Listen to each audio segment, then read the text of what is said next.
In compliance with Chapter 551 of the Open Meetings Act of the Texas Government Code, I call to order a work session of the Board of Trustees of the Austin Independent School District for Wednesday, October 29th, 2025 at 6:06 p.m. A quorum of the board is physically present at Austin ISD Central Office to conduct this meeting. This meeting is being broadcast on cable channel 22 through Spectrum, Astound Broadband, and on channel 99 through AT&T Uverse. Closed captioning in English is also available on these platforms for individuals who are deaf or hard of hearing. Welcome, and thank you for joining us. We have provided an opportunity for limited public comment this evening. This is an opportunity for the board to take part in listening to our community. While we wish we could respond or provide feedback, Texas law requires us to limit our questions to requests for clarification or follow-up directly to the administration. The board has allotted 2.5 hours for this workshop to give trustees the time and opportunity to discuss the consolidation plan, especially in the light of the more than 6,500 comments we have received from the community. Hundreds of parents, teachers, and community members have attended numerous meetings at individual campuses, virtual and in-person questions, and answer sessions since the draft consolidation plan was made public. There will be additional meetings after tonight. Saturday, November 8th, from 10:30 a.m. to 1:30 p.m. at Delco Activity Center, and conversations with the superintendent at 6 elementary schools on October 30th, October 31st, November 3rd, and November 5th. You may find more information about these meetings at austinisd.org/consolidate/meetings. Members of the public wishing to participate in the public comment portion of our meeting called a dedicated AISD phone line in advance of the meeting to audio record their remarks. Tonight, we have 20 who left a recorded message. We will now play the recorded messages for the public comment, so please listen carefully. Hi, my name is Mackenzie Coronado, and I'm calling in regards to the consolidation plan. We keep hearing how you emphasize how important neighborhood schools are. You've yet to ever visit our campus, but if you had, you would see that Briker Woods is a quintessential neighborhood school. You would see children walking and biking every morning with their friends while parents gather in the community out front of the school.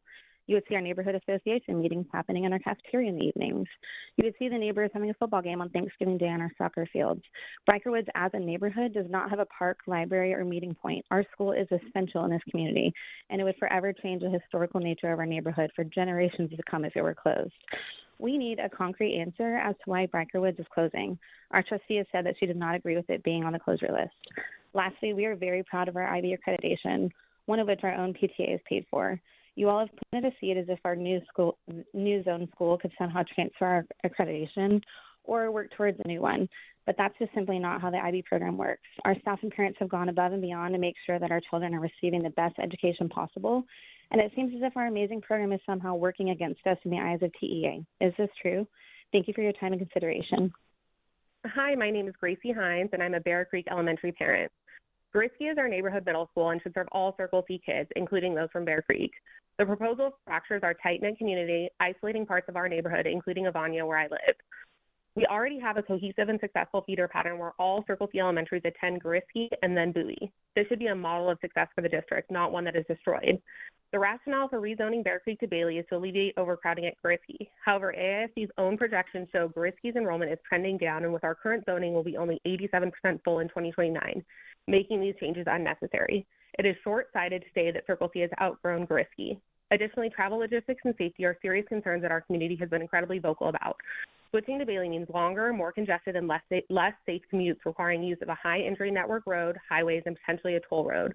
We estimate the new bus route would add at least 40 extra minutes per day compared to the current commute to Grisky.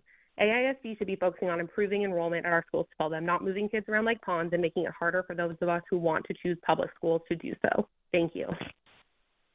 This is Sharon Bain, parent of AISD graduates. What I'm hoping to see from tonight's workshop: more on the academic vision we're working towards. Most parents need something more detailed than every child attends well-resourced schools, and something less detailed than a play-by-play of curriculum. What are the milestones? What are the supports? And when will we get there? 2, details on how the bond money will follow students. Is there a rubric? What public reporting will there be?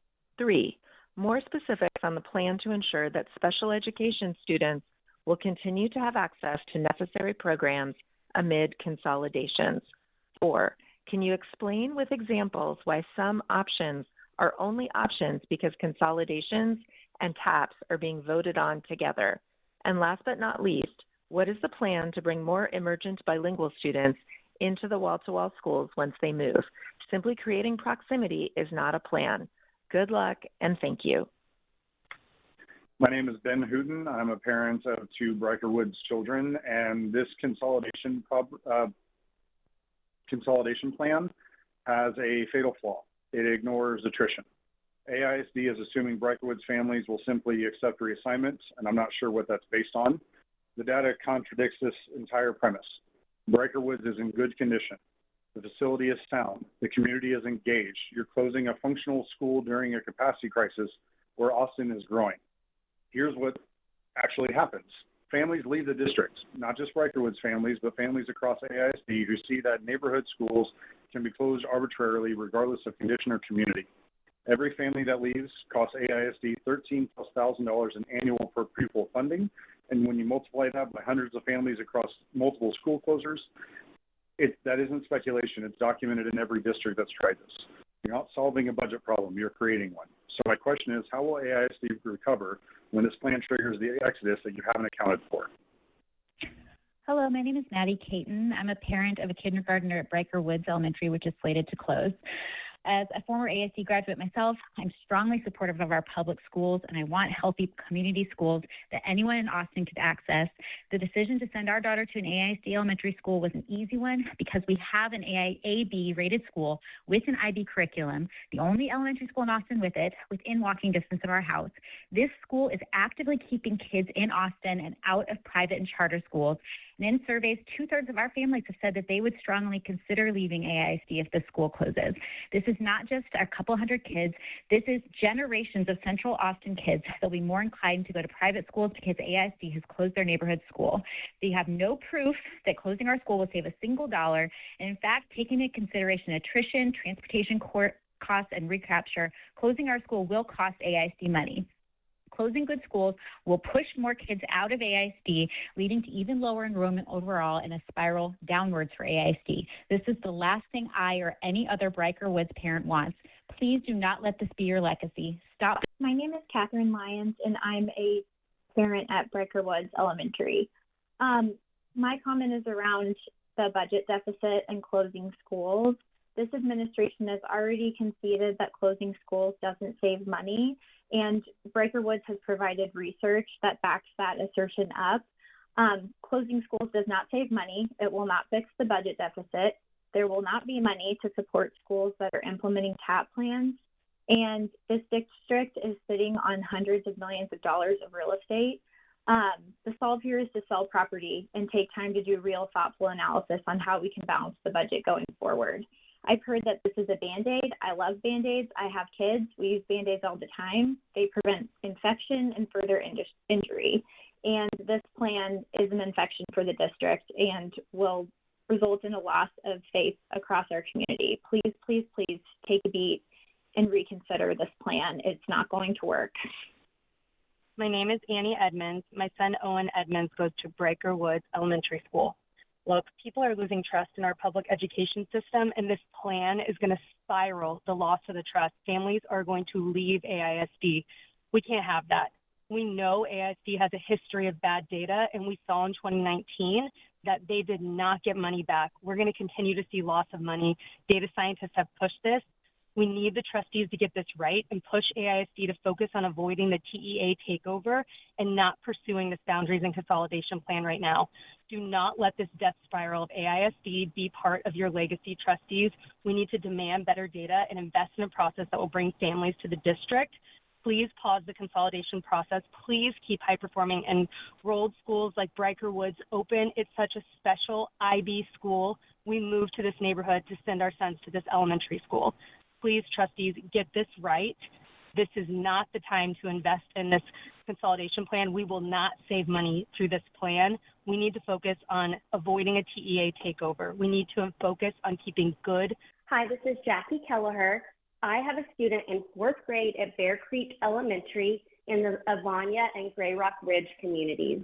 Our community is part of the overall Circle C community. All schools in Circle C Hiker, where my older son attended, Clayton, and Bear Creek all are zoned to Gariski Middle School. Our community is heavily impacted by a transition of shifting our students from Bear Creek Elementary over to Bailey Middle School. That represents a hardship for our community because we are primarily two working family homes.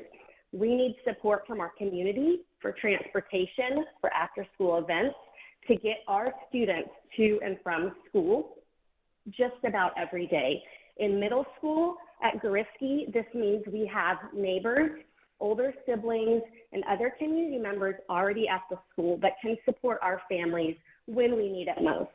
Our students, if they are shifted over to Bailey, would require. Hello, my name is Teal Pennebaker, and I'm a Brighton Woods parent as well as an Austin High School alum. I'm calling because I'm worried that this plan will plunge AISD into a larger financial crisis. Just at our school, 2/3 of parents are planning to pull their kids from AISD if the consolidation moves forward. And we suspect those numbers are even higher given how acrimonious this process has been. We know that we're not the only school facing this. We've heard anecdotally from many other schools that families are looking very seriously at charter schools and private schools or leaving Austin altogether if this moves forward. We need AISD to pause this process and ensure that we don't plunge into a bigger financial crisis. So spend time getting this process right. AISD has a problematic track record of closing schools. Lest we forget 2019, the school closures actually cost the district money. Please do this right. Keep the integrity of AISD, keep PEA out, and be much more thoughtful about this process. Thank you. Hi, my name is Andrew Edmonds, and I'm speaking about the AISD consolidation plan as a parent of a student at Briker Woods. 6 years ago, there was a similar exercise done with school closures that were supposed to save the district money, but they didn't. Enrollment dropped, families left, and AISD lost both revenue and community trust. This plan is 3 times larger without doing the careful school-by-school analysis that should come first. Independent data scientists reviewed the numbers and found the district would lose almost $500,000 in the first year alone. We can't afford to repeat the same mistakes on a bigger scale. Trustees, please pause this plan and demand accurate, transparent data before moving forward. Our communities are focused around these school locations as a driver for relationships, growth, and community cohesiveness. Please ensure you're making the right decision to make Austin a better place. Thank you. My name is Kelsey Long, and I'm a parent with 2 daughters at Briker Woods Elementary. This proposed consolidation plan, which threatens to close Briker Woods, puts AISD at tremendous risk. President Boswell herself said losing just 72 students means about $1 million less in funding for the district. At Briker Woods alone, 2/3 of families have said that they would leave AISD if our school closes. That's not saving. That's an even deeper financial crisis. Our school is growing and positioned to help AISD thrive, not shrink. We've had to turn families away who want to be part of our vibrant community, and it's the district's only IB-certified elementary school. Additionally, 3 independent data scientists found that closing Briker Woods could cost the district $470,000 in the first year and create an ongoing $170,000 annual deficit, and that's even before accounting for lost enrollment. Trustees, we need you to do what's right. Demand better data, pause this consolidation plan, and keep high-performing, highly enrolled schools like Briker Woods open. Thank you. Hello, this is Cece Jung. Our family is one of 117 students in East Zilker being rezoned and displaced from our neighborhood school. The current Sanchez, Becker, and Zilker plan creates an avoidable domino effect on all communities.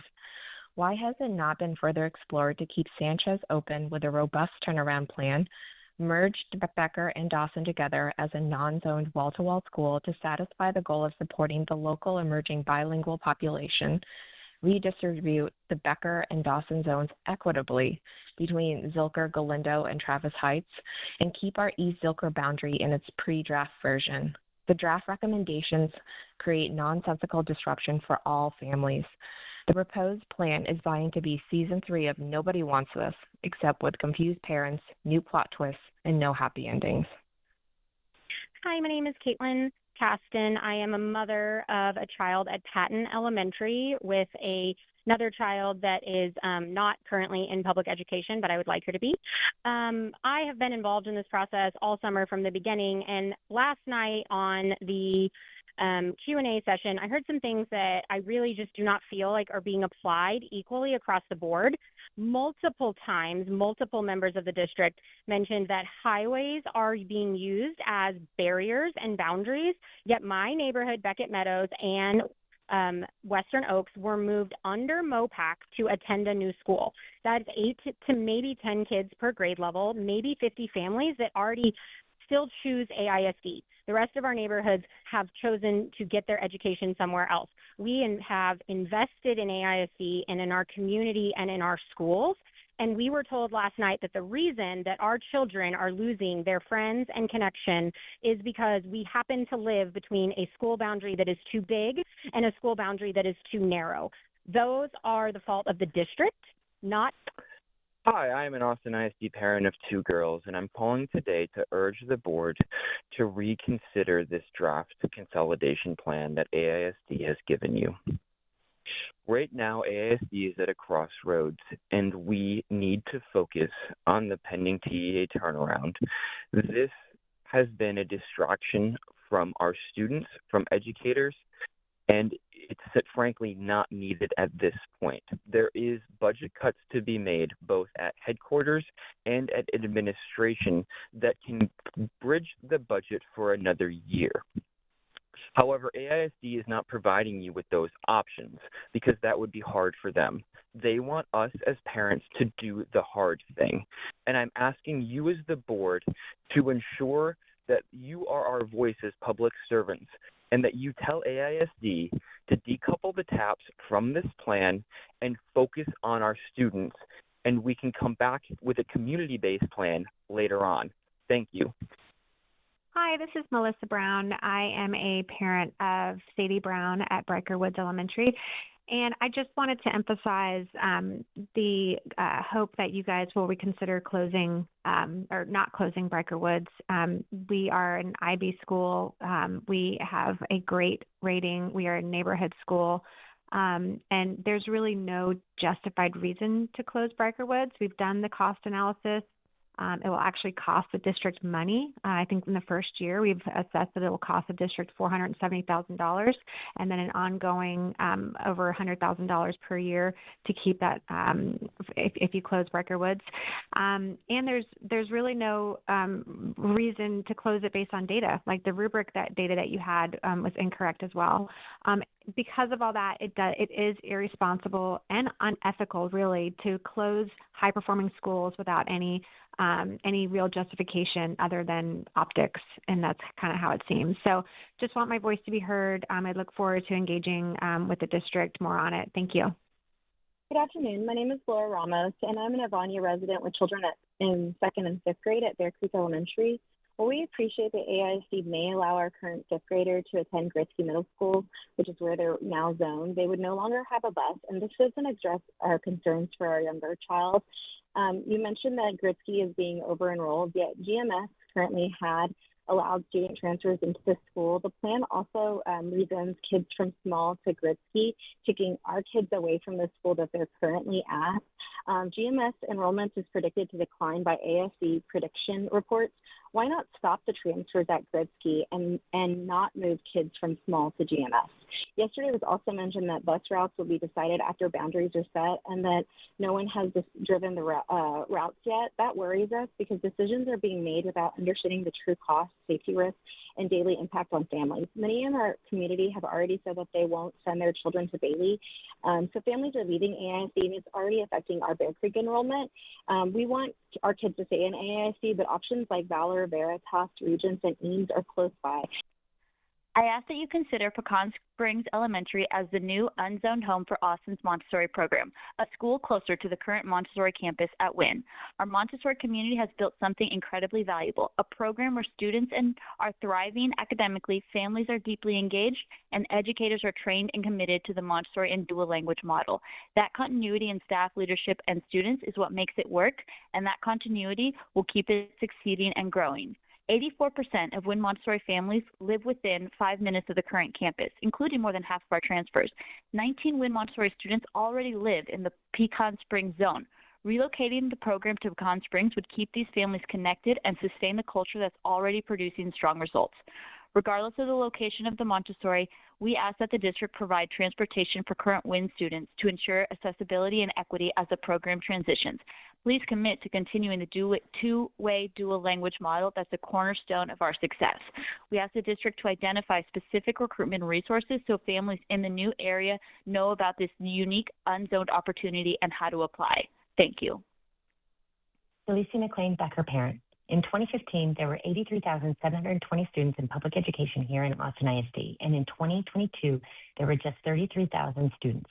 And now, in 2025, there are about 69,000 students. That means that we've lost approximately 3,500 students from public education in 3 years. There hasn't been a decline of students available to attend public schools, as there's more than 35,000 students here in the district. Their families are just choosing charter, private, and home schools. This draft plan, as written, will drive more students away, especially in a school of choice system, with upcoming vouchers and private charter schools ready to recruit them. And if just 1,800 of them leave the district, then the savings from the 13 schools you close will be null and void. Please listen to our needs. Please reconsider these closures. Instead of closures, we need a plan that brings our students back to public education, not pushes them further away. Hello, my name is Annie Croft, and I'm a parent at Briker Woods Elementary, and I strongly urge you not to move forward with this consolidation plan. You've spoken frequently about equity in this plan and process, but equity is not punitive. It is about expanding opportunity for those with fewer resources, not creating pain for some communities so others might catch up. What's happening here feels like pain for pain's sake, closing a small, high-performing school in central West Austin simply to spread the impact and discomfort to that area of the city. This is not equity. This is loss without purpose. We are willing to have difficult conversations and make sacrifices if the benefits are clear and measurable, but past closures haven't shown that. Without data-driven proof that this will save money and spare students harm, moving ahead is irresponsible and undermines public trust. Please pause this process, demand accurate data, and choose a path that keeps families in AISD and schools like Briker Woods thriving. Thank you.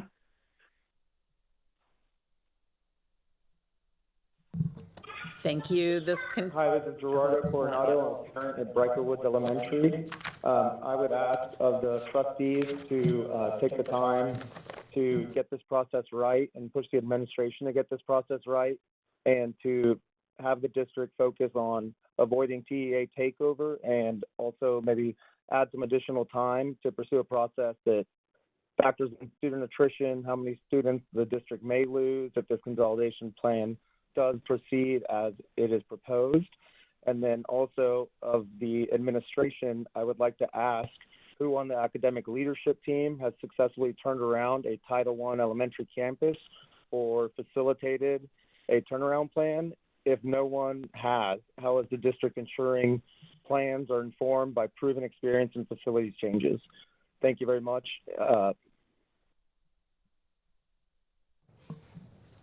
Thank you to all of our callers. This concludes our public comment. Trustees, are there any questions seeking clarification? All right, thank you. As a reminder to our public, you can share any general comments or questions with the board by email at trustees@austinisd.org. We will now move on to the consolidation work session, and I will turn it over to Superintendent Segura. Thank you. Thank you, President Boswell, Board of Trustees. We've allocated 2.5 hours to this work session. This is based on the available time that we have as we track using kind of what time counts for student-based outcomes and which does not. We have an agenda, so I'm going to go through the first part of this session fairly quickly to make sure that we spend time with our trustees and having them deliberate and have conversations around each different elements within the plan. So the agenda is going to be as follows. We'll have a brief overview of the timeline. We'll talk about the feedback analysis that's currently underway. We'll identify some refinements and clarifications right now that will be reflected in the October 31st submission or release. And then we'll dive deeply into 7 different areas The goal would be to spend about 20 minutes in each area. We're really going to want our trustees to have an open dialogue, ask questions, explore different ideas, and then move on to the next. And as we build up time, we may have some flexibility at the end, but we certainly want to keep us moving along.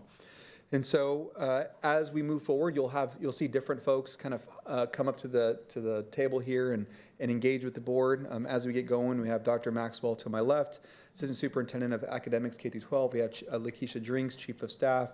We have Dr. French, Director of Planning, and we have Christine Steamport, Operations Officer. So you'll see folks come up and down just because it's a big effort, and there are lots of folks available to answer any questions. So as we first move and discuss kind of where we are in the timeline, this roadmap here shows where we've been and where we intend to go. This was first presented to our trustees in a work session back in February and March. You can see here that there's been a lot of work over the last many months. We are in the process right now of working through different refinements in the draft plan. And again, this is a draft plan. It will refine and adjust as we move forward. Over this period of time, we've had lots of different opportunities to engage with our community. We first started this back in May. I don't necessarily want to go through each and every opportunity that we've had to engage. I do want to point out there are lots of other engagements that we've had that are not listed here, either with the team meeting with the CAC at a specific campus.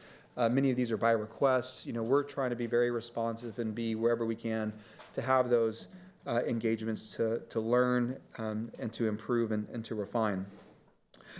We are also committed, and these are currently underway, having committee meetings with the 13 schools that are identified within the consolidation plan. Those are underway. And at the same time, we are having parallel committee meetings at large. 3 of them are virtual, 1 of them is in person. And so as we move through, just want to provide a brief update on the feedback analysis. We've gotten lots of feedback, and it's really helped inform how we think through and refine the plan. Early on, we created the opportunity for families and community to engage with us through community comments and comment cards. To date, we received over 7,000 of these cards.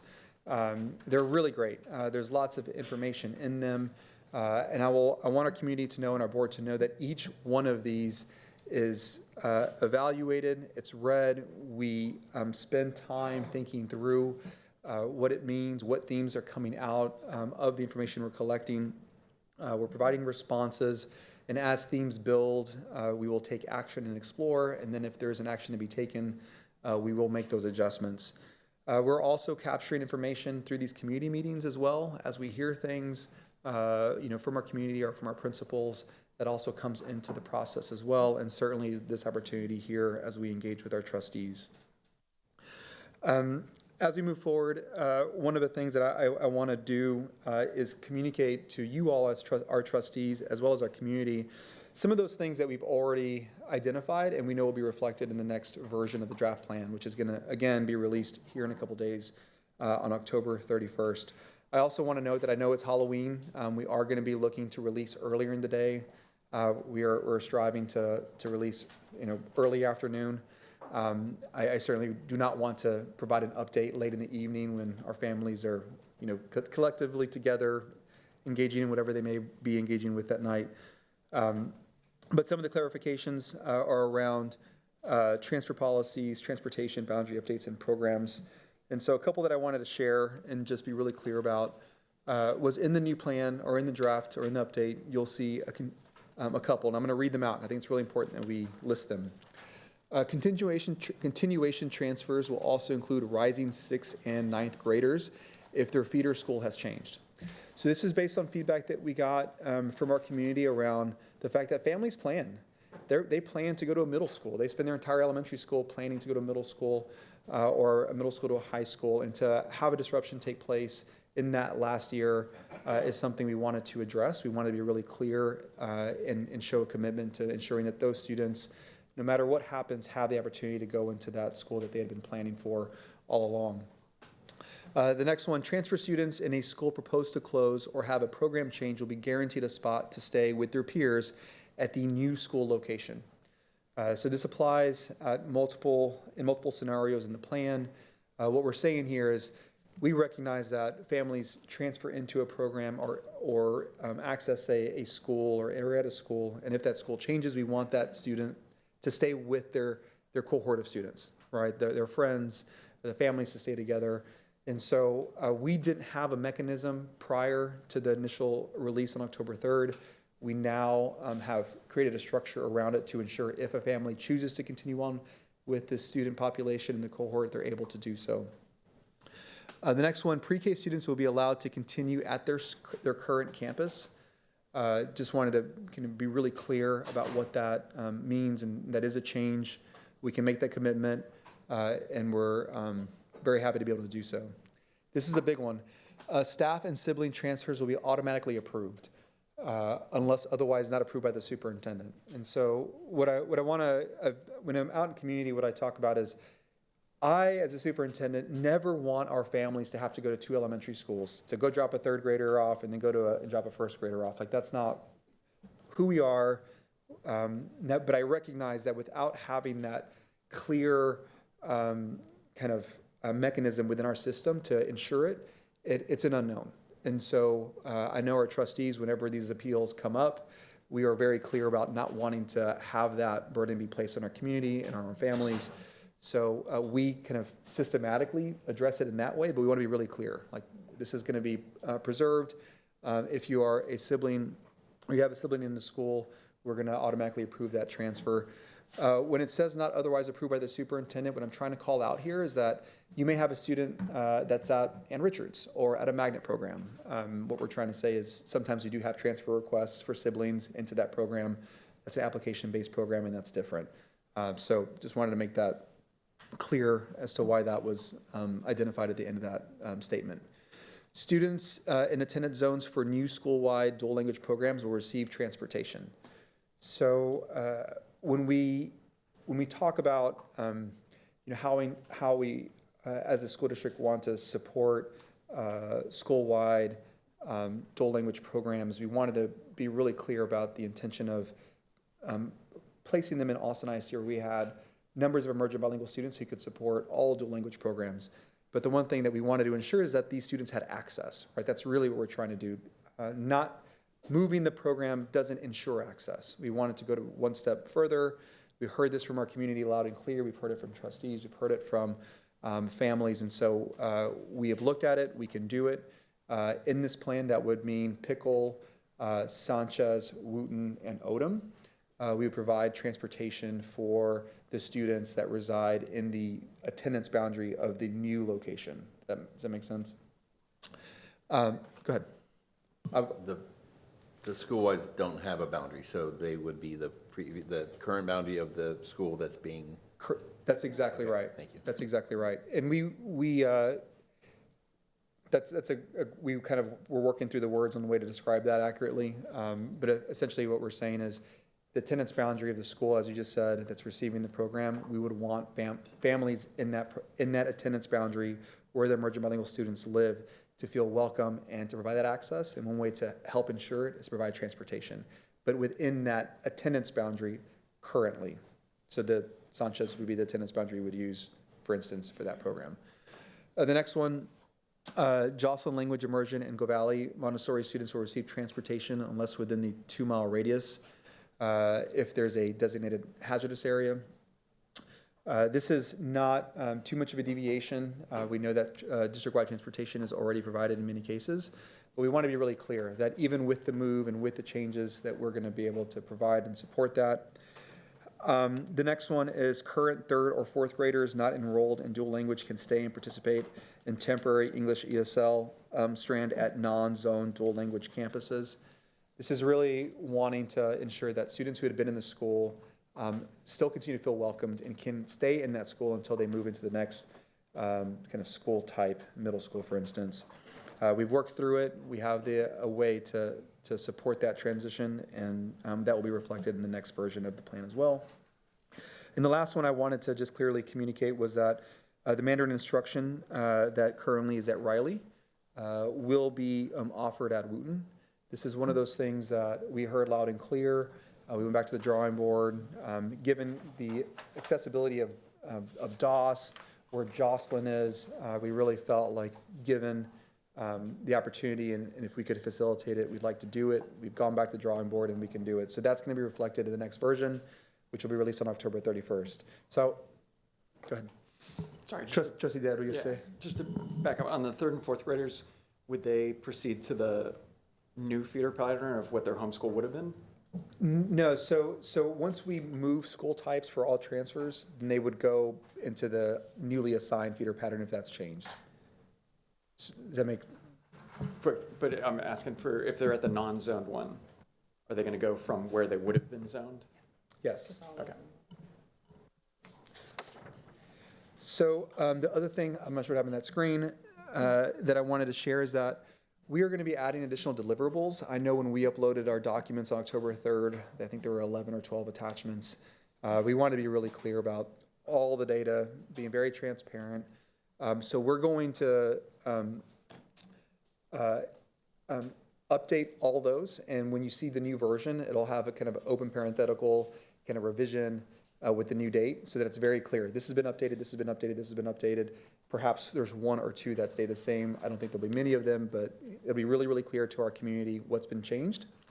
On the overall document, the larger report, you're going to see annotations. We wanted to, if you look at a new document and you don't know exactly where you're at and you look at the old document, it's kind of hard to tell what's changed. So what we're doing is taking the old document and annotating it and saying, hey, this is the comment we heard. This is how it finds itself into the report. This is what the change is, and then tying it back to the comment or the set of comments that inform that change.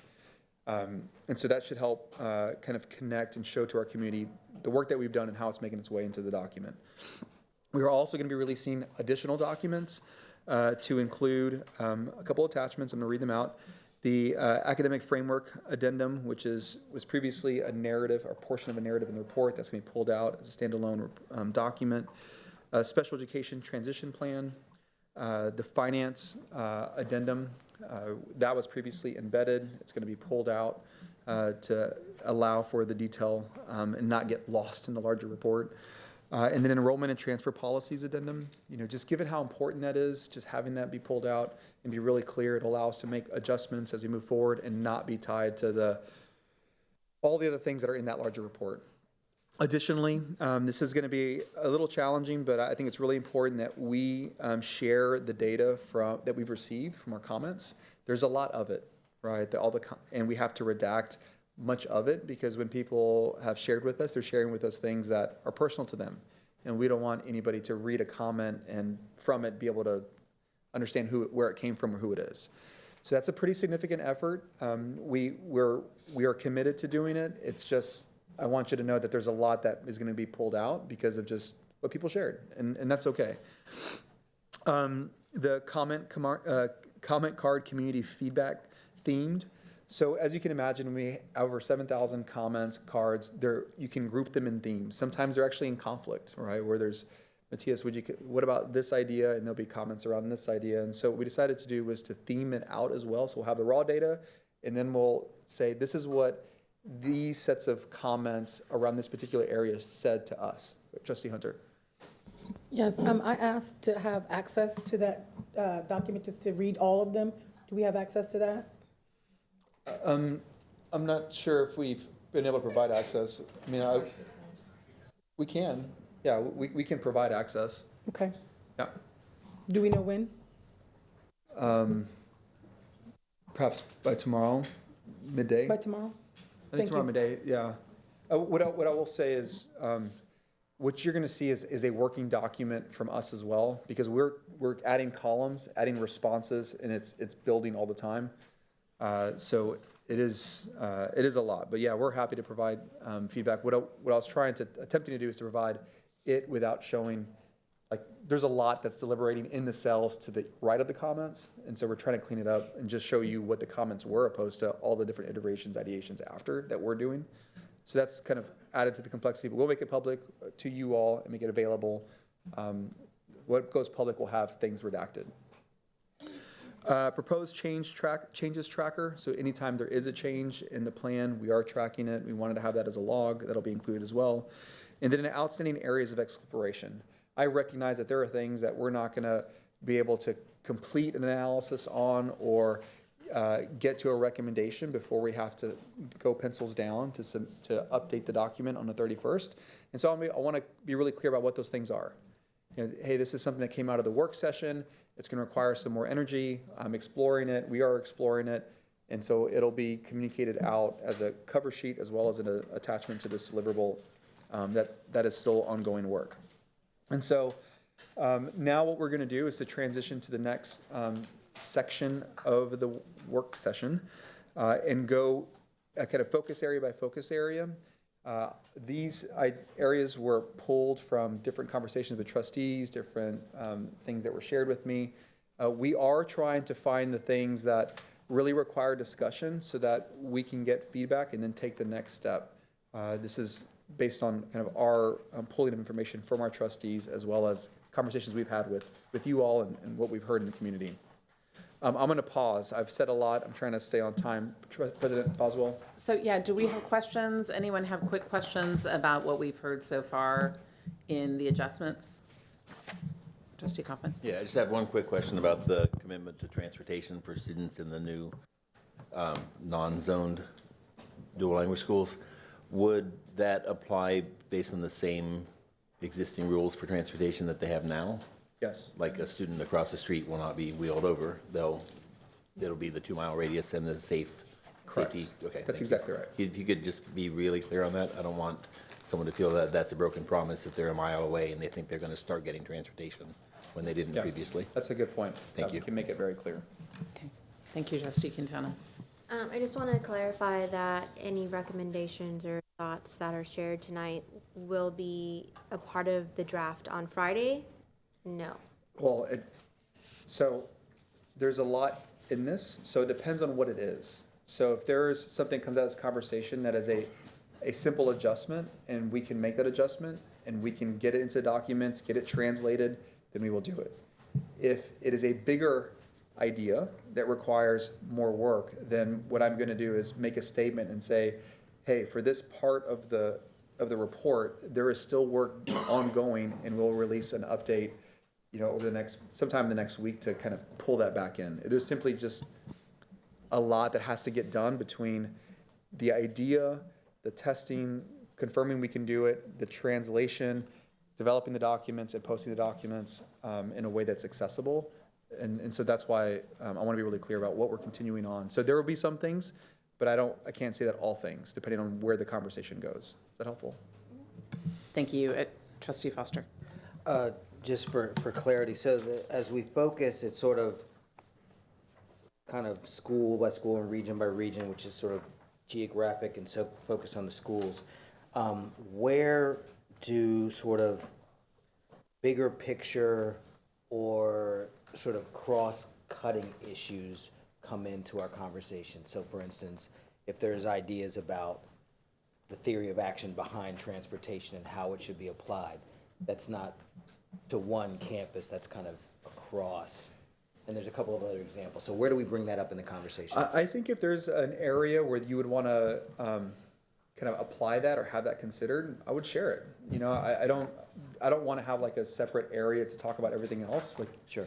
Maybe that idea came about because we were talking about a specific part of the plan. I would just introduce it. So just first time it's germane, just introduce it. Yeah, that's exactly right. Because thank you. That would help us. I mean, honestly, just to kind of know when it's applied, when it's abstract or like large, it's sometimes hard to define and implement. So really having an example like, hey, this is how I could see it working here, and then we can test it, and then having the example to work off is actually very helpful. Got it. And I'll try to be clear, or maybe we'll try to be clear to say, like, it's been raised because we're on page 32, but this is system-wide commentary. Okay. Yeah. Got it. Thank you. Thank you. Trustee Wheatley-Chu.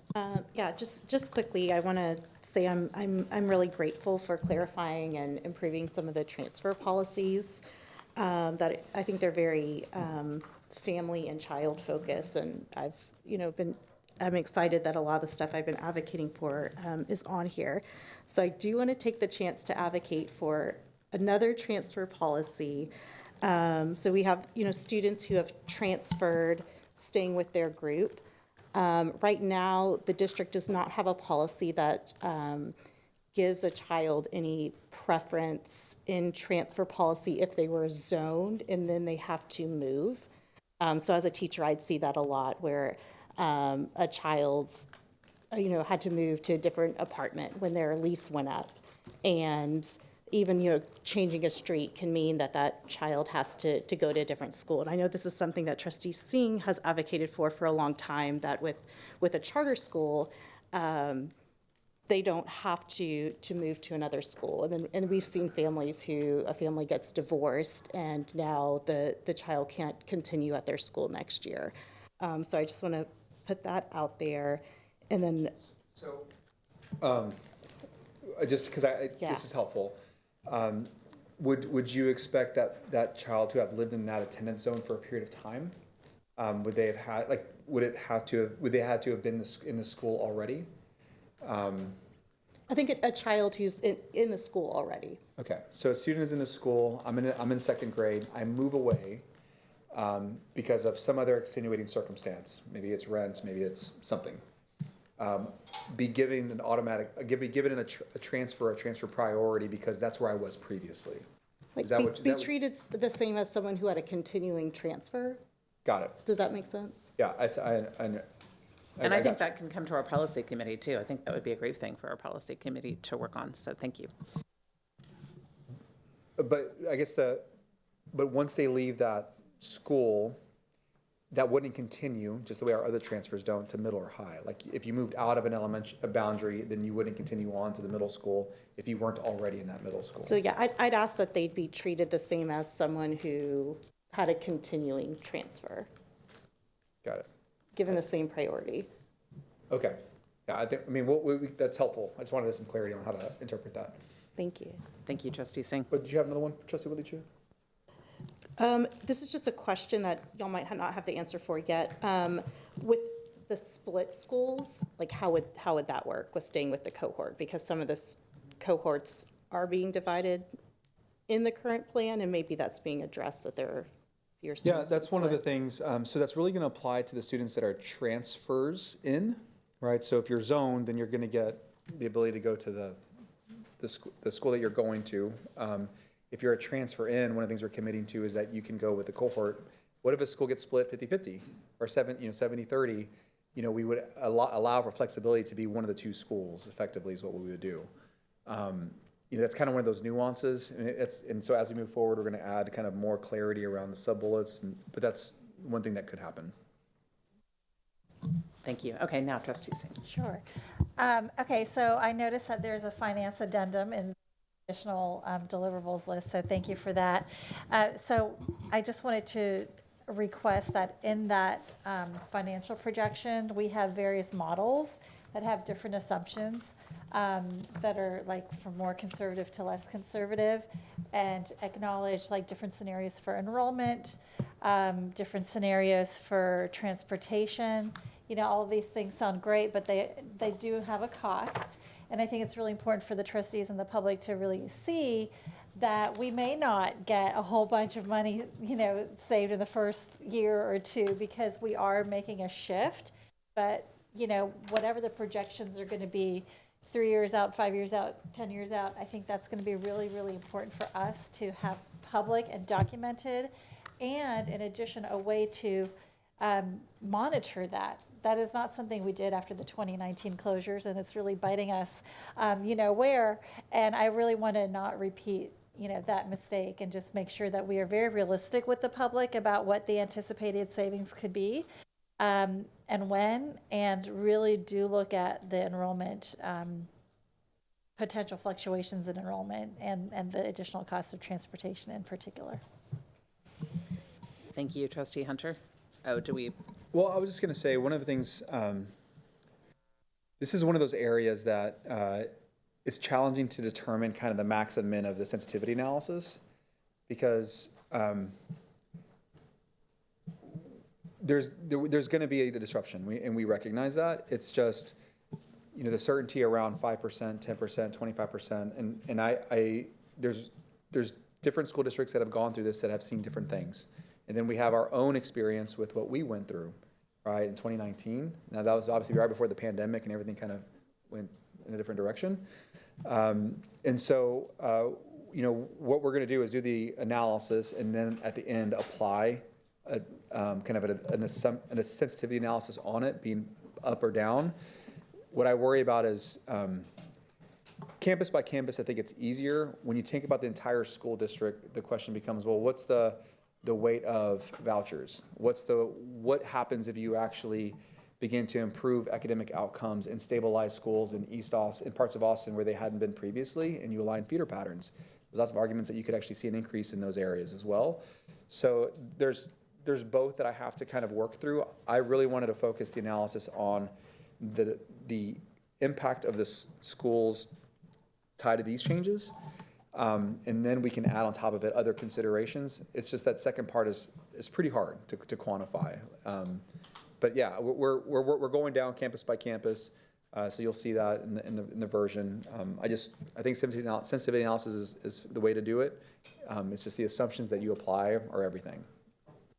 So will we have that with assumptions before the board vote? Yeah. So on Friday you're going to have a deeper analysis. So instead of it broken down as a total, you're going to go campus by campus by campus. What we're not going to show in that document is, what could vouchers do? What happens, if the federal government changes? I mean, there's just so many other things. So we're going to really kind of keep it to what we believe the impact of this is, and not bring in everything else. Because there's a lot that has changed in the last 18 months that, Sure. No, I appreciate that. I think that's just hard. The second part. This one we can do. But like the voucher part, I understand but you can put, there are economist reports and things like that are out there that do have assumptions. So even though that would happen regardless of whether we consolidate or not, I get that, but I just think there could be attrition, with some of this. There is research, around it. I just want to make sure we're capturing that and we're not afraid to just acknowledge it, because transparency and trust is just that's just part of the transparency and trust in this whole process. So I would appreciate seeing that definitely before the vote. Thanks.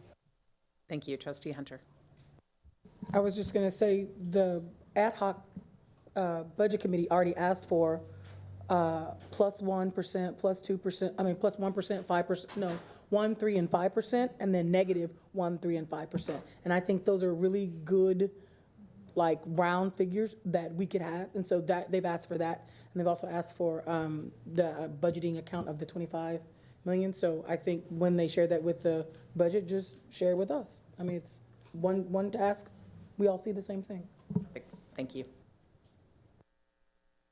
All right, just a couple of quick things. I hope that with this change in plan for rising 6th and 9th graders, we know that people are doing campus visits right now, that elementary schools are visiting middle schools are visiting high schools. I know that has been challenging for some of our students who are expecting to be separated from their peers.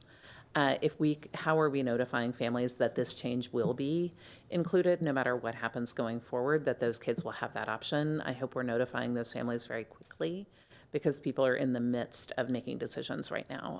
We know that charters are coming after kids, that private schools are recruiting right now. The sooner we can let our kids and our families know, so that kids can be fully engaged in those visits. Thank you for that. I hope that's happening quickly. Want to be sure that the transfer students can go with their peers at schools that close at all of our campuses. I know the numbers at Briker Woods, if Briker Woods closes, were going to be very tight, and they didn't have a guarantee in the same way some other campuses did. Want to be sure that promise, if that is what happens, that promise applies to them as well. Thank you. And then I also want to make sure we're talking about recruitment with the dual language programs. I know families really did a lot of that recruitment. Families that were backing the dual language carried a lot of that burden last time, and those programs would not have been successful without that.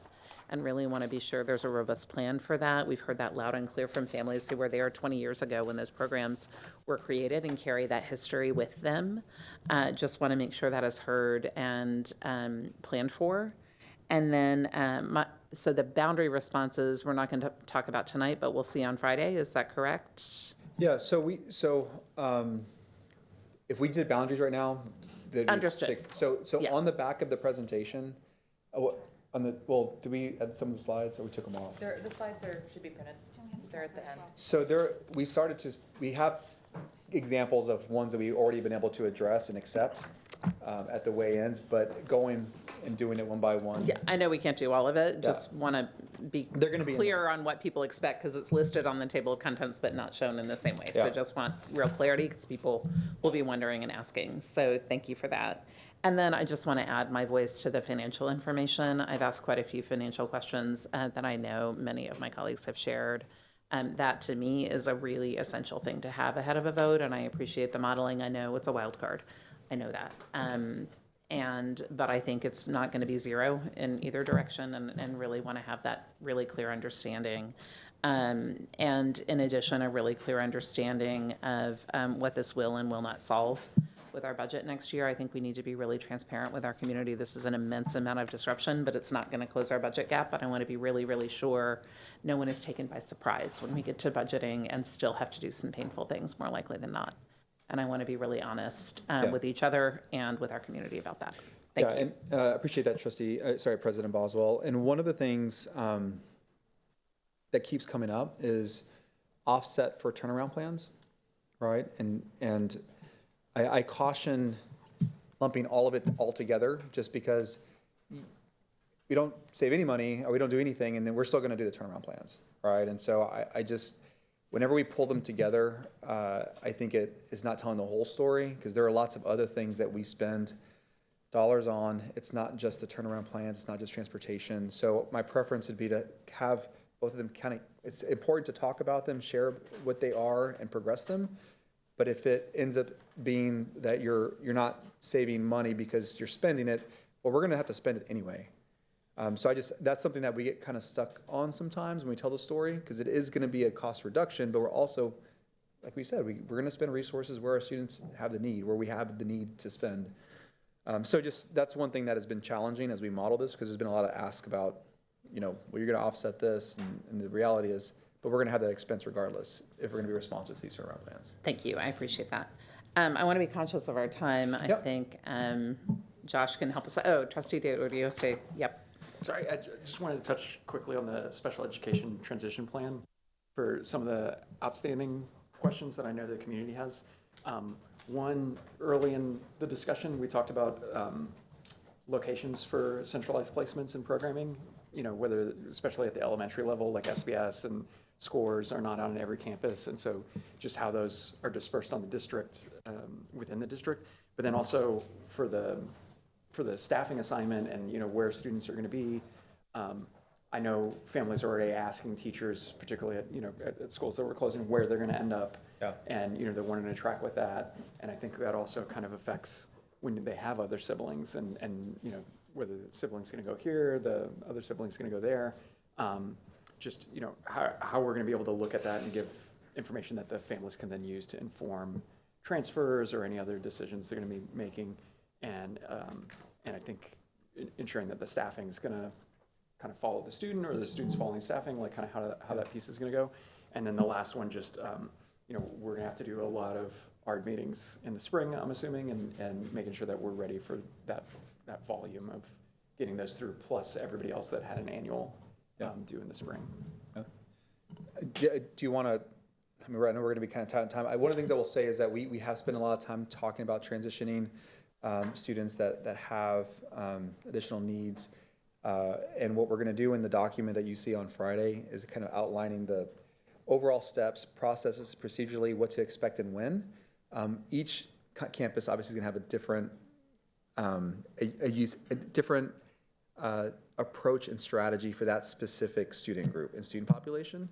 And so what we've been talking about, we meet with different schools is, hey, we need to have the conversation with staff included, with the principal included, with everybody to make sure that the transition is a successful one.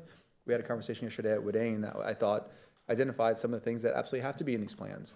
But many of those things can't be fully built out campus by campus until we have those conversations. So right now, what we're doing is providing the overall structure, the expectations, the milestones, what we'll see procedurally over the entire district, and then the expectations around when each of those campus by campus plans will be developed. Yeah, So I don't think I need a super detailed answer right now, but I'm just hoping as we approach that deliverable, that's going to be inform those discussions for families, because I know they're asking teachers now, and even just saying it's going to be at least till January or whenever that they're going to be able to know, because also applications at schools are going to already have started up, and they're trying to decide where to go. I do think one thing to clarify is we will have plans that vary by campus, but the way that we will expect ARDS and paperwork to look will be very prescriptive, right? To make sure that there's consistency across the district, because the last thing that students need is for them to go to the receiving campus and that campus is not sure how to provide the correct services.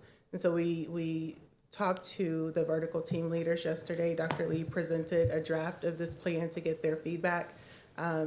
And there was a clear consensus that that's necessary, because the principals are going to receive the plans and they just want to make sure that they are ready to serve the students on the first day. And so we are going to put some guidelines around it. Okay, thank you. I look Thank forward you. to seeing that.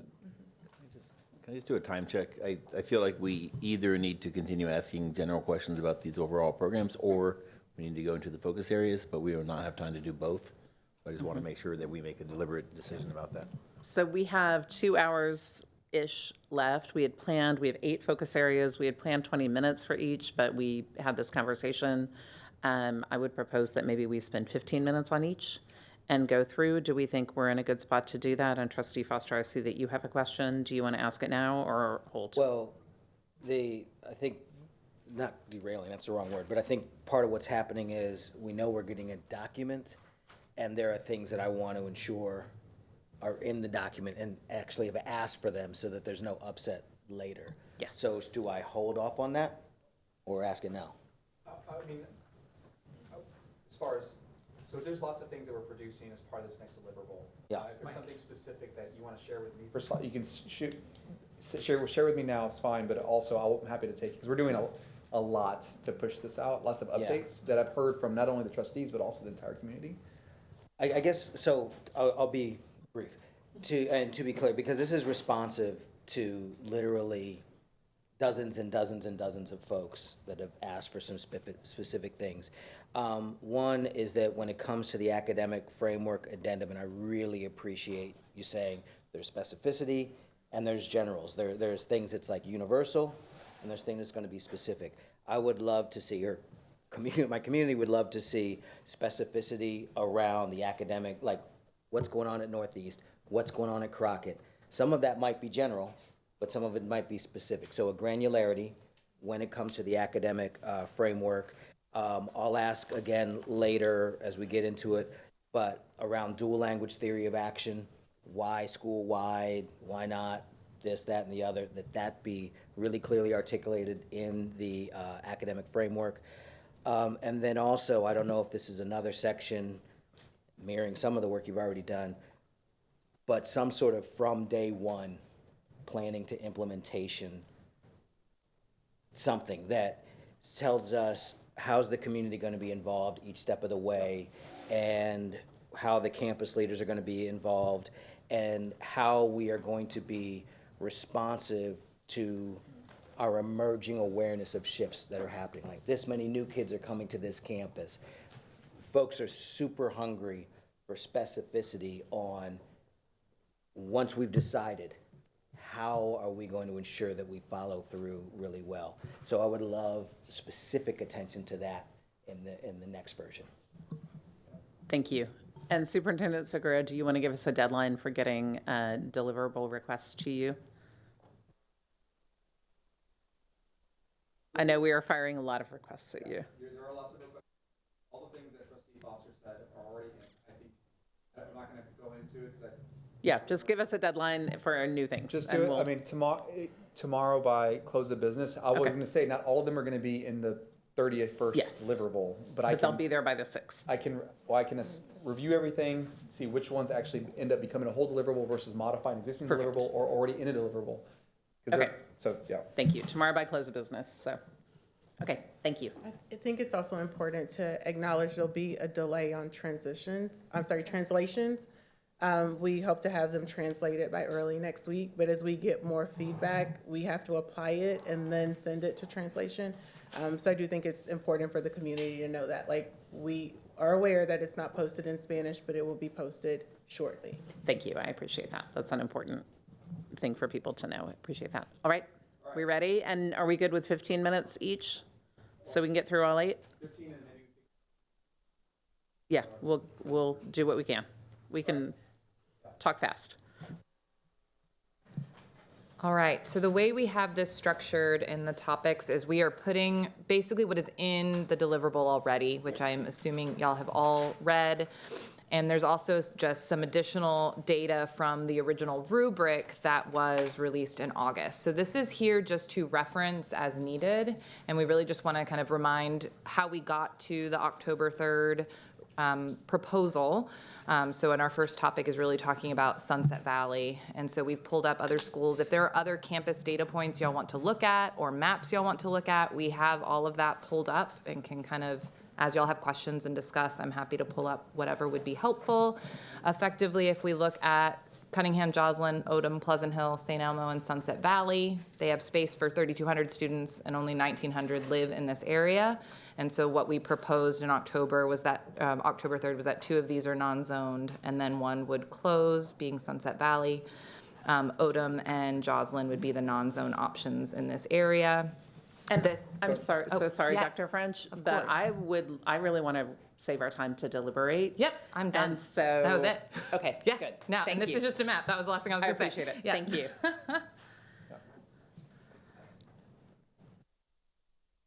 So what I need to know, I think is a seeding question, is we've heard from different stakeholders, is there an opportunity, why is Sunset Valley? Why not Joslin? That's become I'm going to be really honest about what I'm hearing, just because I needed everybody to put it all out there. Please, thank you. And, I need to understand what to explore next or what not to explore. And there are different things that can be done in this area, but we want to communicate what those things would be if there was a consensus or a desire to actually move away from Sunset Valley being the school that was identified for closure in the program moving to Odom. If that were the case, Odom students have to be reassigned, would not be reassigned, right? They would stay at Odom, which means that you would have to close another school in that area, most likely Pleasant Hill. And so I just want to kind of share out there based on what it would look like to move in a different direction so that our trustees kind of know, hey, we've been looking at it, this is what it could look like, what works, what doesn't work. So I just wanted to kind of start there. Like, I'm going to be pretty blunt about what I'm trying to get shared. Where would y'all like to start? Go ahead. I'll jump in. And I'm going to say something that I don't want people to freak out. But this is based on like real questions that I have. So I'm not trying to derail anything. I'm really trying to understand. So help me do that. Okay. So I'm really curious to know why we would keep the Joslin building open, but closing the Sunset Valley building. The Joslin building has a facility cost per student that's about 3 times that of the Sunset Valley building, and Sunset Valley can accommodate more students. So that is one question that I have. I know that's not one of our guiding principles of like putting kids in better facilities, but it is kind of like a no-brainer in my mind of like that we would want to do that and not spend as much money on building costs if we can save it. I do have a real question. I love both programs very much, and I want to know more in this financial climate why we're prioritizing having 2 language opt-in programs very close to each other, when at the same time we have dual language programs throughout the district. And what I'm hearing anecdotally anyway, I spoke to somebody today who told me that they didn't have a single bilingual certified teacher in their Title I school last year. They just had substitutes. So I just want to make sure that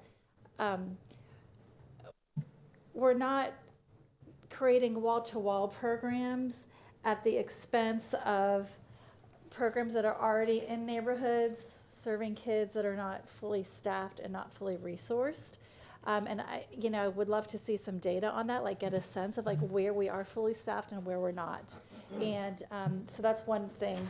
The other thing is, I know in southeast Austin, there are schools that are now being zoned to Mendez, which is fine, except Mendez does not have a dual language program, and so you've got kids coming out of dual language in elementary. There's a gap there for middle school, but then they can go to Travis or Aikens and continue. So I'm just kind of curious to know what like the theory of action is on that. And so that kind of dips more into the academic vision, but it directly impacts the actual facilities as well. And, I don't know if there has been thought around making it easier for English native speakers who want a dual language experience to identify and enroll in one of the many dual language programs throughout the district. I don't think a lot of people understand that you can access dual language at any number of schools. It doesn't have to be at one of the wall-to-walls. And so that's really just like a fundamental question I have is, where is it worth investing in a wall-to-wall? Is it really necessary to have two language programs and like so close together in South Austin, and one of them being in a really bad building? And so help me understand some of that. Well, so I'm going to hand it over to Yvette. The first thing you said, though, that I think is, I'm going to be talking fast, is the kind of our philosophical approach to how that we got here. Right, the wall-to-wall dual language programs have already been in place for, in some cases, many, many years. And so when we started this process, it was not about kind of changing our overall approach to dual language. That conversation, I think, is more like a philosophical conversation that I think Trustee Foster, kind of maybe others want to talk about. I don't know that we ever would have had that conversation unless we got to this point analyzing like area by area. And so that's why it's this way. So I don't think that we could have ever gotten to a place, to where we say, well, we're going to not have wall-to-wall dual language offerings. We're just going to go through use our traditional models at the other 57 schools, make sure they're robust. But now that this change has occurred, we can talk about it. But that would be a shift in all wall-to-wall dual language programs, right?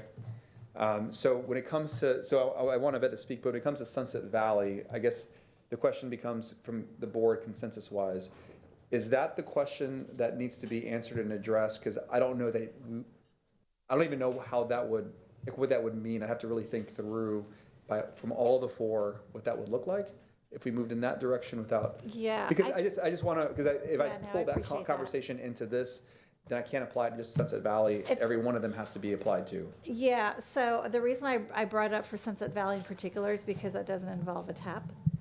And so there's a little bit more flexibility there. And I think kind of what I would think about is, moving, and I'm not saying I'm advocating for this, but I'm wondering, could we move the Jocelyn program into the Sunset Valley building, because that is a unique program because it offers the Mandarin as well, which is not offered in 50 schools. So I understand the need to keep that somewhere.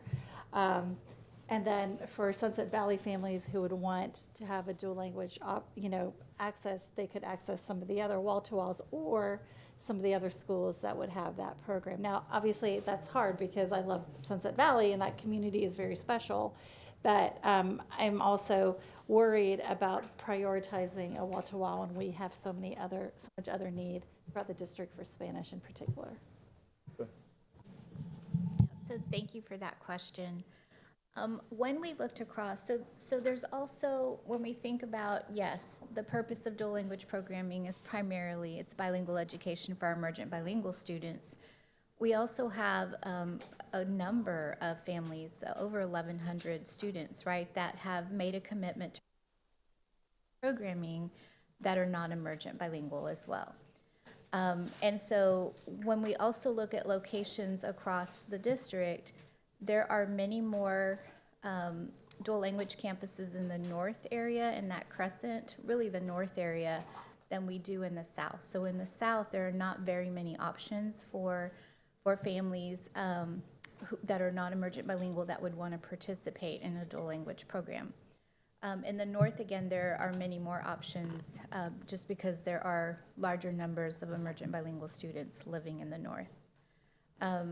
Also, like your question about where are we staffed and where are we not, that for the most part, there are bilingual exceptions or ESL waivers across the district. So it's not necessarily on any particular campus.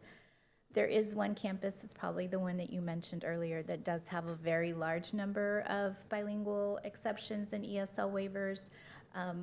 What I do want to at least say about that campus is they had vacancies in the past, so they're staffed, but they are working on getting their students certified, their teachers certified as well.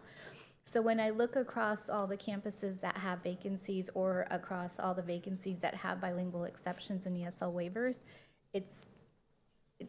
most of them have at least one and some have 5 or more. So it's varied. I can't say that it's one particular area of town. I think that just speaks, right, to the value of our teachers and the fact that we really need certified teachers in our campuses. And so I think that with this process as well of going through the consolidation and really reviewing all the programs, we're also able to see where in Austin we have large numbers of emergent bilingual students and where maybe the programs are no longer serving our emergent bilingual students. I also wanted to talk a little bit about Mendez Middle School. Well, I'm sorry. I want to state, because Mendez, Okay. it's going to take us, I want to talk Okay. about Jocelyn programming in Sunset Valley, because I just want to kind of keep it to this region Okay. before we can, because we'll talk about, I got 8 minutes so far. I'm trying to. Okay. I guess I just want to know, like, from my colleagues, if that's something that, especially Dr. Kaufman, because is this a crazy idea? I mean, and if it is, I'm out, and if no one is really like interested, then I'm happy to drop it. But I felt like I had to raise it because Jocelyn, that building is not great, and I want our kids to be at least, in a better building. I mean, that's the first thing that kind of made me even think about this. So we're spending about over $1,000 more per kid. The building cost is over $1,000 more per student at Jocelyn than it is at Sunset Valley.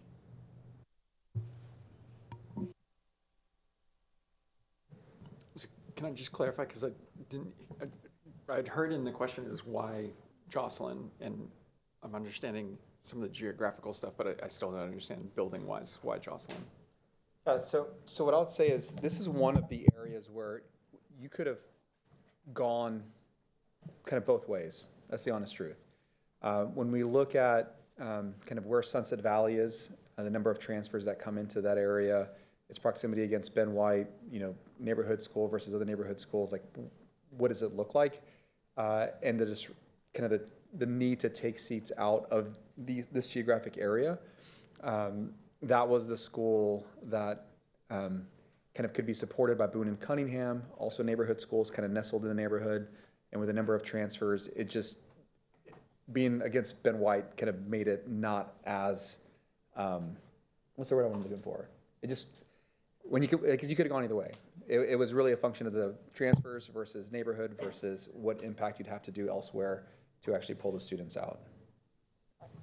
But will that current differential in the cost per student for building, will that continue? Like, is that literally going to be a long-term cost to us because in the future, the additional students we place at Joslin will be at a higher per student rate? Yeah, so we don't have, so the cost differential a lot of times is based on the number of students you have in the school, right? And the programming at Joslin there's 3 languages there. I mean, that's the way they use the school is very different than the way that other schools use their school. And so when you have the administrative costs over the number of students, it's going to increase the ratio. It's going to increase the number of dollars allocated per student. I think you're going to see that when you have more complex programming in a school. You can't blend Mandarin and English and Spanish they have to have separate spaces. And so you have more educators and the classroom size doesn't quite get to 22. So that is, I think, one of the drivers. If you move the program, you're gonna see the cost per student rise at the school that supports the Mandarin program, and kind of the complexity of running a wall-to-wall while you're also doing immersion, which is something that I think we've talked about, and the complexity of doing that. I don't know if you want to speak to that briefly, real briefly, but. I'm sorry. I'm sorry, you know I love you, but. I know, and I'm trying to talk really fast too, which I don't normally do. So yes, just exactly what Mr. Seguda is saying, right? When we've got, because our district also makes the commitment to staff by program, that means that we are really, like, it could take up more classroom space if you have two programs, right, happening at the same time, because you're staffing for the Mandarin program and you're staffing for the Spanish program as well. I appreciate that. I don't think, like, I still haven't really heard the answer, but I think, you know, the FCA score is actually, you know, much lower. It's much worse for Jocelyn than Sunset Valley. So I want to make that clear. It's not because of the number of students. And I think, oh, there was something else I was going to say. Oh, yeah. Anecdotally, again, I think I've heard from families who don't consider Jocelyn because of the location. And so I just think that we got to think about that too. Would we actually attract more families into AISD if it was at, you know, what some parents may perceive as a safer location? So is it to move the immersion program? Is it, what the idea, so I'm trying to think about how to analyze this. Is it to move the immersion program to Sunset Valley? I'm not sure we can run both the immersion and the full wall-to-wall in the same way that's one of the things that's the complexity of this. You just couldn't combine them. Go ahead. Well, I think what we heard at the Sunset Valley meeting the other day was we can move Sunset Valley school-wide dual language to another campus, but why not then use the vacated Sunset Valley campus to relocate the Joslin programming so that it's serving both purposes? That's what I heard as a proposal from the community. I might have misheard. Disrupt three communities opposed to, because now it's Odom and Sunset Valley. Odom would still change because they'd be reassigned. Sunset Valley would go to Odom, and then Jocelyn would go to Sunset Valley. So that would be the third disrupt. I mean, that's the proposal. That's the proposal I heard. You could do that, or you could not. Yes, you could do that. You can move the Jocelyn program into Sunset Valley and Sunset Valley into Odom, or you could put the Jocelyn program into Sunset Valley, and then we've already rezoned the Sunset Valley students that, you know, would be zoned there. There's not a whole lot of them, and then work with those families to find other dual language programs. I know it's asking a lot, and again, I'm not necessarily advocating for this. I just want it to be thought through, but I don't want to take up too much time with this. But I just raising that. So I just want to make sure, trustees, seeing would the idea, the strategy that we could potentially look at, assuming that there's enough to look at it, was to not have a wall-to-wall program at Sunset Valley, right? Mm-hmm. Because you have dual language offerings elsewhere, right? Mm-hmm. And then receive the immersion program from Jocelyn, mm-hmm. right? And then Jocelyn would be the campus that would close, mm-hmm. correct? Yeah, my main issue is Jocelyn, really, and keeping students in a building that's not great. That's my main issue, but we can. Okay, thank you. One other clarification was the idea that Odom would then no longer be a non-zone school, or that's, as you said, Jocelyn was maybe that's really beyond my, okay. I originally kind of was thinking about that because of like the gaps in bilingual education implementation throughout the district, and I think that's even a bigger conversation. I would defer to Dr. Kaufman to to kind of be the trustee who could make recommendations on that one, on that piece of it, or anyone, or Yvette. Okay, so anybody else would like to share? I haven't heard like a consensus to kind of shift. Yeah. I guess, again, I'm gonna think about how we're managing our time. Are we going to go with a hard cutoff to zoom through 15?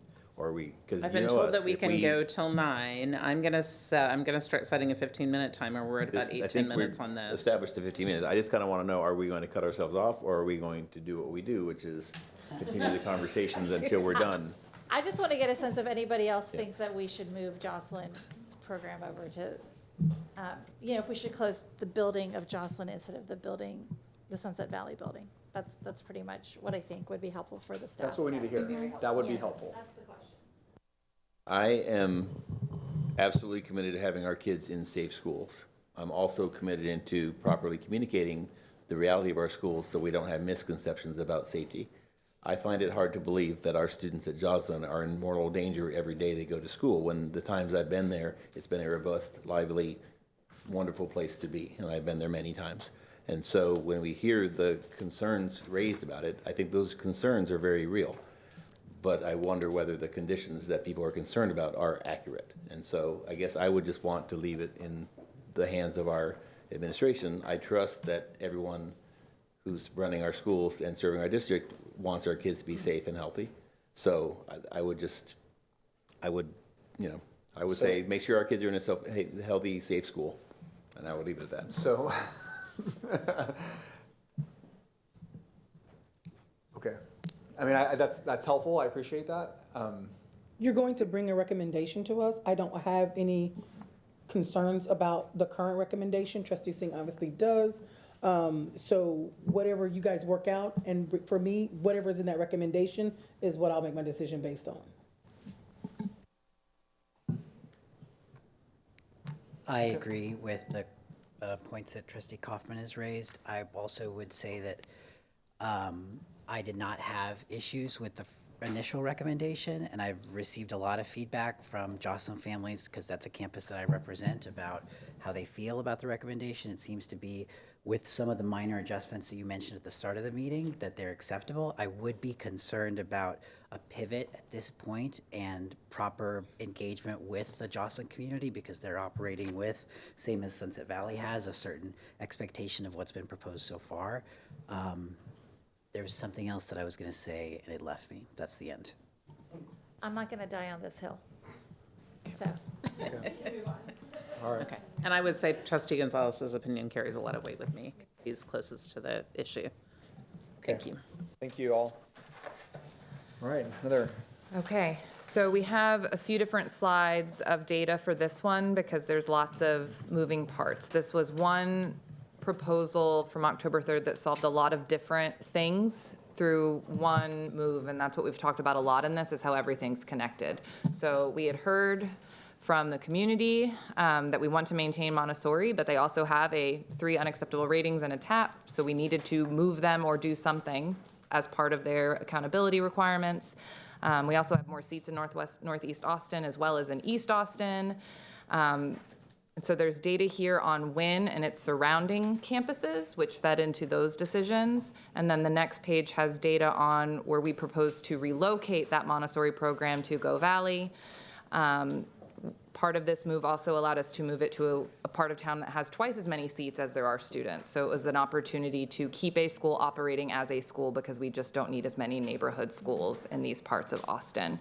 The third slide just has a map showing the current location of Wynn Montessori, as well as kind of the revised boundaries and the location of Go Valley. And again, as we've mentioned previously in the board workshop, we did kind of look at East Austin as a group, because we knew between Sanchez, Zavala, and Go Valley, we really just needed one neighborhood school.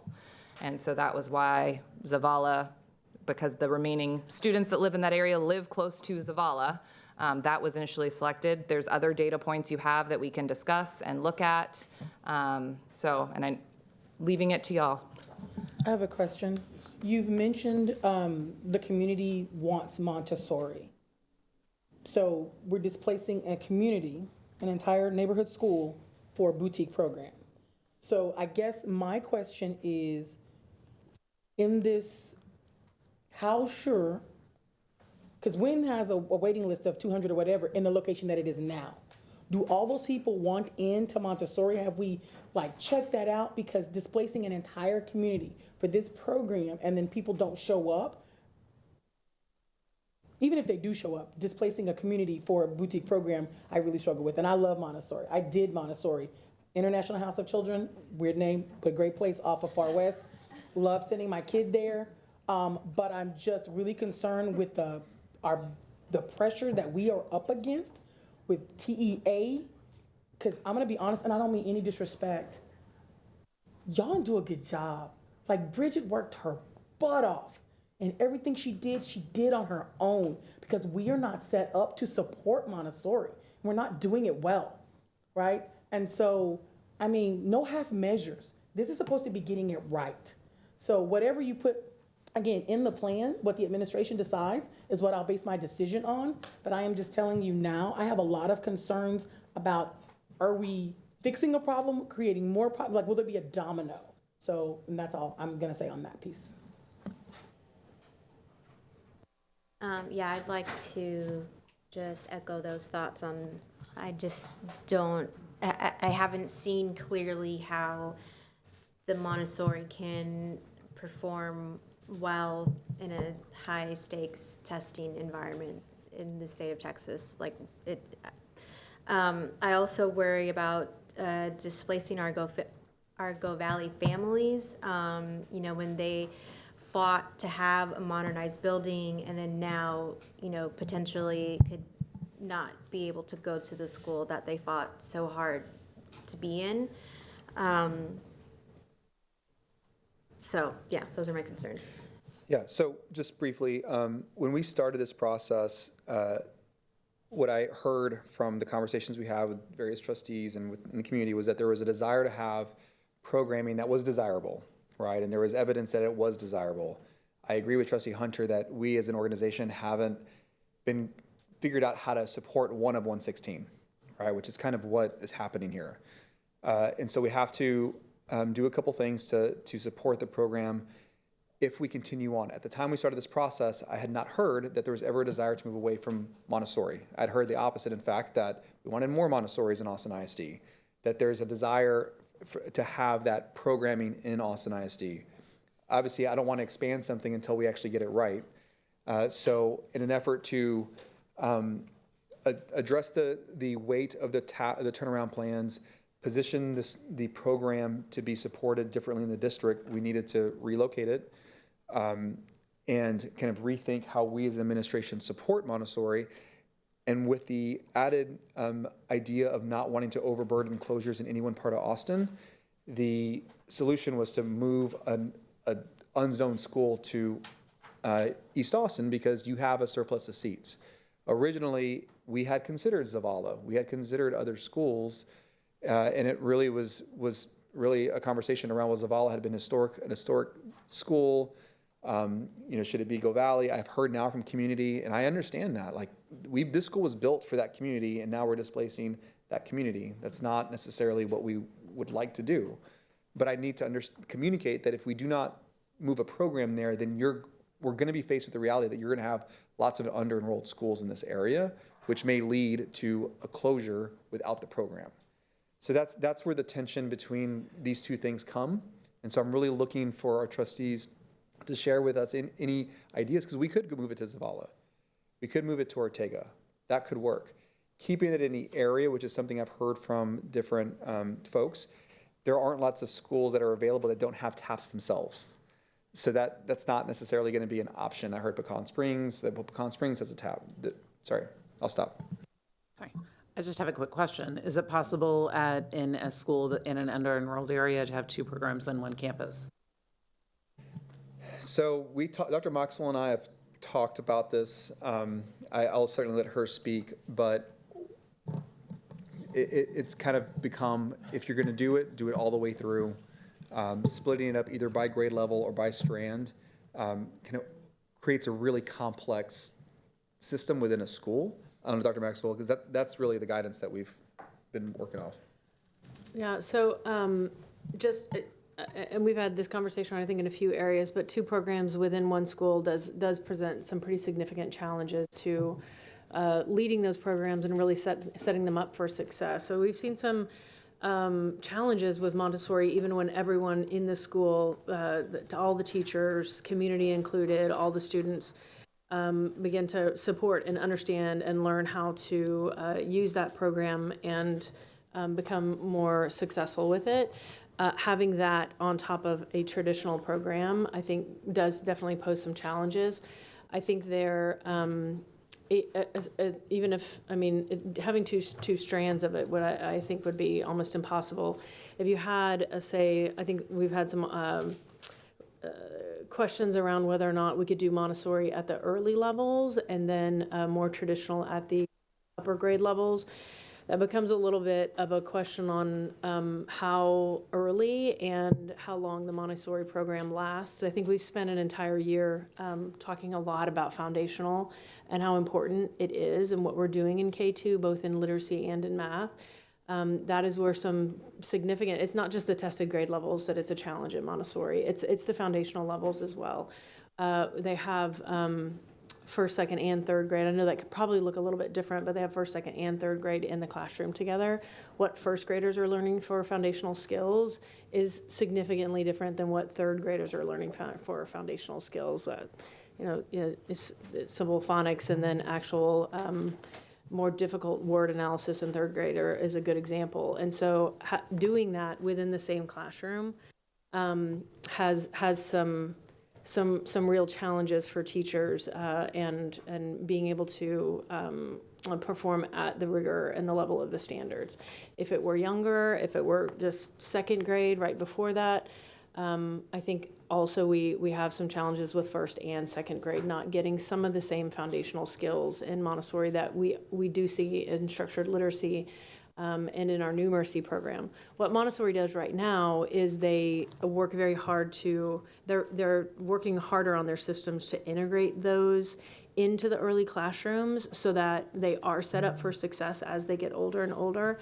Again, with 2 or 3 grade levels in the classroom, it poses challenges to make sure that every single student is at the level that they should be. They have pretty significantly high numbers for our early literacy and our early numeracy screeners that qualify or that first indicator for interventions. So now you're talking about Montessori, multiple grade levels, foundational skills that are difficult and need to be taught explicitly and systematically all the way through second grade in the early levels. And on top of that, high numbers of students who are qualifying for interventions. So it becomes difficult to solve that in tier 1 when you've got 3 different grade level standards to teach, or 2. Thank you. I do want to, this is our opportunity to reset Montessori. So to Trustee Hunter's point of not serving it well, I think we probably should have been a little more thoughtful at the inception of the program, because some of us are now trying to play catch up on how can we fix past mistakes. I do think we need to consider mobility. If you are a student and you pop into Montessori, you stay a couple of years, and then you go back to a traditional school, or you come late. I think my thoughts is we shouldn't place it somewhere where we have students that are going to be highly mobile unless we have a plan to support that. Because as Dr. Maxwell said, they're getting multiple standards at the same time. In a traditional classroom, you know what the first graders are supposed to master by a certain date. Montessori is a little more self-paced. So again, you can leave Wynn and go to Pecan Springs and you may miss something, right? Because we can't keep the alignment that we need for highly mobile kids. Yeah, I'd like to speak to it. I would say one of my concerns with Montessori, like moving or going away, is that we have such a long wait list for Montessori because the standards are developmentally appropriate and they are higher for kids. And so there is a big concern about standardization coming down in the state and in this district. So I would say my concern is us actually like leaning out of that. And I think it's a problem that our students can't go from place to place and get developmentally appropriate experiences. Having multiple grades in the classroom allows a teacher to work with students who are having emerging phonics skills. Montessori is very, very explicit in teaching numeracy in hands-on ways, in teaching phonics and words very, very specifically. And it also gives students who are advanced the ability to go on and be more advanced. So I do have a lot of concerns with just kind of like picking up and moving it. So this is one of the 2023 like sabotage schools that were sabotaged by the Texas accountability labels. So this isn't the fault of Montessori. This is the fault of our state. And, you know, again, we have families that are showing they want a diverse school and that they want these type of experiences. And that's why there's a wait list, because they're concerned they're not going to get it other places. And, you know, I send, like, you know, my peers are people who are sending their kids to school and making these decisions right now. And I always say, go and visit a school. And I know that Miss Farr has coffees every Friday. You can go visit that school every single Friday. I was thinking about sending my son there, which, you know, I don't want to have 2 drop-offs across town, but she's like, he's 3, you know, in January, there's like, I would love that school. I sing their praises. I tell everyone, I tell everyone to check out their school. And we have schools that are on this list staying open where I say, go check out your school. And my friends are told, oh, we don't do tours at this school. So I need principals to be like Ms. Farr and take some responsibility of recruiting people and making them feel welcome. And it's just really sad to me that so many of these programs that have these strong leaders who have gotten buy-in from their communities are on the chopping block right now. It makes me really sad.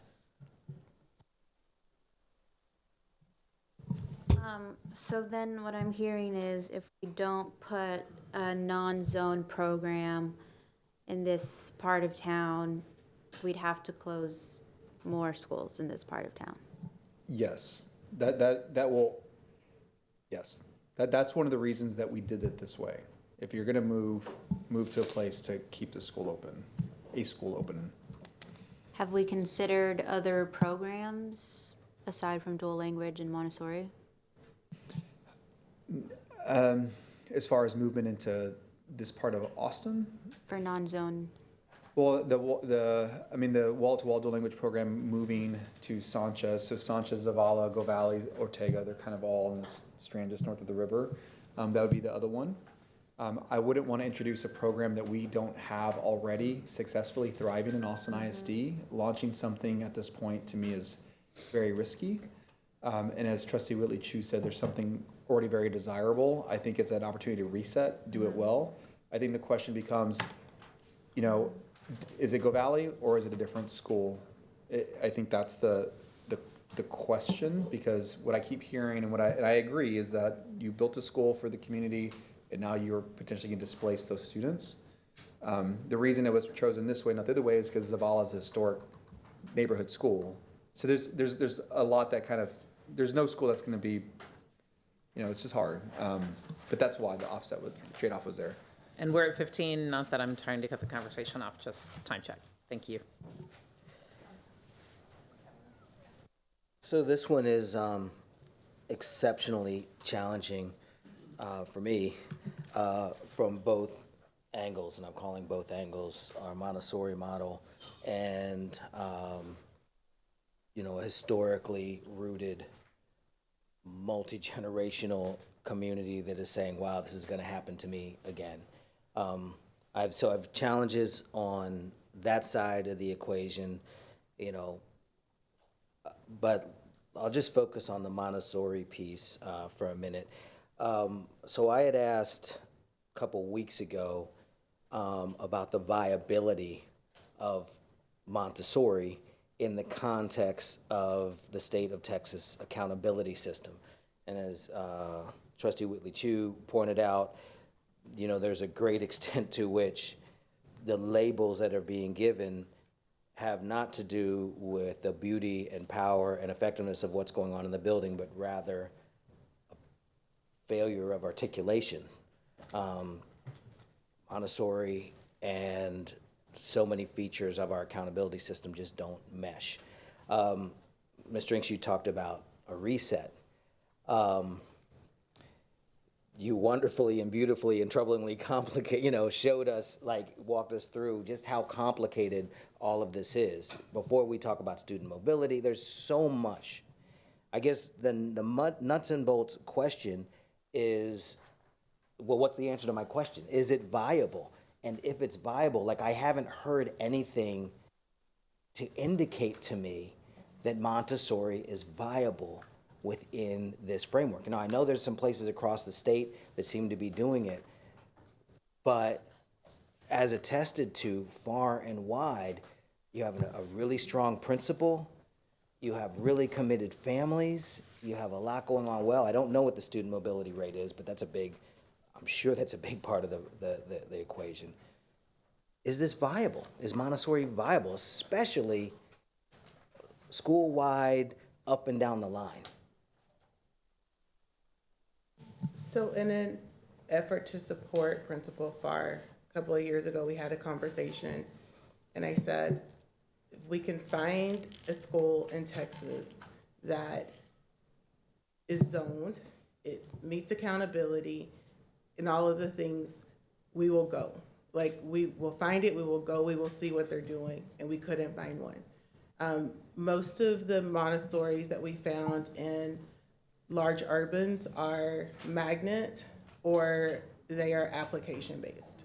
So we were unable to find a zoned Montessori in an urban district that served the demographics that WIN served.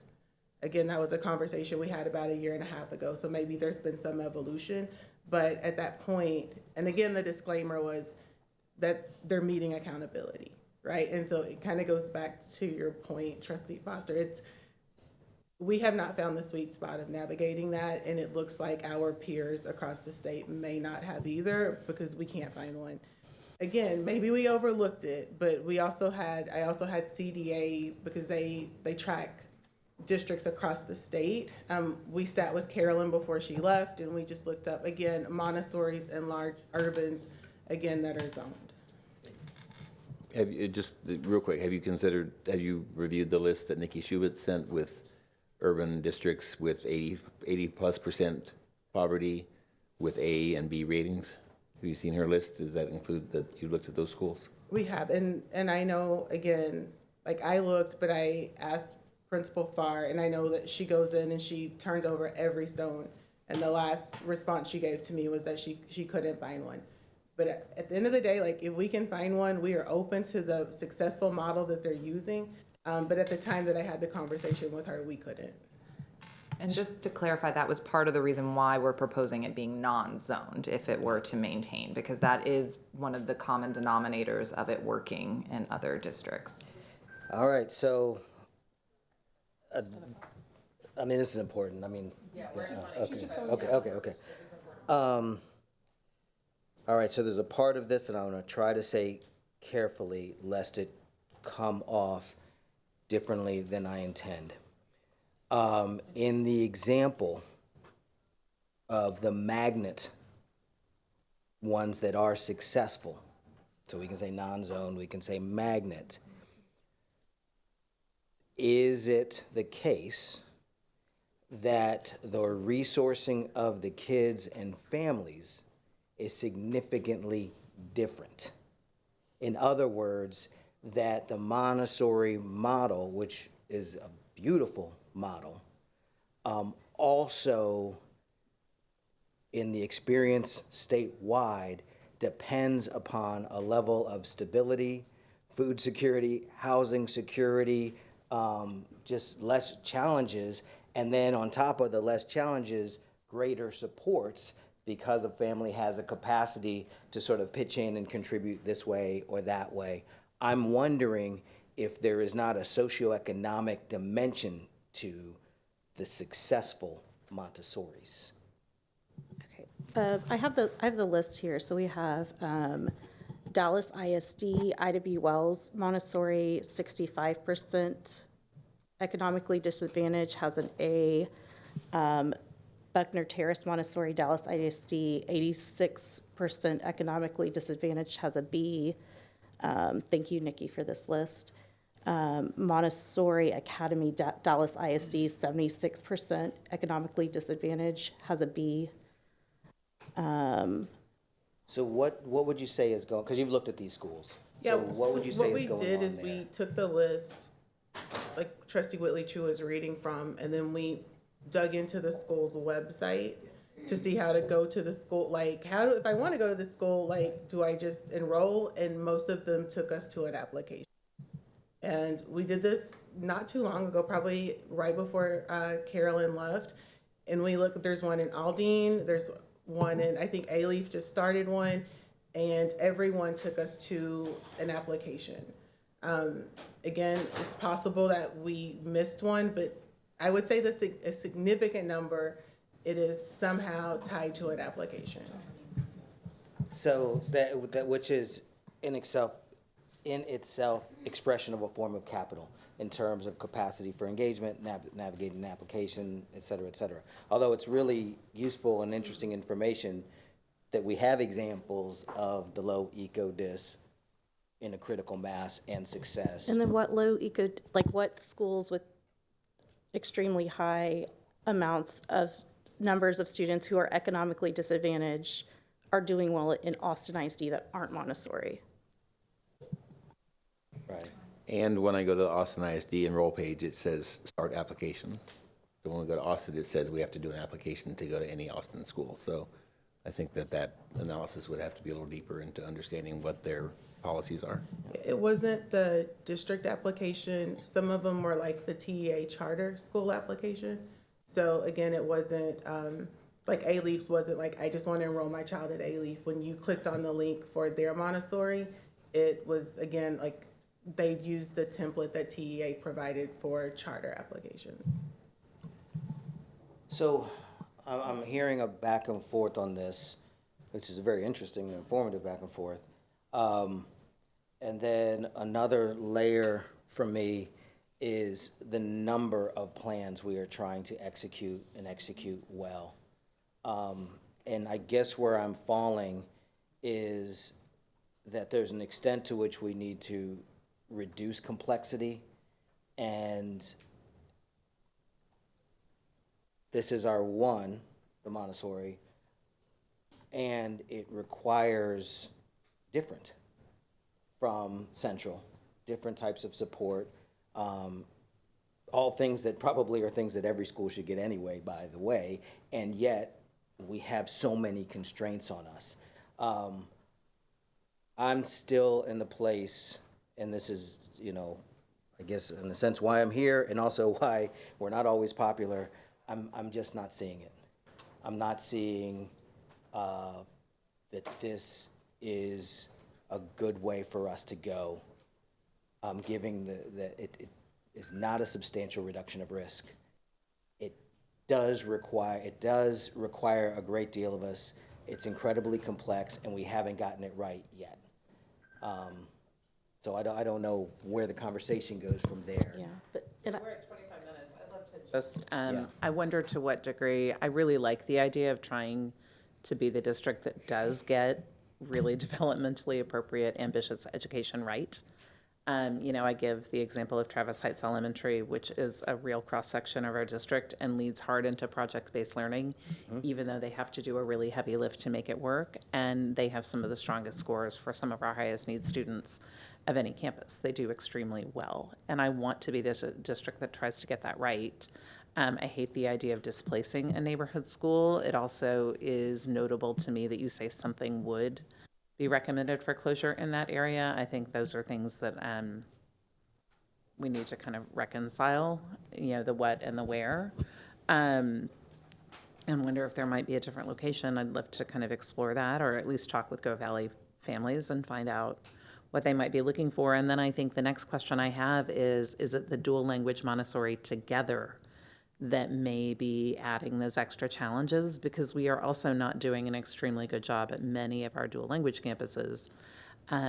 Seeing that we have 57 of serving our students well, either partly because we have that concentrated economic need. And yes, there are shining examples, but on balance, we know that it's a bigger hill to climb because of what kids bring with them. And we know that we're not doing the wraparound services well. We know that there's high mobility, that there are so many other factors that we know get in the way of students performing in the system that we have. Yeah, we entertained not having dual language, but some of us have a philosophical issue with offering a program in this district and restricting our emergent bilingual students from participating because we don't have dual language.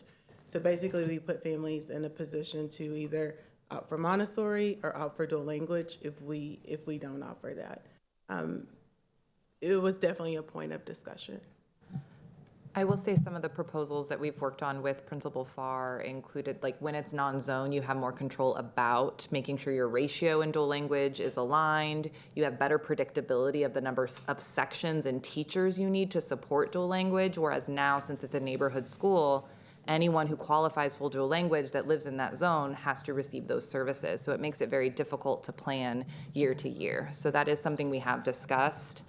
I will also want to note that there's a bullet on the slide, more than half of the school is currently dual language. So if we weren't to offer it at least temporarily, it would be effectively needing to restart the program because we wouldn't be able to continue with those teachers and families. So I have a question. We're almost at 30 minutes. Do you want email feedback from us going forward? What is helpful to you? So email doesn't help me drive towards consensus and getting a recommendation that'll be, so that's I think the challenge that I have. One of the things I will say is we started this process because we knew that Montessori was an offering in the school district that we believed in, at least now was my understanding when we started this. I agree that it hasn't been done well. I'm not going to participate in something that isn't done well, which where I think Lakeisha's point, a reset is appropriate, and we are committed to doing it, and that's what's in the plan. What I wanted to move towards is this tension between displacing a student population who was selected as a receiving community for a new school, right? So if the first elements of this are reasonably accepted, then the question becomes, would we be willing to accept an alternative placement of the program so that the new facility, the modernized facility, isn't the one that's displacing being the receiving campus? Given the location, it would either be Ortega or Zavala. Or unless you go completely in the area, because again, in the area we have too many seats. So that's why that kind of ends up being the zone. So that's really what I want to. Emails are great, but it's not going to, I think, drive to getting a. That's a helpful question. Thank you. So Trustee De Rioste and then Quintana. So I wanted to take our opportunity. I'm glad this has come up, highlighting, for this kind of entire endeavor, part of the thing that has been a focus for me is the overall process and the theory of action that we're approaching this with. And so one I want to call out is that every time we start talking about a different school for these moves, anybody that's paying attention on TV, all of a sudden now it's a different school. But also I want to highlight for the people that are watching that this is the conversation. This is what happens when people are, what about this other school? What about this change? Like, these are the discussions that happen. So I just want to call that out and name it. And in this community in particular, highlighting the effect that has on the larger community. So as you're saying, this is a new building, there's attachment there, but also these other schools have historical connections too. Trustee Foster and I were just recently there, and the Go Valley families were talking about how much it's been to kind of rebuild the community there, people transferring in, and so there's a dynamic tension there between this was the community school, this was the rebuilt school, like that entire piece of conversation. And so I think in approaching this, as much as we were just talking about all the Montessori part, to me, there has been a conversation ongoing about specialized programming and what that means to the district. I appreciate the idea that if something's not working, we're not going to, continue to I'm trying to think something that's not inflammatory to say. We're not going to keep doing something that's not working, which doesn't sound like that's 100% the conversation here. There's still, a chance to reset it and do all that. So then I flip to the other side of that conversation, and with the move that we're contemplating to do that, and how does that affect the community? A lot of these feedbacks, the rest that we're going to go over, again, gets into these community decisions of now I have to cross this street that I didn't want to cross, or the transportation for my kids, they can't bike, all these pieces. So this move in particular, how that is received by the community, and so I think the idea of putting the students in good schools, the fact that we've just, remodeled that, we've done all this work, it kind of speaks to what was the procedural intent here. And so for me, that makes it something not just about Go Valley, but the approach that we're using. Are we giving students something and then moving them to another place? I understand that's a lot of the moves that we're making and deciding on those facilities. And so I think maybe to again, make this apply everywhere is what are the other moves that are also going on in this general community, if that makes sense. Like how many trades are we doing that, they've lost this building, what else are they gaining in the overall community? Because that was the piece I'm concerned about, is the idea of moving a specialized program into the east side, into one of the newer buildings right there, and then displacing some of those students for a program that it's not necessarily those families looking for the Montessori school. I understand the Montessori school needs a home. I understand it offers the chance for the reset. And so I'm, that's kind of my concern is how the community receives that. But then the minute that you say, oh, maybe Zavala instead, then the Zavala families are the ones that are emailing us next. And so I think that is kind of the community conversation. Yeah, so I know Trustee Gonzalez has a comment. What I would say is, I look up there, you see Ortega and Zavala, right, as kind of the two alternatives for consideration, given the region and what we're trying to do and not close more East Austin schools. When I look at both Ortega and Zavala, its historic nature and the building itself is kind of set, right? There isn't the opportunity to do what we did at Go Valley, which was a complete modernization, right? Now, you probably do have that opportunity at Ortega at some point in the future. So the question becomes, with those two things being said, assuming that Montessori is going to continue, is there an appetite or maybe a consideration for us to do the work and propose a different solution? Because I want to be responsive to what we're hearing from the community. And Trustee Catana, I'd love to hear your thoughts. Can you say that last part again? So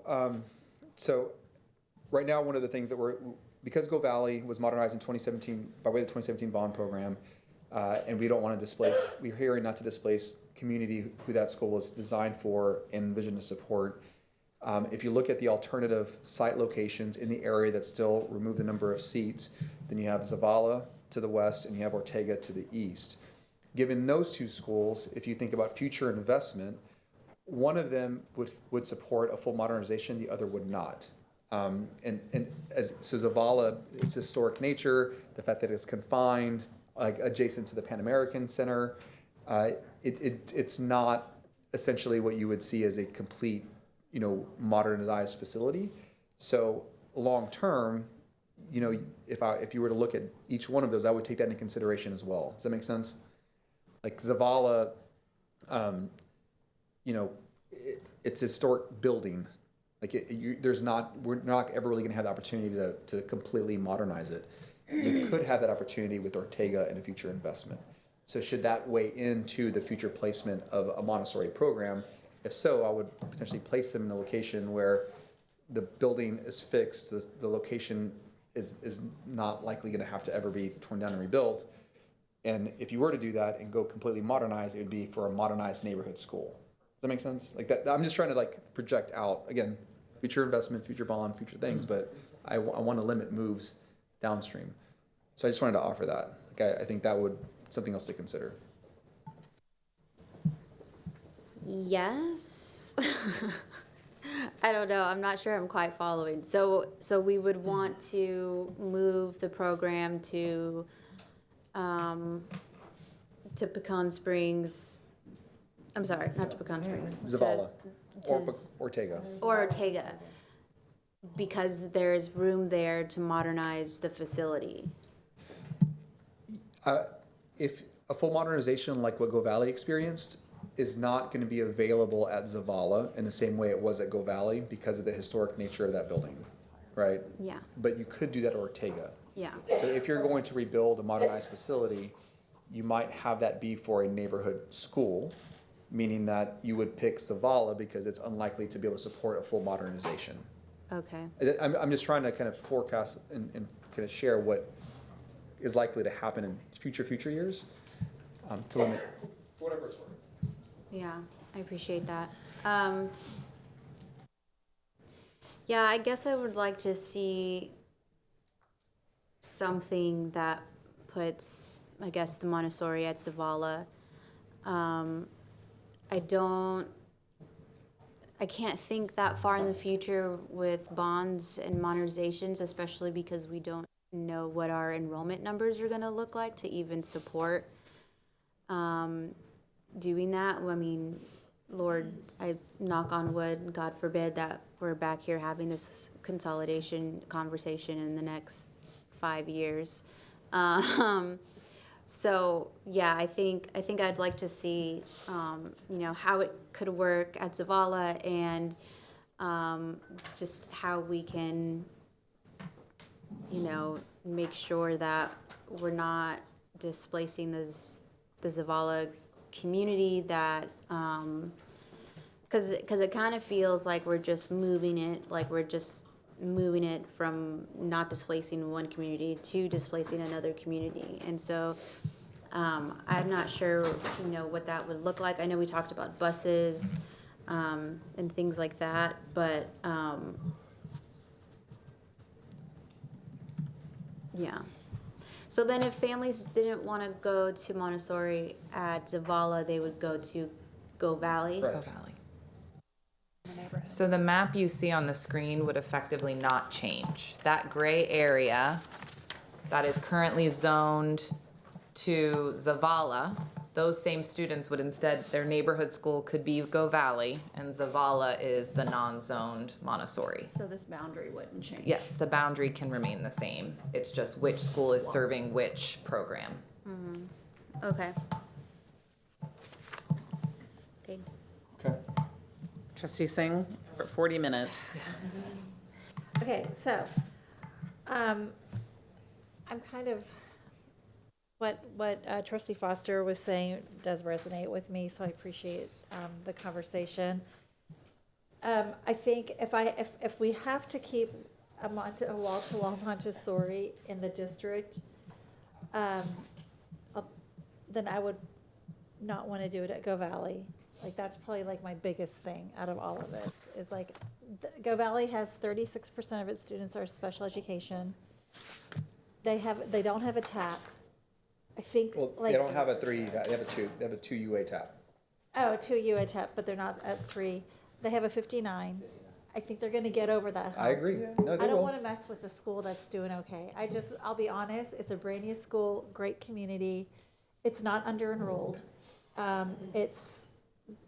There's a lot more SPED students there than we see, it's above the district average for SPED students. And I know, like, they've just put so much into getting that up, that support there. I really am worried about messing with that. So then the question is, do we even do a wall-to-wall Montessori? And I'm going to have to lean into what my colleague, Trustee Foster said, is I love it. My own kids did Montessori, so I get it. They weren't at the strange name one that you had, but International House of Children. I know, but they did. I know. So mine went to Mariposa Montessori, but it was an amazing experience. I think it would be great if we thought about that as a pre-K program throughout the district. I would love to see it for itty bitties, and I don't even know. Like, I don't want to displace Zavala either. Like, I think there's a way that we could think about using as a draw for enrollment as a pre-K program without having to displace anybody. that's kind of where I am with it. But Go Valley, I really hope that we would just leave the school as it is. Okay, do we want to do a round around? Trustee Foster? No. Okay. Trustee Foster, thoughts? There's elephants in the room on this one, on the side of the equation that I didn't talk about, that I think other people are lifting up. That elephant is handled by not putting the non-zoned into this beautiful new facility. So I'm there on that one at the not at Go Valley. Agree. Then the other thing I have to acknowledge, or not have to acknowledge, but the other side of it is this is effectively free from being in tip-tap territory, because it's going to be it would be in a new space, and it would be a fresh start. So it's like, if it got an F, like, we've kicked the can effectively. I would say we're going to share our. Yeah, no, and I realize, and I really need to be careful with my words so that I am not offensive. It is not my disbelief in Montessori, and it's not my disbelief in our kids, nor in our teachers or our program, rather the incompatibility with the state system. It's really, really difficult for me to get there. I question, and I would have to go to the schools, I question agnostically whether other places are doing it with fidelity. Like, I just can't, it's such a leap for me. It's such a leap. That having been said, now we're going back to Forgione era stuff. This is so tough to talk about, but it is a reality about the retention of folks in the district through programming that they love, and the history of our nation's public education for the last, since civil rights forward, is that one way that urbans retain folks is through specialized programming.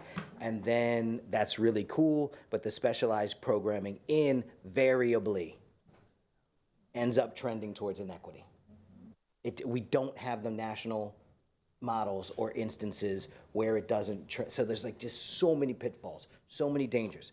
That having been said, I think there's a compromise space that for me I can live with, that it's not in Go Valley, that option is available to parents who want it, that we do what that community's already been doing with enrollment guidelines, and enrollment like expectations in terms of balance, and that we actually fund that, which is a hard piece, that you fund it. You're not going to maintain the equity without transportation for those who need it. So basically, I guess where I would be ceding territory is giving in to complexity when I think we need to simplify. But I can, at the end of the day, be okay with us taking this risk, because we do have a substantial community that wants it, and we won't be harming Go Valley if we don't do it there. And so I can kind of live with this. I don't believe yet in the accountability, the articulation of the models, but how awesome would it be if I were proven wrong? Like, I would 3 years from now be just like jumping for joy that, to Trustee Whitley Chu's point, we found a way to do this beautiful thing well, even given the state's constraints. So I guess that's the middle ground that I can find, even if it took 45 minutes. Yes, it's okay. Madam President. We good? Do you have what you need? Anyone else? I'm there.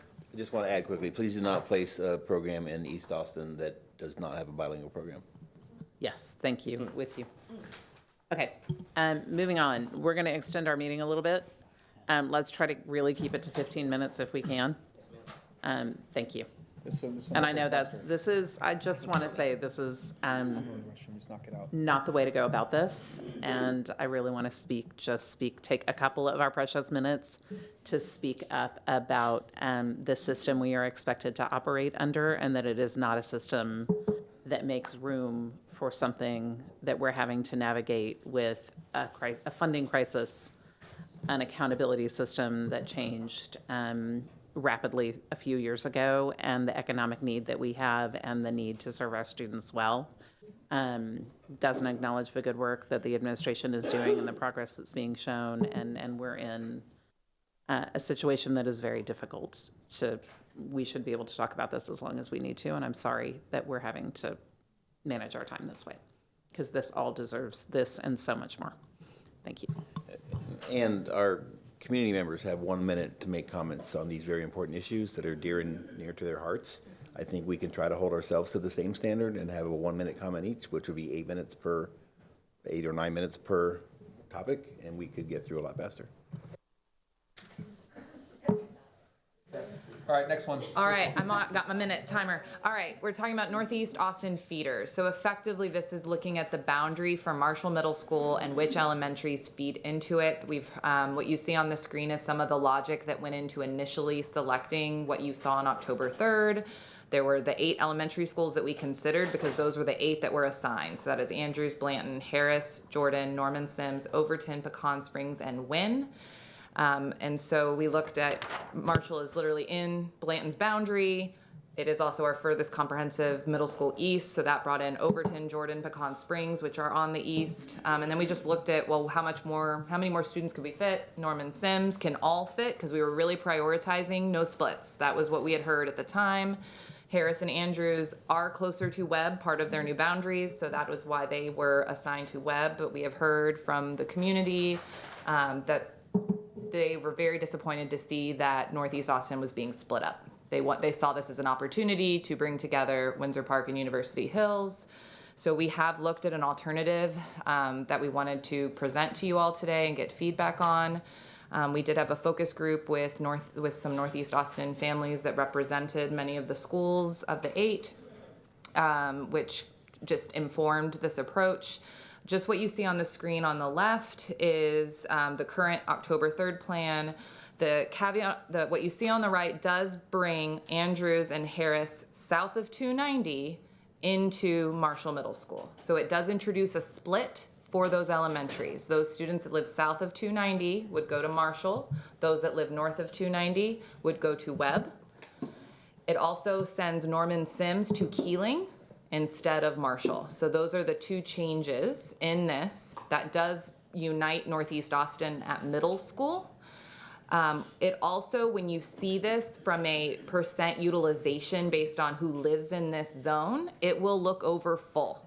It'll be looking, and we're working with our demographers on the official number. But if you look at this zone today, number of students enrolled today, there are 913 middle school students that live in this boundary. We don't ever want to put more than 800 in this school. I know that the capacity shows 915, but this is one where the enrollment capacity is really less than the facility capacity, at least now that we're learning the building. That could change over time, but right now, that would be the max. But if you look at which students in that zone currently choose Sadler Means or Gus Garcia, you only have 721 middle school students left. Many of those do choose Keeling, they choose Lively, they're transferring to other campuses. So we could do this. It just does mean that we need to make sure we monitor enrollment, make sure we're still recruiting into our single gender schools, but this is one option for y'all to discuss. Thank you. And one question to follow up, what does this do at high school? Great question. So this would send Blanton, that would not change those boundaries. So it would effectively, Blanton, Harris, and Andrews would move to Northeast. So, and then Pecan Springs, Overton, and Jordan would move to LBJ. So it would be a fairly even split for Marshall Middle School into those 2 high schools. Yeah. Thank you. Yes, good. Also, just 2 questions that the community has really lifted up, and I need to ask you now. The first question is, why weren't the single genders looked at? Yeah, so I'm happy to answer that. This is one of those really big questions that when we started the process, we weren't able to consider. I would say the same is true of magnets. That was also something I shared that last night with the community. Magnets, single gender, And even now, as you talk about some of the philosophical, ideologies around wall-to-wall, whether we should or shouldn't. And so we started this process, Bertha Sadler Means, Gus Garcia had been making progress. They had been in the organization, thriving, especially recently. Given how they came about, the complexity, it just was a big thing to consider. So it wasn't a focus. That's the honest truth. We would look at that at the same time we look at magnets, and both of those are huge endeavors. I think as we move forward, once we get past this, I do think that we have to explore all of these things if the board, would have the administration do that. But that's why it wasn't included as part of this specific work. That's just a question I had from the community, and then for my last, because there was just the 30 seconds, the first part, David. And for the last 30 seconds, there is an appetite in sort of the University Hills, Windsor Park, to have another all gender. And that's really something that has been asked. And I'm not saying that this happens now during this plan, but it's something that, because we have children at Overton and Jordan, they pass 2 middle schools to get to their middle school, right? And then they're gonna come back to go to their high school, which is how it's set up now, and it's a lot less than it used to be, right? It was all over the place. So I'm just sharing with you what I've heard from the community, but as far as the new, keeping that whole from 290 to 51st whole, I think that this is what they were asking for. Okay, we good? Oh, sorry. Sorry, President Boswell, I'm talking when you should be No, talking. go. It's a workshop. It's super casual, so please. Trustee Foster, you have a comment? I apologize for not being able to follow all the boundaries. That it gets confusing to me, so I'll just speak in plain terms the way it's coming to me from community. The Mueller, so between Manor, Airport, 51st, that triangle that is Mueller, currently, or in the plan was splitting to Campbell and Blanton at elementary, correct? And then, so where's Campbell going now? Keeling. Campbell goes to Keeling. Where does half of Mueller that goes to Campbell, did the Mueller boundaries get changed at all? No, and that was a product of Maplewood, which is now part of Campbell, and Campbell were not one of the 8 elementary schools that were initially considered for Marshall, and that was our starting point. One option to get all of Mueller into Marshall would be to divide up the Maplewood community and reassign some to Blanton and some to Campbell. And what would that do for us? I'm sorry, say that again. It would allow the Mueller community to all go to Marshall. I can't speak for how the Maplewood community feel about being split, because that was part of the logic in combining them into Campbell's Maplewood's building. closing. Correct, but we were able to move all of them together into Campbell's building. We could split them and send some to Blanton, but it would be divide and change Blanton's boundary, because then it would align with the feeders. But we don't have enough space at Marshall to take all of Campbell's new boundary. So help me, this is where some sort of forward and long-term thinking comes in. One of the things I'd like to see is, and thank you for our verticals just getting cleaned up to such a great extent. One of the things that Mueller also is split on the high school level, Northeast, McCallum. Does that retain as well? They will rejoin together at high school at Northeast. At Northeast. Correct. So I'm looking down, and I apologize for this taking long. I can't vote on stuff and have it not be talked about. I think that part of the strength of Northeast is going to be the strength of the communities kind of feeding in. And one of the things that we did with Mueller that I was not only sympathetic to but advocated for was to put a middle school in Mueller instead of an elementary school, which kind of sacrificed walkability. But I think a whole bunch of us felt like that gave us a better shot of having Marshall be something integrated, serving much of the East. the trade-off was that very, large area lost elementary walkability. If we're asking that community to invest in Northeast, which I am asking, I would think we would have greater success in having that if they all fed together. So if the Muellerites are going to, I don't know what else to say, Muellerowski, whatever. If the Muellerites are going to this elementary school and that elementary school, fine, that's one split, come back whole to Marshall and then come back whole to Northeast, I think we will retain more families and be able to build a sense of community and investment that is really good for Northeast. So I guess I'd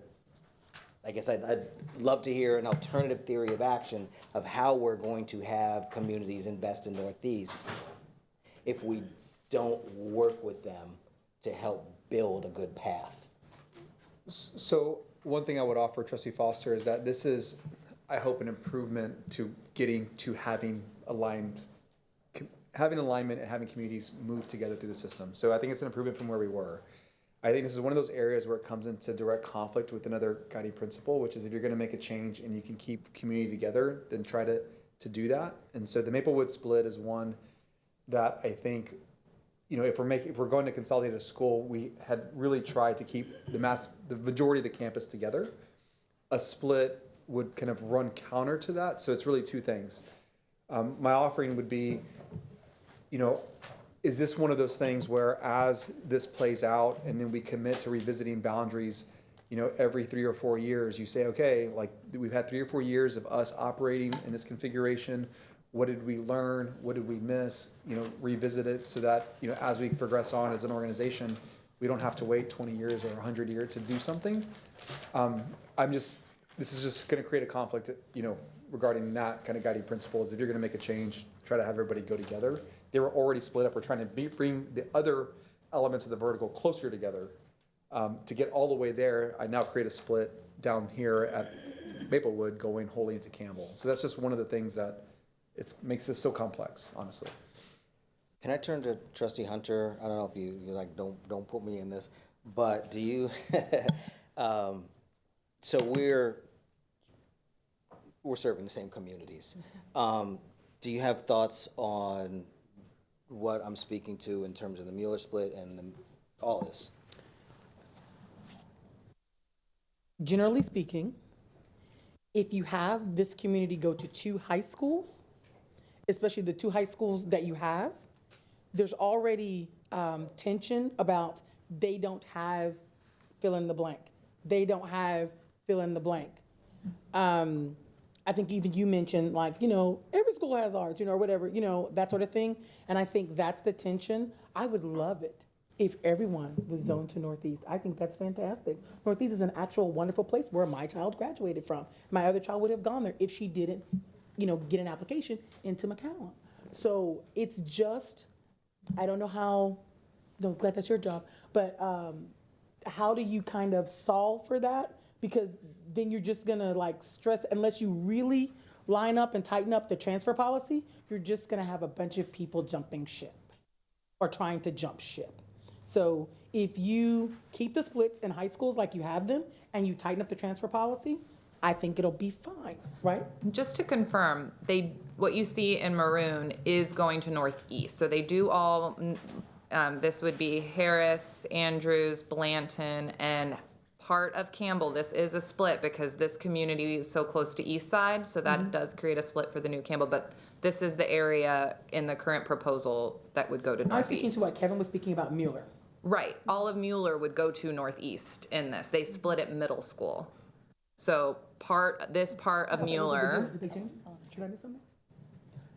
Mueller was never all going to Marshall because It was split, it was yes. always been split because Maplewood was not one of the 8 that we even considered for the boundary. Remember that? And so now you have everyone going to Northeast. Yes, but part of Mueller does go to Keeling. Yeah. Go back to the original Yeah. map. So what you see in yellow are your middle school lines. And I can also do the reverse. I don't, That will be updated on Friday. And so Yeah. what families want to know there, and that's where the academics come in, what will they be able to have at Northeast? Where they need to see their schools, they need to get a tour when they go, and they need to know academically what is going to be offered. We need strong academic offerings at every single campus. I will tell them they get that really cool VR math class where they put the VR things on and do math. I would also be remiss to highlight, because this didn't make it on the slide when we were revising them, what this does do is it does introduce a three-way split at Keeling. So this Keeling goes to Marshall, or Keeling goes to Northeast, East Side, and LBJ. Our steering committee went back and forth on this, and those very familiar with the Keeling program felt like since it's already part magnet, this was, if you were to have a middle school that had a three-way split, it was one that, They're already splitting anyway. yeah. So I didn't want to leave here without making sure y'all were aware that that is another kind of consequence of this change. So you're gonna have half of Mueller going Campbell, Keeling, Northeast. So south, further south, jump north. Yes. So And we hit 15, I'm adding 5.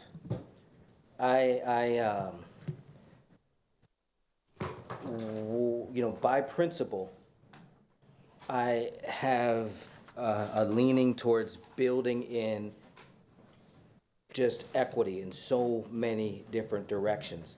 And I do think that we are gonna lose hearts and minds, I guess you'd say, if we don't follow through on a theory of action that creates an appropriate alignment. I think to ask a community to say, okay, this time around, we didn't give you an elementary because we didn't give you an elementary, we put in a middle instead. And then to say, now as we go back around, we're gonna close this one school and we're gonna affect a split that sends you all to this school, Campbell, so your Maplewood's closed, you're gonna go to Campbell, then you're gonna go to Keeling, then you're going to Northeast. They ain't going. And it's to Trustee Whitley Chu's point, I have great faith in Northeast at where it is going from F to D to C. I have great faith in Northeast. And I need to lean into that, but I also think that a community doesn't have an unreasonable ask to have the cleanness of a pattern for their neighborhood. The hit that I am willing to, and it's not a hit to me, is to say, okay, we're gonna clean this up. No, you were going to McCallum, now it's Northeast.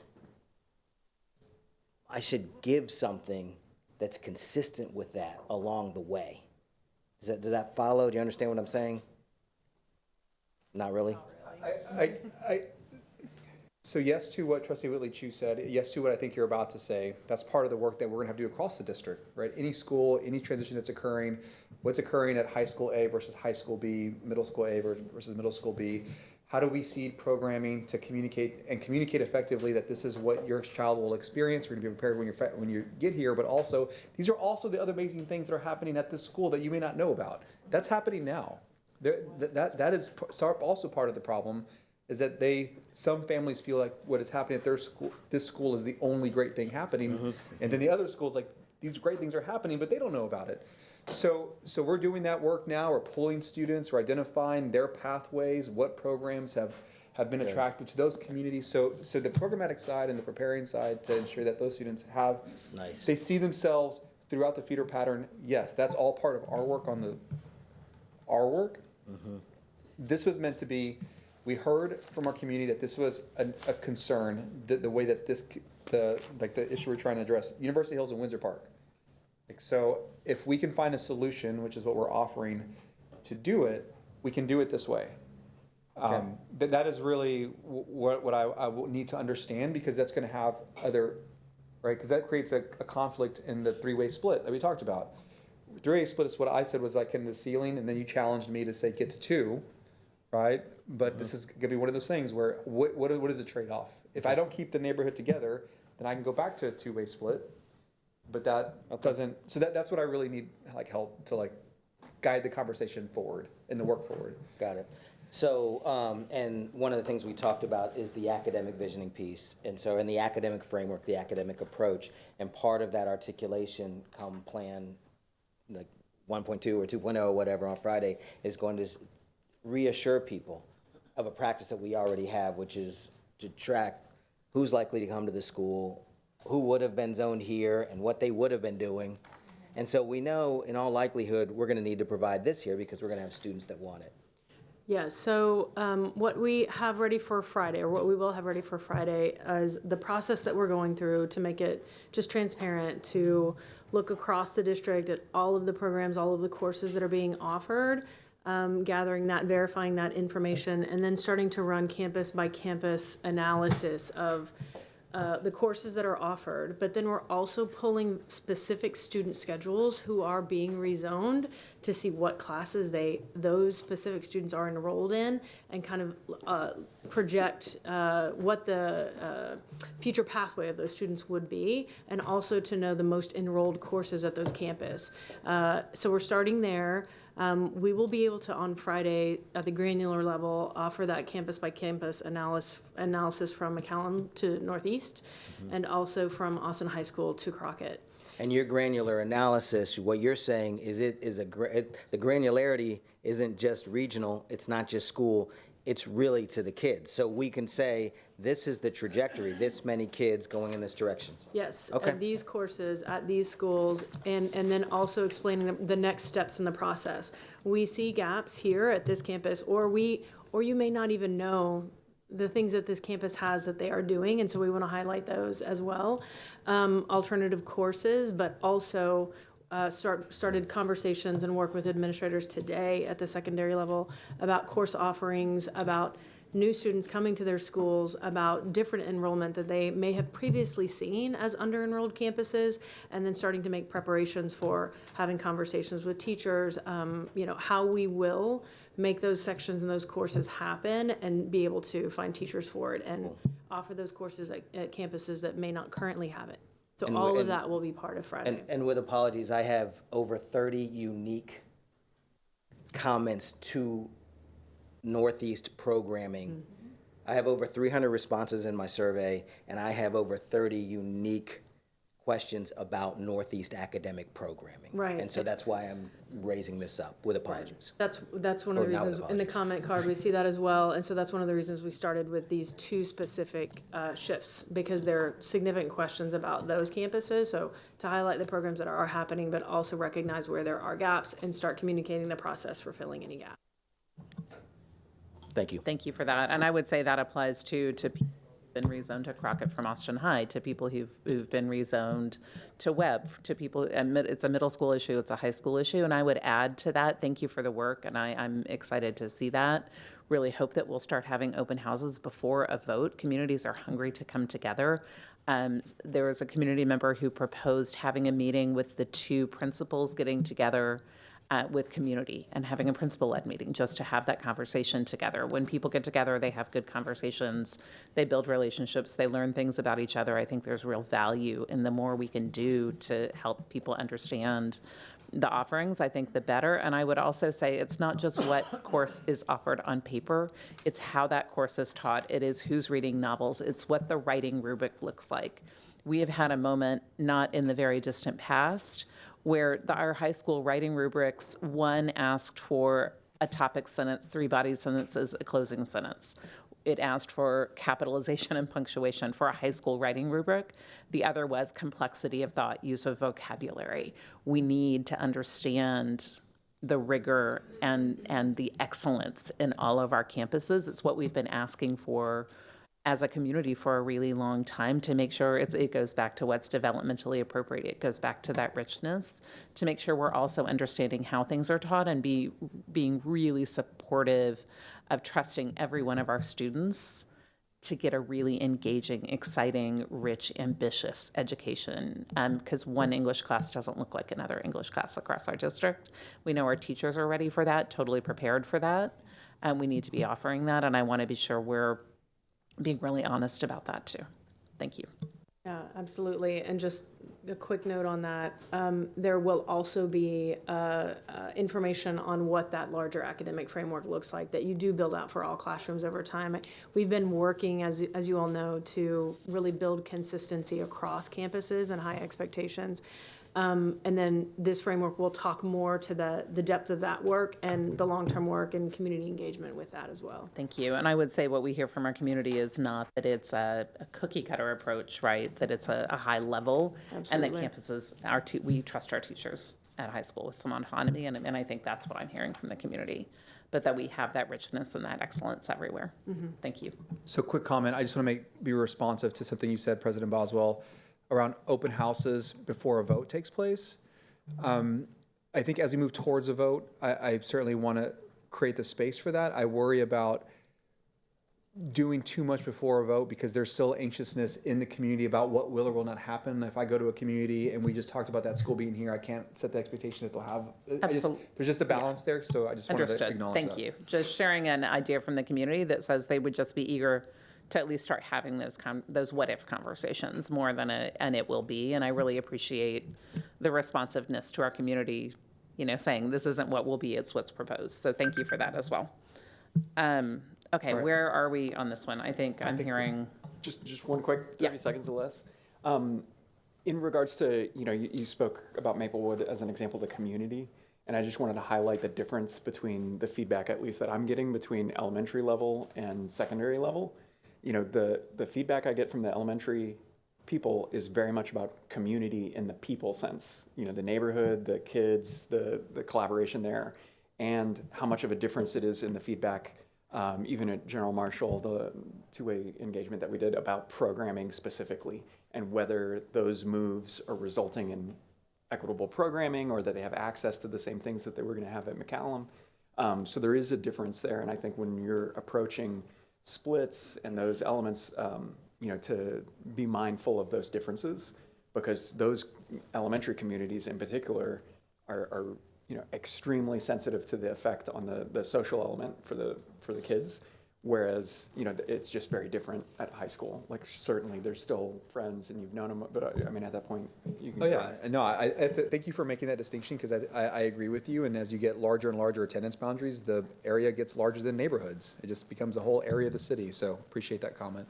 All right, we're gonna roll to the next one. Okay, thank you. So this next one, similarly, we have just data for you all to reference on the first slide. We are discussing the area of South Central Austin, in which we are proposing to close Becker and Dawson. We have heard ample community feedback around the boundary, and so are providing an alternative to discuss. Just to share some of the logic that went into our initial proposal, Dawson and Becker have the fewest number of neighborhood students in this area. And we did it, and so that led to kind of that, and other elements led to other programmatic moves that we've talked about at length. Anyway, so we did explore what you see on the right, which was reassigning Becker down to, so this is what you saw on October 3rd. Becker is zoned into Zilker, current Zilker, part of Zilker's boundary, and this is part of Joslin. We're zoned into Galindo. So purple is Galindo, blue is Zilker. On the right, which is one we can discuss, blue is Zilker, purple is Galindo. And here are just some of the elements of the change. The main driver of our initial decision was just really based on student need in this area and our confidence in being able to support students. We have discussed at length these plans, and my colleagues can answer any questions around more of that, but leaving it to y'all to discuss. Yeah, so just a quick question. Are you saying that the proposed change creates accountability concerns? Not accountability, no. Okay. Yeah, no, I think President Boswell, this is one of those ones where when we started President Boswell, we started the process, we were trying to kind of make all the shifts work, and then kind of acknowledge that, with different student needs, there's different resources, and kind of the balance of support that we have in the area. We've heard from the community that there's different configurations they'd like to see considered.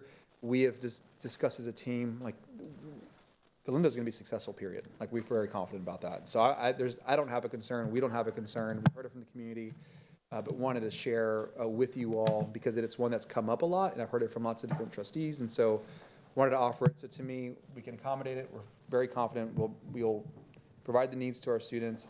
Our students will excel, so I'm happy to make the adjustment. I just, because of how much it's come out, I want to just put it out there. Thank you. I mean, I'd love to say, I've heard a lot from this community. This is in my trustee district. Becker is as well. And I think, this is walkable and bikeable for these families right now. I've driven the new routes. Becker, Galindo, that neighborhood to Galindo, it's not a very safe drive. It's really windy and hilly, and it's not bikeable. It's not. And I think when we chose minimize disruption and keep communities together as 2 of our 4 values, I meant those in equal measure to other things. And to me, minimize disruption means don't move people without a really good reason. That's part of what I was looking for. And people's lives are kind of built around where your childcare is. You can't get new childcare. You probably signed your kid up before your kid was born. So I would be supportive of this. And I also know that the Becker community has made a different proposal that this could accommodate. This doesn't close the door on that. I don't know, if you've considered that or if you've seen it. I've put it in one of my comment cards. But I would be very supportive of this. I did want to just acknowledge, because the big difference for folks that are not as familiar with this area, because we have heard a lot from the Zilker community. This does reassign Becker to an entirely different school. So those resident students that choose not to relocate with the dual language program. So I just want to acknowledge that is a change. I don't know how people feel about the change, but I would be remiss to not highlight that as something for y'all to just note. But either way, Becker would be going to a different school than they go to currently. That's correct. And the Becker students have the opportunity to move together. That's correct, yes. Thank you. Yeah.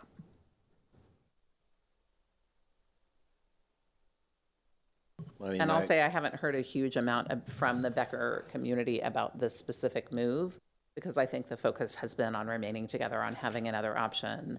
And I think Plan A for them, I have asked for ABC. I know Trustee Hunter has asked for good, better, best. And A is obviously remain where they are. B has been remain together in South Austin somewhere. And C is remain together somewhere else. So I think, the hope is to remain together somewhere. President Boswell, since you mentioned it, do you want to just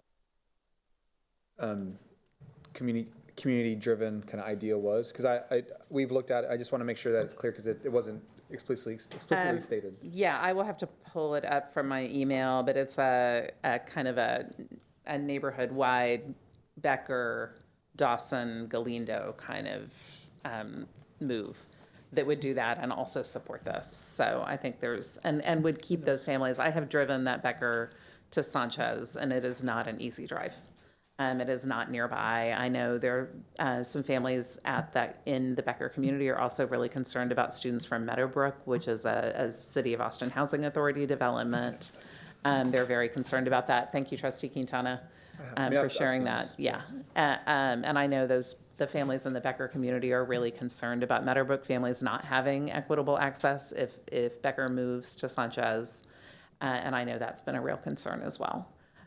So I think the proposal that they've brought addresses a lot of their concerns and keeps them in what they consider their larger neighborhood, and really I think is just more workable, not only for the students, but also for a lot of the staff.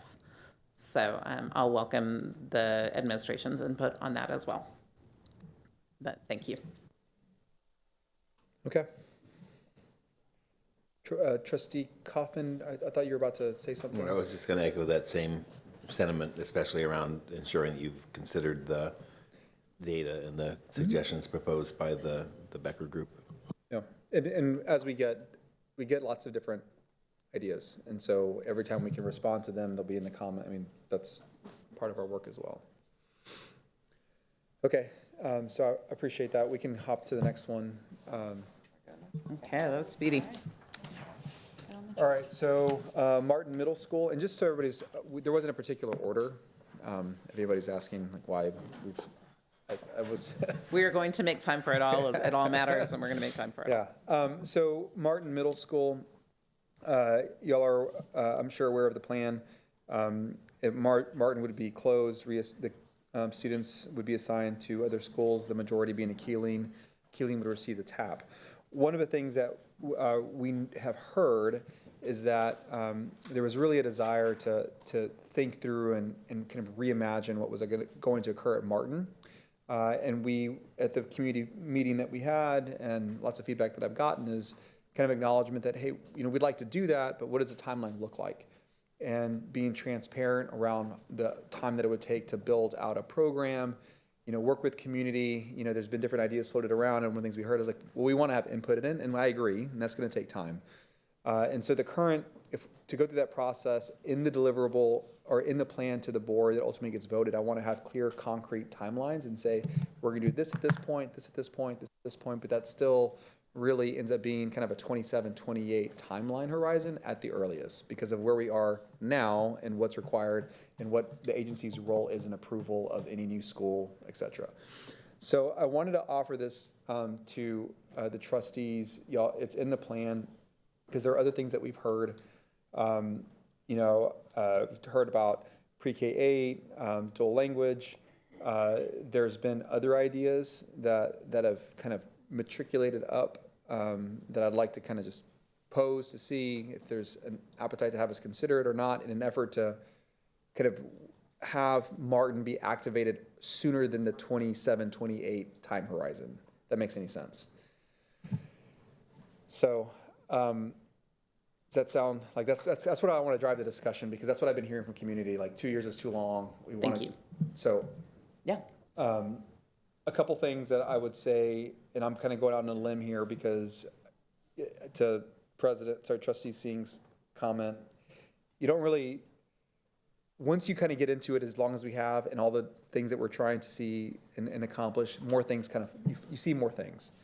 And so one idea that's kind of come about in an effort to kind of activate and move this, to do this, would be, could we consider moving Garza from its current location, moving it to Martin, expanding the grade levels, and going 6 through 12. There's been a lot of desire that I've heard in the community that we don't have that offering for middle school students. I've heard it a lot. I know that we've talked about it. We've never had the ability to expand at Garza. It's just not going to be possible there. But it would allow us to, so this is one of those things where like this is like, well, like just a lot of things kind of we're working through. So please stay with me until I finish the idea. Then, so Garza would move to Martin, so we could start that immediately because it's an existing program. We'd have the space to expand. It doesn't require approval, right? You can move programs. We do that. We're doing that now.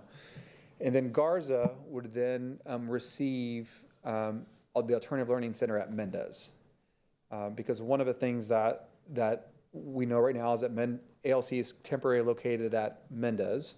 That's because of the Nita Coy housing project. In the future, Mendez will be an Austin ISD school, and depending on how we support that school and what the student needs are, having kind of access to the entire school was going to create more opportunity, if that makes any sense. And so at some point, we're going to have to solve for several of these things. It does require some moves. All the programs exist. There's no new programs.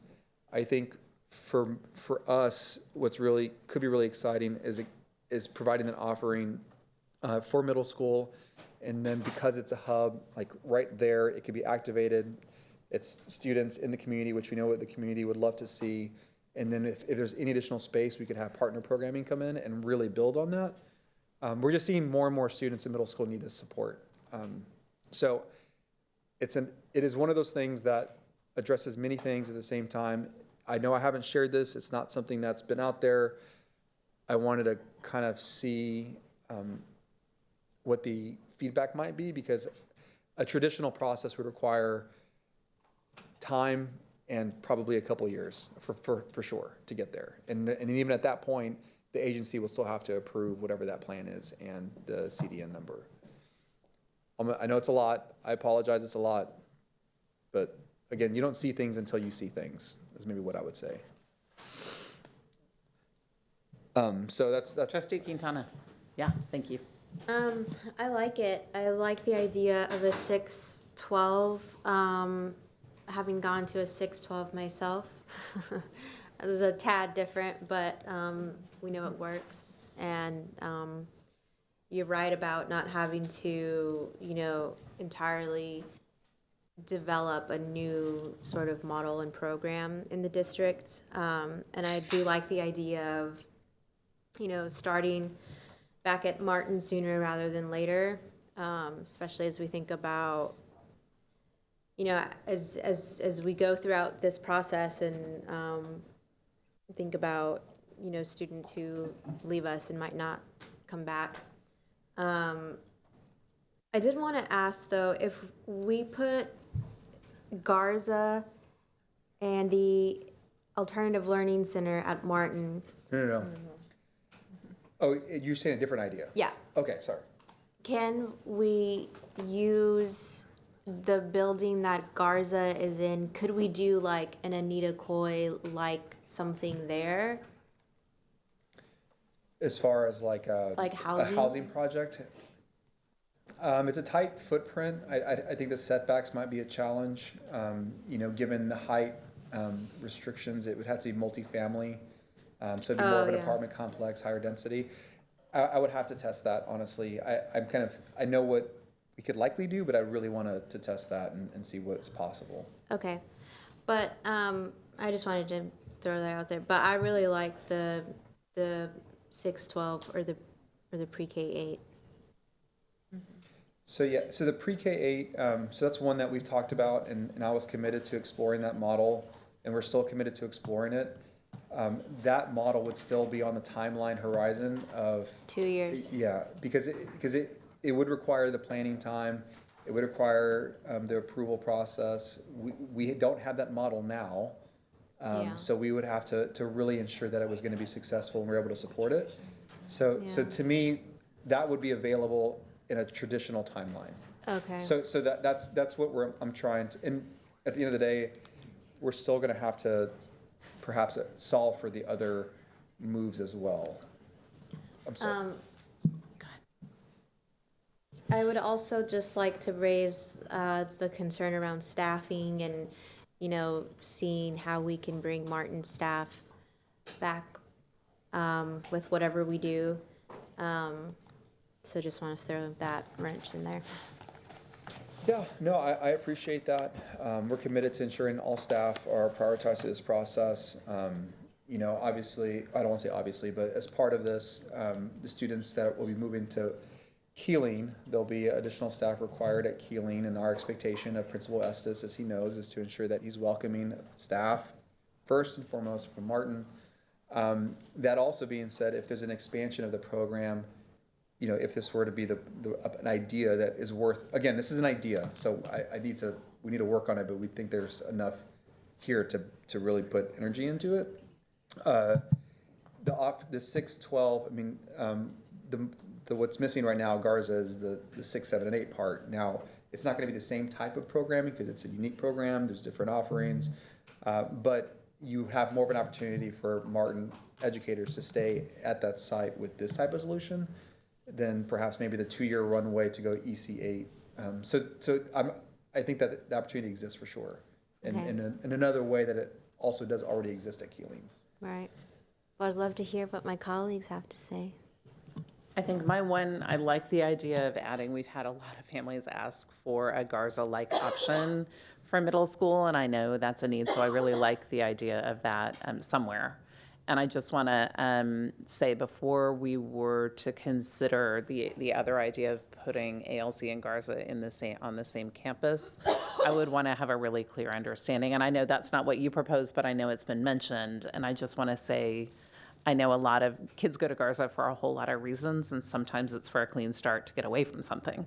And I want to be really, really thoughtful. Two of our mandatory removals, substance is a mandatory removal, and I would want to be really thoughtful about how different communities felt about that, and just protecting that really beautiful, really life-changing, life-saving bubble that Garza is for our students. It's such a safe place for so many reasons, and being really thoughtful about that. Having a Griffin myself, I've often wondered, like, why do you have to struggle and endure all the way to 10th grade before you can, like, finally get some help if you persist and last that long? But a concern that I have, one is Drew has that program set up like it needs to be set up, and it runs the accountability, like, you gotta find your transportation, he's very clear, he meets with every single student. Pulling in 6 through 12, because Garza right now is a special program. If you add 6th, 7th, 8th, I guess really 9th, honestly, would it trigger accountability? Yeah, what did you say? Yeah, I mean, so we know the way that, I mean, it's a special program, special programming, and so the accountability is already different for Garza, and we know that. That's why I think what makes this idea intriguing to me is that you don't have to expand all the grade levels immediately, right? You could start the move, and like what we did with General Marshall, build out 6th and 7th and 8th. We could do an initial expansion, but you don't have to do it all immediately. So but you would go backwards? I'm sorry? You would go backwards, not forwards. So you would say 9th grade, 8th grade, or you're saying start with 6? This is why it's an idea. Okay. Because there's enough here to have, the question becomes, this is an idea from the board. Is there enough here to give the administration the ability to move forward and work? Because I'm not going to present something in a plan that I know can't be done. I know enough, we know enough, it solves lots of challenges that we have and creates new opportunities. And at the same time, we think it's workable. But I haven't been like, let's go, right? Because that takes time and energy and resources. But to be responsive to what we're hearing from the community about wanting to restart Martin, and at the same time acknowledging that there are other things in the area and that just in general that we have to account for at some point in the future, this could be a unique solution.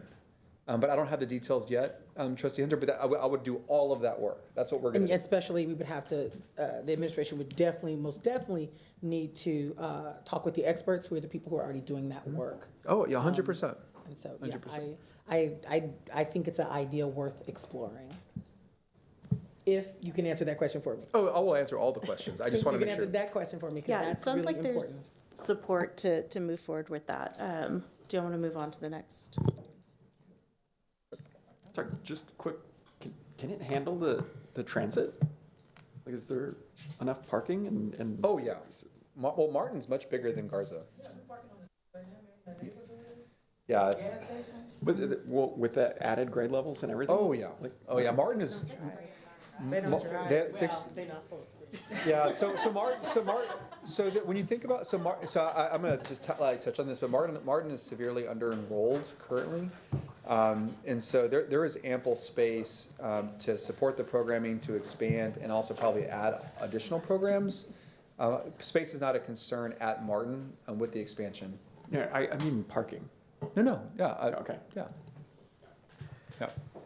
There's a lot of, so parking is not one-to-one with the city of Austin when it comes to student populations. It's very different. I feel confident on the parking side. That won't be an issue for us. I'm surprised about the Garza piece, and I see great possibility and excitement. I have very specific, pointed worries that I will share, I guess, offline or in email and follow up in the interest of time.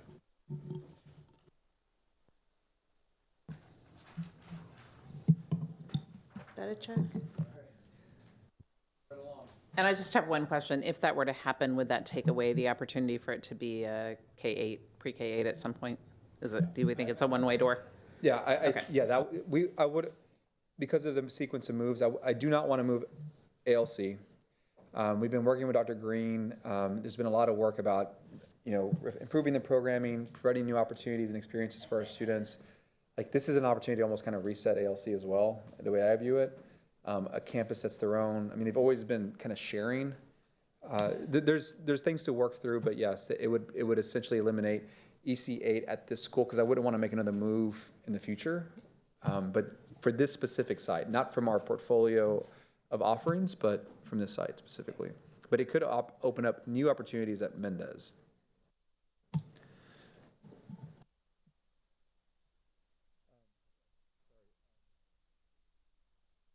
Bedichek Middle School. One of the things that we have been working through is just, there's a surplus of middle school seats in the area. There's a turnaround plan for 3UA for both Paredes and Bedichek. There's been conversations and questions around, so why Paredes and why not Bedichek, or why not Paredes instead of Bedichek? And I wanted to be, with information here, just communicate that it really comes down to geography. The Bedichek is surrounded by other middle schools, and so when it comes to being able to accept and receive the students, we're able to do it because of just where it's located geographically. There's just schools around it that can absorb. We did make adjustments and reduce the number of schools that Bedichek would be moving to. At one point in the original plan, I think there was 5 schools. 4? Oh, no, there was point. There was 5 because it was like a .04 that was going to Henry. So we've been able to make changes there to improve that. But I wanted to kind of create the space here to talk about the expectation on a restart, or what it looks like moving forward with Bedichek. So you can see here, just show it real quick. This is just because we were referencing it. I think it's pertinent to this conversation, what the move's like. Do you want to see? Yeah, there's just a lot of numbers I want to explain. So you're just like, what are all these things? Okay, so white shows the Bedichek splits. The teal, because this also links to, it's a layer cake, I use that metaphor, is the teal is like elementary. So we also were able to resolve the 3-way split at Williams and the 2-way split at Pleasant Hill with this change. And so what you see on the left was October 3rd, and on the right, instead of sending this rectangle in pink to Lively, this whole top area is, instead of Bedichek being reassigned to Mendez, the central area as a whole will be reassigned to Covington, and then the bottom area to Paredes. So it solved many different kind of splits at once. And this is a small boundary adjustment that we've made on our side that's not in your packet. Correct. It also aligns at high school, which was a request for the Travis community to keep West Congress part of the Travis boundary. So it was a very fruitful endeavor. Yeah, so the question for the trustees and the feedback is regarding similar to what we had at Martin, is the commitment and the timeline and the plan to progress a new and re-envisioned kind of campus. And so I wanted to hear from our trustees what you've heard, ideas. I want to make sure that we have adjustments in the boundary. We've reduced the number of splits, but other ideas to be considered for Bedichek.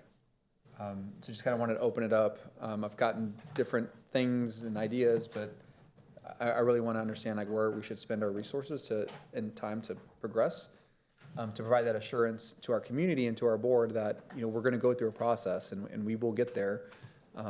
So to the extent possible, I want to include that in the plan. I know it's important to make that commitment. So that's really what this part of the conversation should be around.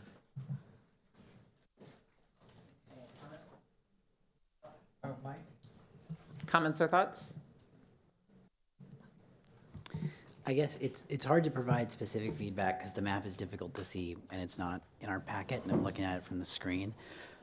This one is. And we have not had the Bedichek. This one's in their packet. Sorry, this one is in your packet. This one. Yeah, I know, but the side-by-side isn't, and so it's hard to evaluate Understood. what the changes are versus what was initially proposed.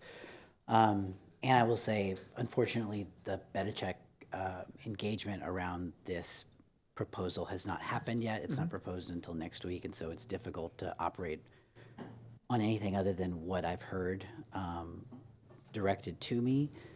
I appreciate the reduction in the splits. There was a lot of concern about Bedichek going to, 5 or 4 different middle schools. I guess overall, I'm still just concerned about the revisions to middle school that are proposed in this plan and whether or not they respond to reservations that you see when you look at the number of transfers that people are requesting to go to different middle schools across the city. I also know that we have issues in continuing in the dual language track from elementary through high school. And I know because I go to the trustee awards every year at Crockett and Aikens that there are a lot of students that are graduating with their seals of biliteracy. And I also have heard concerns about the Odom zone neighborhood families that are being redirected towards Pleasant Hill due to what's going on with Sunset Valley, as Trustee Singh brought up earlier. And so I just wonder what the potential is for responding to multiple of those concerns in Bedichek Middle School, to an opportunity for creating a K-8 alignment in South Austin, as 4-5, where Bedichek is located, is also one of those hot spots for a lot of emergent bilinguals that reside in the area. And you and I were both at that Palm meeting the other night, and we heard from a father who's at Palm and is going to be losing Bedichek, and is not choosing Mendez for other reasons. And just being directed away from that campus. And when I look at the reside population for Bedichek versus the amount that are attending the school, there's a greater proportion of the reside community that are choosing Bedichek. And when I look at Covington, where the majority of those students are being redirected, there's a much smaller reside population, and there's a much smaller number of that reside population that are choosing to go to Covington. And we're asking Bedichek families to cross William Cannon almost all the way to Mopac to take their students to Covington. And so I'm just wondering long-term what the plan is, and what possible other programmatic misalignment you can resolve through a repurposing or reimagining of the Bedichek campus. I'll stop there.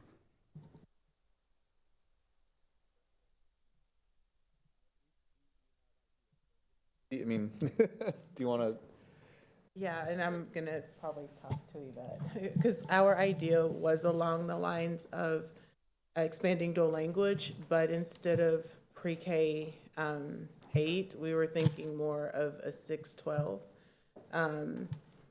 as that strand, and then also including Mandarin. I will say, as we've explored different options, that is probably the best way to go accountability-wise. But I'll let Yvette talk about the need for DL. Thank you so much. So as you've already mentioned, right, there's a gap, especially we know the dual language elementary campuses that are in Southeast Austin, right, Bettis, Langford, Houston. They only have one really viable option because Mendez does not offer dual language, and so that's Paredes. Fortunately, we have an agreement, right, and the students currently in those campuses can choose dual language at Paredes. But it still leaves like a gap. It still leaves a need. And as you were saying, Trustee Gonzalez, there are emergent bilingual students, right, that could also benefit from continuing dual language even after they reclassify and become English proficient towards their journey of a seal of biliteracy. So that's where we started to talk about the possibility of a 6 through 12 dual language campus, designing it. So it's great to have the opportunity to get your input on that.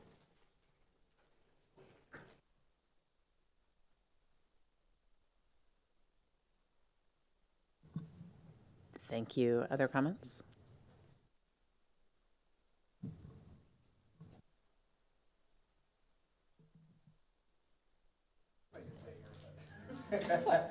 No, that's okay. This is very general, but I think it's really important at Martin and at Bedichek to consider the pre-K 8 option as a way of retaining our kids going into middle school. So just, I don't want to throw out the idea, especially around losing a neighborhood school in the Martin neighborhood. So I appreciate the idea you brought up, but I also want to keep on the table the benefits of potentially having a redesigned K through 8 at both of these schools. So one of the things that we're going to have to consider, so this is great, because what I want to do is when we present to the trustees the plan to be voted on, based on what I heard in the last couple meetings, I want to have some certainty around the direction we're going in these schools so that our trustees are comfortable and I can commit that we're going to do this in this period of time, right? And that's not a universe of ideas, it's these set, but working with community to ultimately get there. The one thing I will offer is that in order to stabilize an EC8, it's likely that another elementary school is going to have to come offline, right? So just to be clear, like if we pursue an EC8 at Betachek, we're likely going to have to pull off a campus at some point in the future whenever that campus and whatever that program comes together. And so that's, we don't know what campus that'll be. I can probably offer what I think it would be. In this case, it'll probably be Pleasant Hill if it was Betachek. But I want to be really transparent, like that's what we'll end up doing because the students have to come from somewhere. We need to see the program and then go K1, 2, 3, and then 6, 5, and just build up, or 6, and then 7, and 4, and then 8 and 5. So as we move forward from this group, the Board of Trustees, I apologize, would that be a thoughtful way to approach the set of expectations of the administration to move forward through this process? Because in one, if I commit to EC8, I'm committing to a timeline, right? That's 27, 28 at the earliest. And that means that we're going to be having the conversation around the students in the area, and in the time we'll plan with community, we'll improve the facility, we'll probably get rid of all the portables, we're going to take care of Betachek, we're going to do it the right way, but that's how far out we are, right, to get there. And as long as we're comfortable with that process and that conversation, then we will continue down that path.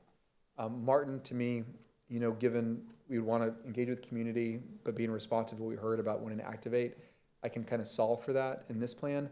I don't know that I have an easy way to solve for it at Betachek without doing something very, very kind of unique. And I don't know what that would even be at this point. But that's why I wanted to offer it. Trustee Gonzalez, I don't know if you have any thoughts or...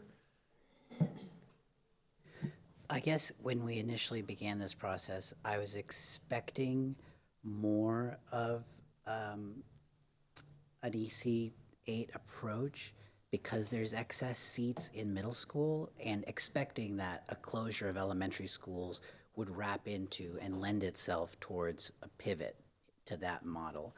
That's my own personal opinion. Obviously, that's not the direction that the draft proposal went in. So that's what I'll say. But if you're saying that a 6 through 12 would not create additional elementary seats and provide better opportunity for programmatic alignment vertically, then that's what you're saying. Well, I think we have the ability to explore both. I just want to let you know that the different things we were considering as we move forward to progress it, because I want to be able to offer what I know we can execute and in the timeline that I know we can execute it in. And based on the EC8 model, which we want to introduce into the system, it cannot be done without the planning required. That's just the honest truth. I wouldn't be able to do it, especially if there are schools that exist that have TAPs tied to them. So I have to kind of clear all of these things at the same time while progressing the model. So to me, it's part of this. It's just a function of time. But what I want to get to is a commitment to do it as early as possible, which is why this conversation to me is so important. Because if on November 20th, if we don't know what's going to happen in Betachek, I don't want to be there. What I would prefer to say is, this is the expectation that we have for the administration to do this work in this sequence with the community in this period of time. Because so that the trustees have an understanding of what we're going to do and how we're going to work with the community to drive that final solution and recommendation for that specific site, instead of leaving it open-ended and then there's no commitment, right? Like, I don't want that. It really needs to be a commitment to do the work, which is what I think I heard from you specifically about, like, we need some more, like, detail before we can take the next step. So that's what I'm trying to drive to. I would say that's still true for me. And the same thing with Martin. And I guess with the caveat that I would want to know that those are directions that both of those places are interested in going in as well.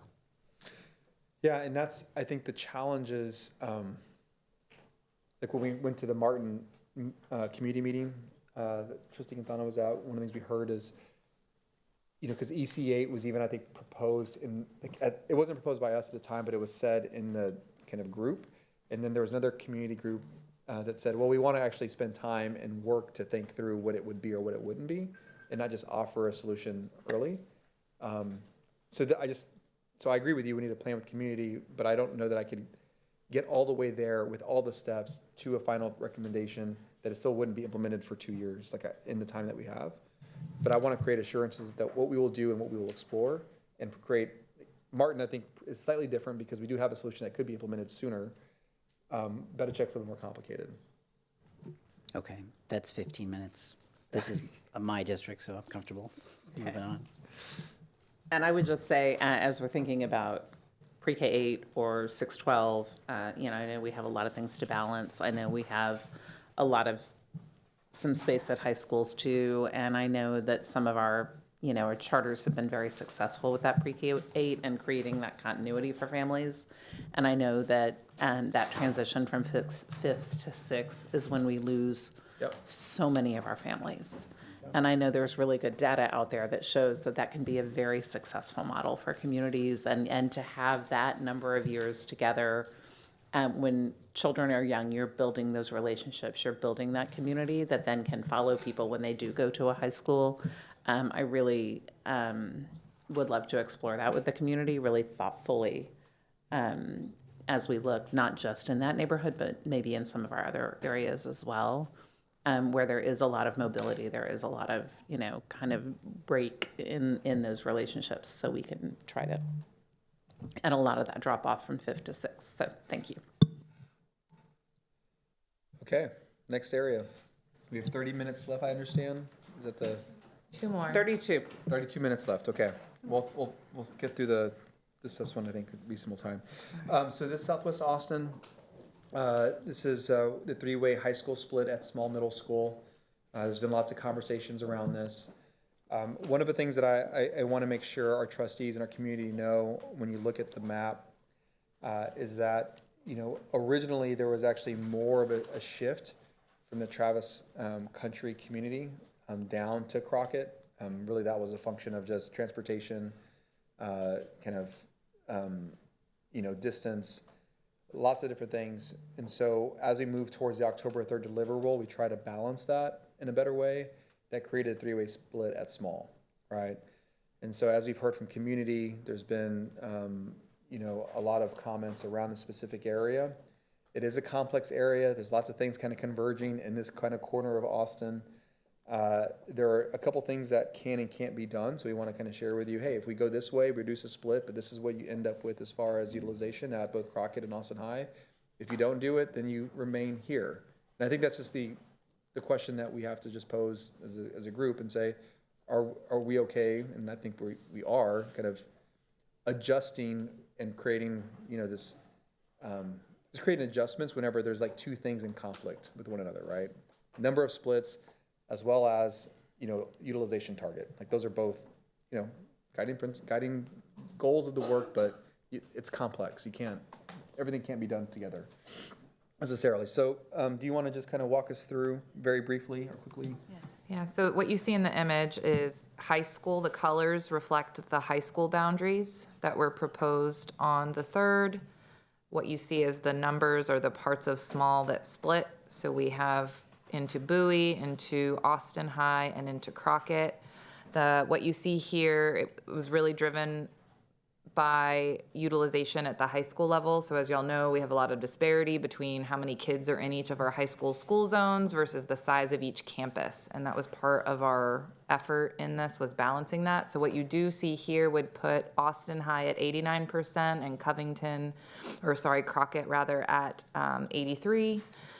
The reverse to where, if we were to put this area back where the 3 is back at Austin, it would bring that up to 105 or 106 around there, and then Crockett would be down to 67. So that's the difference that we would see, because it's a small area, but it's very dense of students. So it's quite impactful to the overall number of students assigned to Crockett. And this is for utilization, so 106% utilized versus Crockett at 67% Correct. utilized. So that's based on who just lives in that zone. So if every student who lives in the Austin High boundary went to Austin High, in this scenario, it would be 89% full. The inverse, if we did resolve the split in that way, would be 105 to 106, depending on this little yellow area here. And I think one thing to, in both scenarios, Crockett does see an increase. I think it's important to know. Even though it's 106 versus 67, 67 is still an increase from where it is currently as far as reside attendance. Okay, and Crockett also has a significant transfer in rate, right? I don't know what the number, let me pull the number up. I do have. It is. Yeah, I the number. 33%? 33. Yeah. Can you point to that little yellow area that you're referring to? Well, this is where the feathering that you'll hear us talk about comes into play. So there's also down at the elementary level of the layer cake, gonna make me hungry and want some sweets after this, is Boone Elementary. And that I know is one that we heard a lot from those communities, but Boone was one that was its boundary was very small compared to the size of its school. So it was one that we needed to increase. And the location of these elementaries to one another, as well as the respective, which ones are too full and which ones are too empty, we were limited in options in how to actually move boundaries to make them more balanced. And so this is one to where if we were to make this change, if we didn't want to then introduce more splits at the elementary level, this is that yellow line I was talking about. So if you look here underneath, and actually here, I'll pull up this map because it allows us to kind of look in at all different levels, and we can kind of explore different options. So this is what I was referring to. It's aligned at Boone up to Covington. And so this now becomes the boundary between Covington and Small Middle School. And so if this area here was reassigned back to Austin, so not the whole thing, but this area, that is what would put Austin High at 106. So if we were to also reassign the entire kind of triangle, and I don't know why the colors go away if I zoom in too much, it would be even higher than that, and it would put Crockett even lower. And this is south of 290. Correct. So this is the Beckett Village, Western Correct, Oaks area? yes, thank you. And Yeah. Western Oaks. So that's the Correct. area you're talking about, is that, right, okay. Right, so I did not include them in that 106 figure. So Austin would be even higher if we put them back at Austin as well. If we put them back as well. Correct. There is also, another one to explore, as you see here in this hatched area, is the former O. Henry boundary. If that was reinstated, it would increase O. Henry, because we have added on, and there's been other changes made to align in that part of Austin. So that would further reduce Smalls reside, but it would resolve the split. And I think I have those numbers. So that would bring O. Henry up to 95%, and it would reduce Small down to 71. But this would also introduce the same transportation challenges we have now, which is just one of the big drivers in the proposed change in the first place. Just getting north of the river. Correct. And what I would say about this is I know the community has kind of in that whole region come together a lot. And there are a lot of people who are traveling farther to schools, a lot of neighborhoods that feel like they operate as a unit that are being split up. There's a whole lot of complexity there. And I know those neighborhoods a lot of them have come together to make proposals and suggestions. And I know there are also a lot of neighborhoods. I was in Barton View, and there's a single middle schooler in that neighborhood who's getting sent to another place away from her other friends in the neighborhood. So I know that Beckett Meadows and Western Oaks are fairly small populations. So I think I don't think I can fully process what I'm seeing on the map, but I do feel like this is an area where I think a lot of people feel like they were moved around, kind of swapping one group for another without a lot of returns. So I would just love for that whole area to really be considered, and for the information that families have brought to be thought about. And I think it's something similar that we're seeing in some other neighborhoods where people have been moved from one to another, and they've put a lot of time and thought into other ideas. And I would really love for some of that to be looked at. And I think the splits, I would love to see that split resolved. And I know there are a handful of areas who feel like they're splitting, moving, much more than some others. I will say, since it is in the board docs and on the appendix that we went through, the Barton View is a part of Austin, or maybe that is an area that we have looked at, and it is such a small number that is an area that does not move the percentage either way on the high school. So it's one that we are able to recommend reverting or changing from the previous. I will say there are much more students in the Beckett Meadows area, so I would not necessarily equate those, because it does move the capacity substantially between either school. Or utilization, sorry. I would just say I hear the concerns around transportation and the increased travel time. I would just caution that what gives specific transportation concerns more weight than others. My particular neighborhood was zoned away from Aikens and into Crockett, and I'm significantly closer to Aikens than I am to Crockett. I'm just saying it could be a slippery slope if we start to consider every single transportation ramification out of the plan.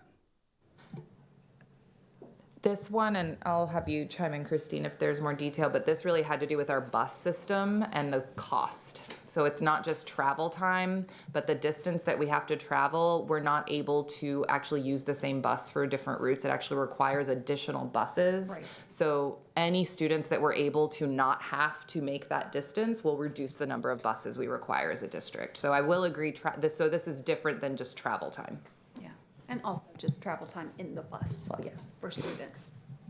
So I think this one is representative of a lot of the concerns coming out of Southwest Austin.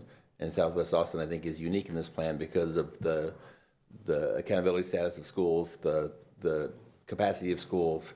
I think there's less sense of what are we trying to solve for by the community, right? And so the thing that is mostly being solved for is balancing utilization of schools. But I think it would be helpful to pin more specific impacts on that. By doing this would not allow us to remove portables from this school. By doing this would not allow us to provide the programming needed at this school.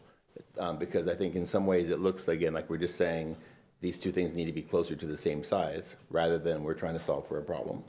And since overall this plan doesn't result in every elementary school having 500 kids, right? It doesn't result in every middle school having the same number of kids, which that I could see as a solution to something, because that would be saying we now can provide the same staffing at each school, we can provide the same course offerings at every school, we can provide the same extracurriculars, because we don't have a 3,000 person school and a 200 person school.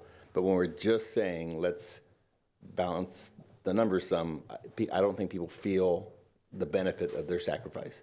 So this is one example of that, I think. So if you could pin some more specific things, are we solving for a problem at Crockett by doing this? Are we solving for a problem with utilization at Austin rather than, more than just the percentage?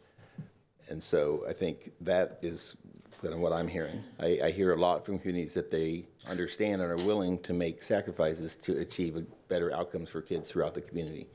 But what I think a lot of people are telling me, they feel like it's just, we're trying to say we're not going to concentrate the pain of this plan on the traditionally marginalized neighborhoods. Therefore, we're going to just move you around so that you feel the pain also. I don't believe that's what we're trying to do in this plan, but that's what it feels like when we're not pinning specific things, saying by changing this, we're going to improve the situation at this school because we're not going to be able to pull portables out, or we're going to be able to solve the problem at this school because now we can provide more rich course offerings or whatever. So that's what I would just say on this. I think then I would echo Lynn's points around just really, I think there's a lot of good data and information being provided by neighborhood groups, and I just really want to ensure, my commitment to them is that will be considered and looked at. Not that things will change necessarily, but that their concerns will be heard. Thank you. Yeah, I feel like this one just, it's so complex. I would love another kind of, just to make sure it's looked at and really responded to. Yeah, Thank you, and I Trustee would Singh. appreciate, I mean, I definitely would like a sit down, just to look at, perhaps with. That would be great. Something to look at some of these particular neighborhoods that are being impacted to get more. I would love detail. Or one-on-one. Thank you. Thank you. Trustee Singh, yes, and then Trustee Hunter has, and then Yeah. Trustee Hunter has, oh. When you finish. Oh, okay. Yeah, I was just going to second that. I did have a quick question, and you may have said it and I missed it. But if you, I appreciate understanding better the ramifications of the high school if those two Patton neighborhoods get moved to Boone. If we kept the Patton kids at Patton, like they are currently, that wouldn't overpopulate that school, right?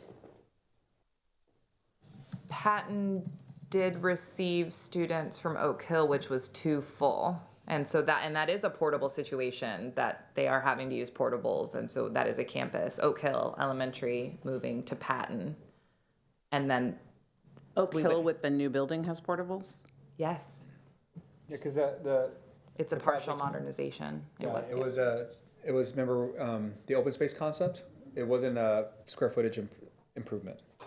Yeah, I know, not new, but yeah, the new construction's Okay, still, so what- okay. What is the capacity going to be at what is the capacity at Oak Hill, the reside population?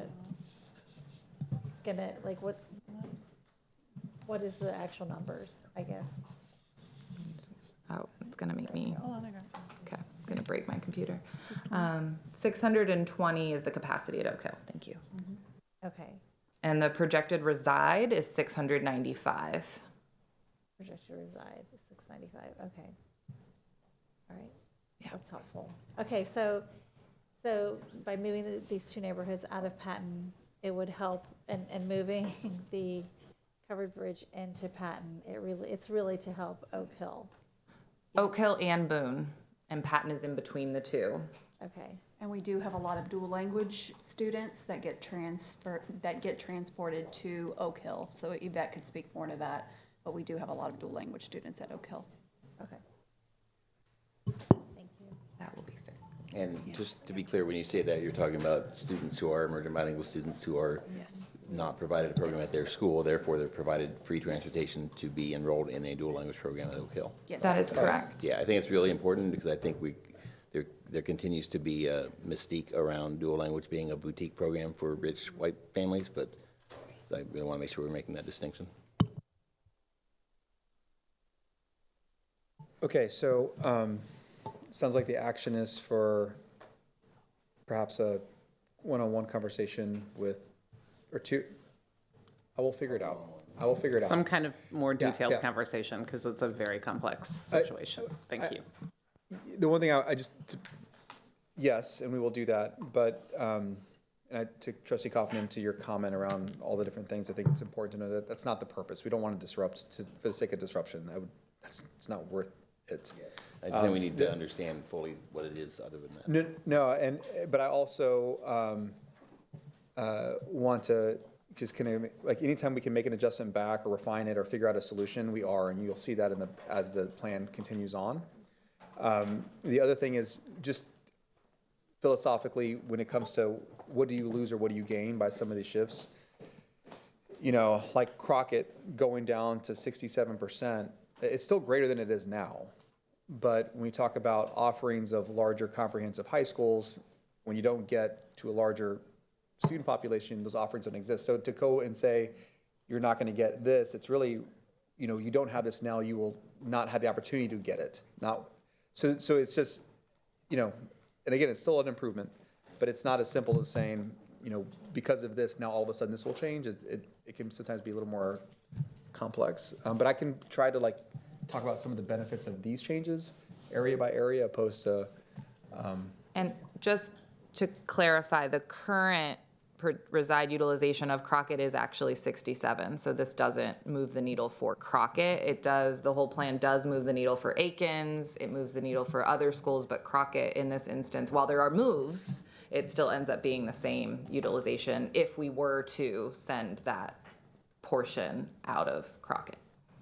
Okay. I think it'll help to kind of sit and look at the whole thing Yeah. together. So thank you for that. I appreciate that. Last one. All right.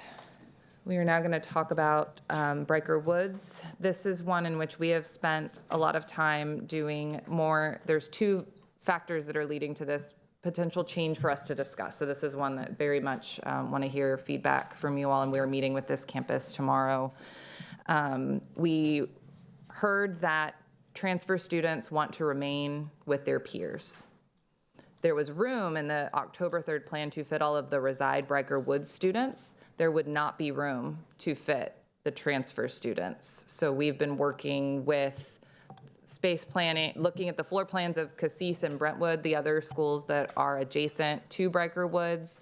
And that is really what has driven a potential scenario to share with you all today and get feedback on. We've also heard feedback about the UT housing being very core to Matthews Elementary.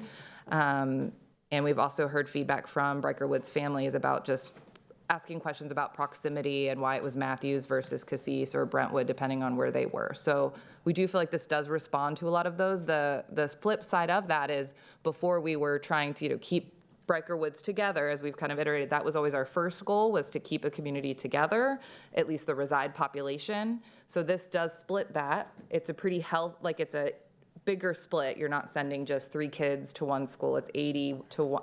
These are all kind of approximate, but about 80 kids to Brentwood and 136 would be reassigned to Cassis. And then there would be room at either school for those transfer students to choose which one and stay with some of their peers.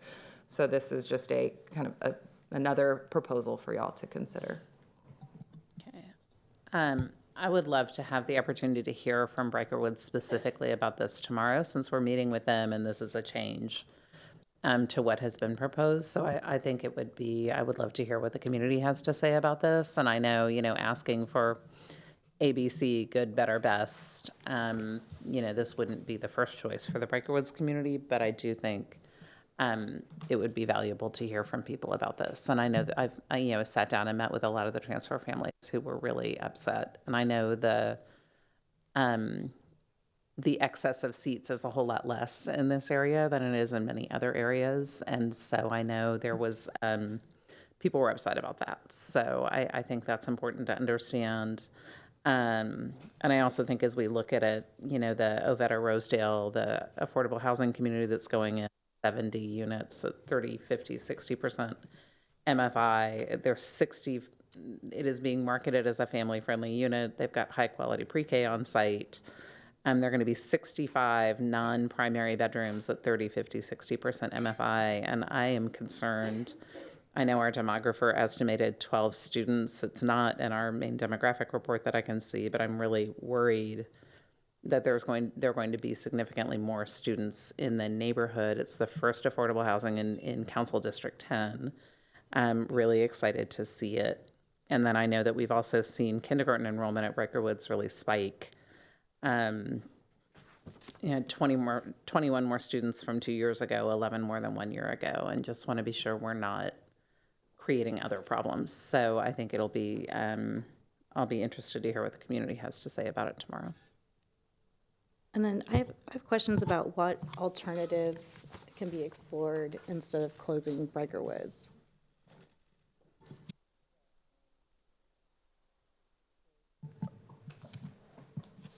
Trustee Willie Chu, so kind of what we talked about, kind of north of the river with Zavala, Sanchez, Ortega, and Go Valley, we look at things in areas, and we say, okay,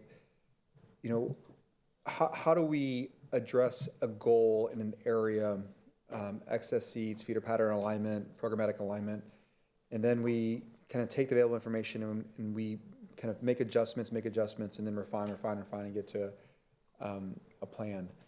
So this map here is kind of a zoomed out a little bit. It's probably a little more zoomed out than it needs to be, honestly. Probably don't need to go all the way to past the river, but You know, when it comes to the area, there's lots of movement already occurring. You have Ridgetop, there's Riley.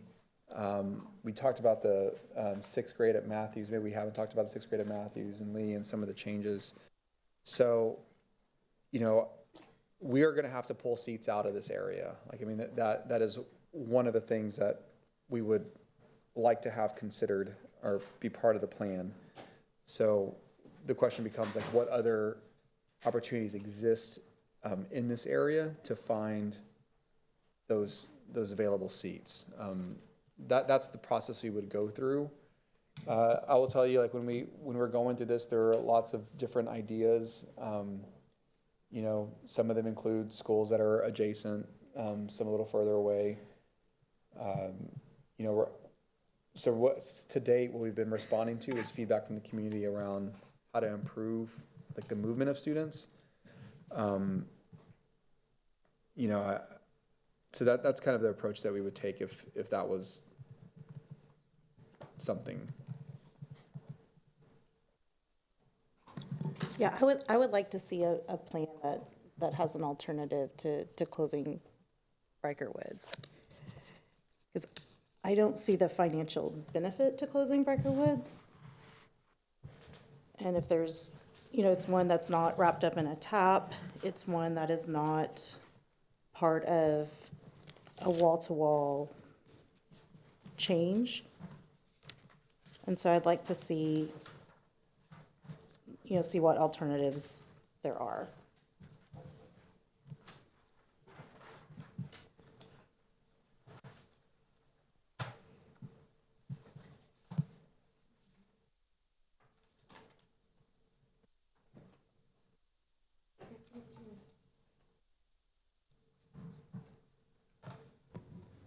Are there any alternatives, like, I'm just curious, looking at y'all's faces, I'm not getting. So I think one of the things you run into is,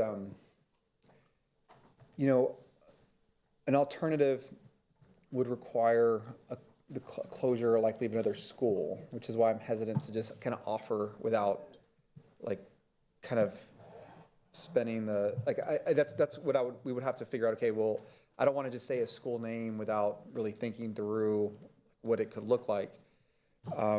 If that's like, you know, if we were to do that, you know, we would look at where either disruption was already occurring or, like, how net over the area you can pull out the number of seats to get to the same goal. Because, I mean, at the end of the day, balanced enrollment was one of the goals of the overall effort. You know, we do have Ridgetop closing to the north. Riley's going through a disruption and then, you know, remaining open. You know, Gillette boundary didn't really change, right? So it would have to, whatever the solution would be, it would have to be like another closure elsewhere, kind of in the area. But I would be hesitant to just, like, offer a school, because we looked at lots of different ways to do it. You know, west to east, we looked at just different opportunities, solutions. You know, I think it would be lots of boundary moves to find a solution that worked. But I think we could, you know, if that was the ask, I mean, we will do the work. I think it's likely to get, you know, kind of more elaborate when it comes to the boundaries to solve for it, if that makes any sense. Yeah, exploring it would really be, which, again, anything is possible. We can explore it. It would involve a substantial redraw of kind of all of central Austin, which would then affect our middle school boundaries and our high school boundaries. So if we were to go down that path, it would just be a very different plan to then discuss. I think one question I have is, you had mentioned, President Boswell, affordable housing. Has that population been included in the enroll projection? That one is listed there is a chart in the demographic report that lists it. It's not directly included, and that's why you don't see the 12. But if you look at the typical yield that we see of that type of unit, 80 units would yield about 12 students. And this is something where I am not the demographer, but when we spoke with them, yeah, I know Christine, you took some. Yeah, we did speak with her. We double checked about this. And she did say that they double checked the timelines with the development, and they have a lot of confidence in the projections. Also with the declining birth rate, she's seeing significant experience in just different states. That the developments don't offset the declining birth rates, and a lot of the times that they're deemed affordable, it's not necessarily the affordable that many families are truly needing. So it's a major factor tempering in an estimated student yield from new housing. So if it's anything ever miscalculated, or if there's something that they don't, we still have the flexibility within the schools to receive more students. Yep, that's correct. Like in this proposal, for example, there is Matthews would be their utilization based on reside is still low. So there would be plenty of room to explore in the future if we do see, which that would be a wonderful thing to have to do, right? We get way more students than we're expecting. We do have space in this part of town to redraw boundaries as part of our regular boundary review that we are planning to start doing. There are 3 edges of boundary. Correct. And I would say I've spent a lot of time with this, and the Grove is one of the only, it's a dense multi-use development. That's one of the only areas in Central Austin that's actually adding a bunch of new housing and a bunch more still to come online that has a bunch of young families. And this, I've talked to several affordable housing people about the development that is going in. It's 70 units. It is deeply affordable. All but one of the 2 and 3 bedroom units are 30, 50, and 60% MFI, so it is deeply affordable. And there's 65 non-primary bedrooms, 49 2 and 3 bedroom units. So there's 65 non-primary bedrooms total in the development. Those in our area, I think what people are telling me is there are no comparables because nothing like this has ever been made in our area. District 10 has been very slow to get affordable housing.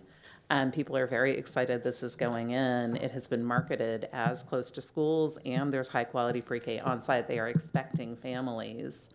And, a lot of the apartments in my neighborhood, 100%, you have a 2-bedroom apartment, it's a second office. It's an office, it's a workout room, it's something else. But if you have, if you qualify for a 30%, 50, 60% MFI, there will be people living in those bedrooms. And I just want to be sure we're not setting ourselves up for a different problem by closing something in an area that actually is growing.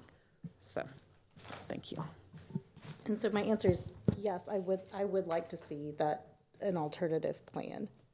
This is something that's going to affect our entire district for the rest of our lives. So yes, I would like to see an alternative to closing a well-enrolled school. President Boswell. Well, I think while we're talking about closing well-enrolled schools, I'd like to see an alternative plan for Palm Elementary. They have a higher enrollment. They have a good accountability rating. I just worry about taking schools off and on the list like you have cautioned us to do. To make exceptions for one school over another, because what gives one school more weight than another? I'm supportive of seeing an alternative plan for Palm Elementary. Then we have to talk about other schools to close, and so that would be putting, another community on a very tight timeline between now and November 20th to have these conversations. So kind of framing this on the other end, a question that I've had that I don't think, maybe this is a time that we could discuss a little bit, but from when we were first planning or first conceptualizing this, end of the spring, going into the summer, the numbers I remember were 85% to 95% occupancy, for that healthy district. And this plan doesn't get us that far into it. I think my memory might be off, but from that discussion, I thought we talked about trying to target 90%. And which just for, in the context of the proposal, why, I'm trying to think the right way to frame this. We're not hitting that number. And I know you all have done a lot of planning. You have, there's more that comes after this piece of the puzzle. So to put it like inelegantly, why are we not closing more schools? Why is that not the proposal? Why do you think this is sufficient enough to hit, 82, 83% occupancy? Since just for the larger discussion. No, I think that's a great question, and that's why there are lots of goals that we set out. Right, this plan also doesn't have 2 feeder patterns per no more than 1 split per elementary school or middle school. Right, I mean we attempted to get there, we got close, but we couldn't achieve it. Right, I mean you talked about the split that we just small was one. If we introduce another one, we really were trying to identify what moves the system, but also doesn't break the system. I mean, I think that's like a way that I would describe it. We haven't made hard decisions in quite a while. These boundaries should be revisited every 4 years, every 5 years. We don't do that. I've done it a very long time. We don't really, assess programming in a way that would give us the ability to make pretty significant changes. And now we're talking about, just in the beginning of this meeting, pretty significant changes. And we're talking about them only now because we've got into the weeds of it, the details of it. And so my fear is that we don't get through this process together, and together to me is very, very important, because this organization is going to continue on, it's going to thrive 5, 10, 15, 20 years. So we need to make a substantial, significant move in the right direction. But we're also going to be here in 3 years, 4 years, 5 years, right, to refine and improve.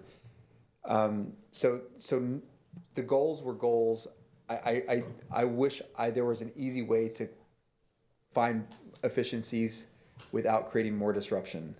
I think we're at that kind of like really sensitive point already where more disruption could potentially make it to where it doesn't go anywhere. Or, you really begin to see us move in the wrong direction and not ever get anything done. Like the vote doesn't happen, the plan doesn't occur, like that. That's kind of where I feel our threshold is at this moment. My hope is that we have a successful vote, whatever that vote looks like, and then we can take some of the energy and the pressure off the system, move towards getting to a vibrant, balanced, well-resourced school district. So do I wish there were other schools that were easily identified? Yes. Do I wish there were easier ways to align feeder patterns? Yes. Do I wish there were easier ways to, move programming to ensure viability for the next 15, 20 years? Yes. It's just there's so many things competing at the exact same time.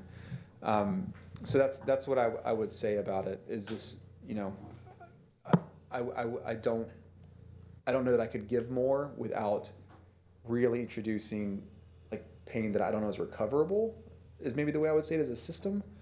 But this is not gonna end. Like we have to continue on. If we do this and then in 5 years just don't look at boundaries again, and then 5 years after that and look at boundaries again, then we're setting ourselves up for failure, here in 10, 15, 20 years. So that's not a good way or an elegant way to answer your question, but that's why I think we've gone as far as we can in this iteration of it. I think more is really difficult with the time that we have.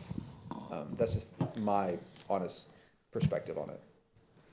I appreciate that answer, and I think as much as we've gotten into discussion about budget and we've gotten into discussion about accountability, which realistically I think is how well are we serving students and stuff. I think what I'm hearing is about system stability, which has been kind of an undertone through all of the discussion that we've been having. So I appreciate that in the context of your administrative judgment on where you think the threshold is on how much system stability we can maintain through these changes. And so as we get into this, these refinements on this and the community discussion piece, and I do think that is a very valid through line to be looking at. I mean, I think that's what the families are talking about when they're saying, oh, we're going to lose students or people are going to leave if they're not happy about this. That's also long-term stability. I think also you know, very inelegant term again, but like horse trading on which schools are bearing the brunt of things. You know, that also is a system stability question. You know, even, you know, Go Valley versus Vala, and like now you have historical elements versus modernized elements, and, you know, commitments to communities. You know, I think ultimately that system stability piece is going to be based on what the community can tolerate, and so that's one of the ones I think, being a very new board member, you know, cautioning us on our understanding of the community's tolerance, because I think we're getting feedback from the community. I am hesitant to overestimate how much the community is going to tolerate as far as that system stress. And I don't know that I have a real firm solution or answer on any of that part. You know, I hope the community's understanding in this meeting, looking at the discussions we're having, how much we are considering that piece. I really hope that we can get into more of the long-term conversations about what happens after this, because, you know, this needs to lead to other things. And I think, you know, President Boswell was alluding to, you know, there's still going to be conversations in the spring when we get into the budget talk. And so I hope, as much as people are paying attention now, that we can foster that into two-way engagement so that there is back and forth on it, because these are really tough decisions we're making now, and it's just only going to lead into more. But I think what pulls the community in is seeing that this is going to lead to stronger outcomes in the system. So I do believe in that guiding principle of, like, the stability is going to allow us to build into things. It just gets really nebulous when we're at this point in the conversation. So I'm going to make a brief comment. One of the things that we as a district, I don't want to say this the wrong way because I don't want people to feel a certain way, but implementation is where sometimes we fail, right? We just talked about it at Montessori. There are lots of great plans this district's had for the last 20, 30 years. And what I don't want to do is fail in implementation. Like, to me, like, it's critically important that we are thoughtful, we're responsive, we're built up organically, and I know for certain I can execute these plans and deliver to our community, right, and ensure that our students are successful starting the 26-27, 27-28 school year, and so on. So that's why, for me, the timelines matter. If there's a conversation to be had around what an adjustment looks like, you know, we need time to plan in certain areas, but what you don't want to deliberate is the action, right? So I hear you, but it's not our fault that we don't have any time. We were just given this plan. And so now it's kind of being saying, like, oh, well, but the plan can't change because there's not time. So President Boswell, would you like to see an alternative plan to closing Riker Woods? Would you like the administration to provide that, or? I'm open to see a plan, and I know it's going to take an immense amount of work. And, you know, what I've said to the Briker Woods community is that any change needs 5 votes. And I don't know if there are 5 votes in the room to do that. We're not going to count votes here. I know we're not going to do that. Conscious that it would be, you know, it's going to take a lot of work, and I'm absolutely open to seeing that, because I do have real concerns. Knowing the neighborhood well, that we are going to create one problem by doing that, and that there isn't a real glut of seats in the area. But I also know that means something really hard and horrible and difficult for another community, and I'm very conscious of that. So, you know, and I know we're working to take care of a whole system. And I've been really transparent about that with the Briker Woods community from the beginning, and some people have been very unhappy with me about that. So I am absolutely open to seeing that completely.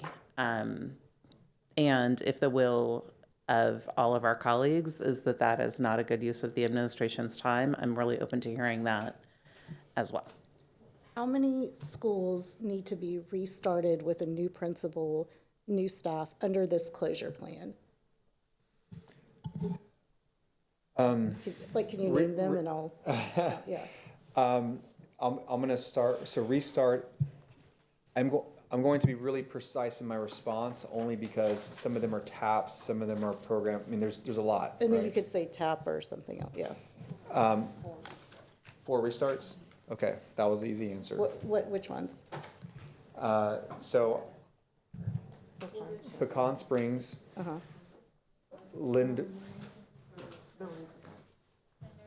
Linder, Riley, as a function of a programmatic move, there's gonna be a shift there. Paredes, kind of in a slightly different way, but Paredes.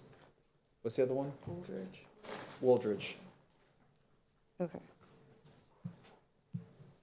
And then the other ones, the closures, we already, I mean, And are any of those restarts not tied to TAP plans? And we're just restarting them because, Riley's the only one. Riley.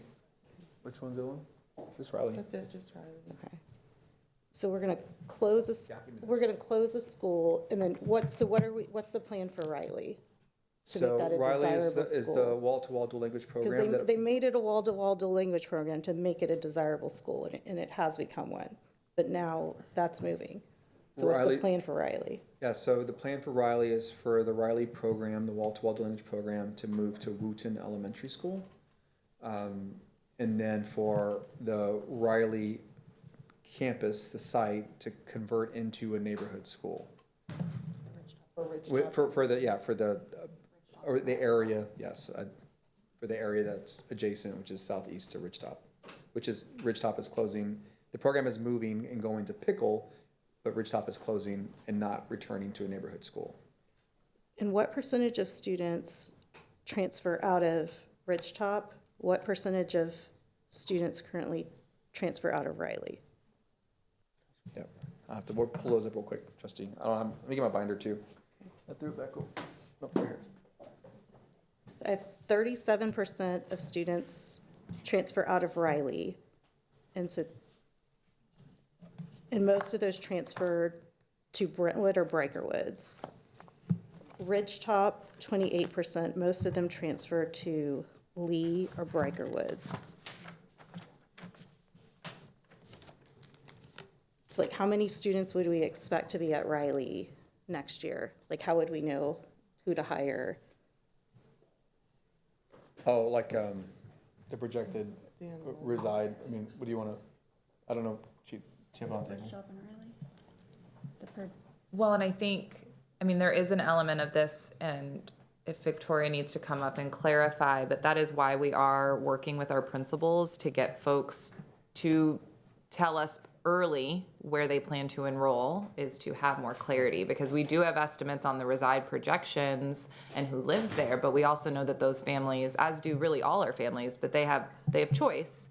And so I think for all of our schools, we know that there is choice in all of this. So we're taking very intentional efforts to work with our principals and our different parental supports to make sure that families understand how important it is to tell us where they want to go next year as soon as possible. And so that's another effort.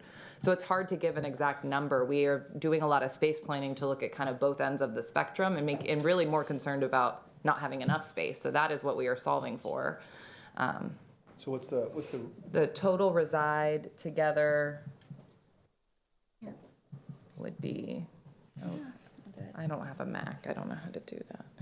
Combine, like Adam. Yeah, so there's 386 students that now live in the new, part of Riley was reassigned. So that data is in the redistricting report that is posted to the website.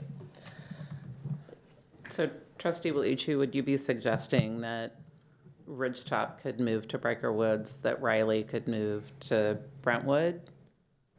So I would like to see plans that the community supports. I'd like us to ask people where they would like to go. Down to Riley. For any plan that we're doing. And if we're closing a school, I'd like to see why, that is going to be better for the district, for any plan that we're doing. There's 314 students projected to live in the new Riley school zone in 26-27. I would say that has nothing to do with how many students are going to go there next year. Correct, which is why I kind of gave a too long answer to when you asked. So I guess that's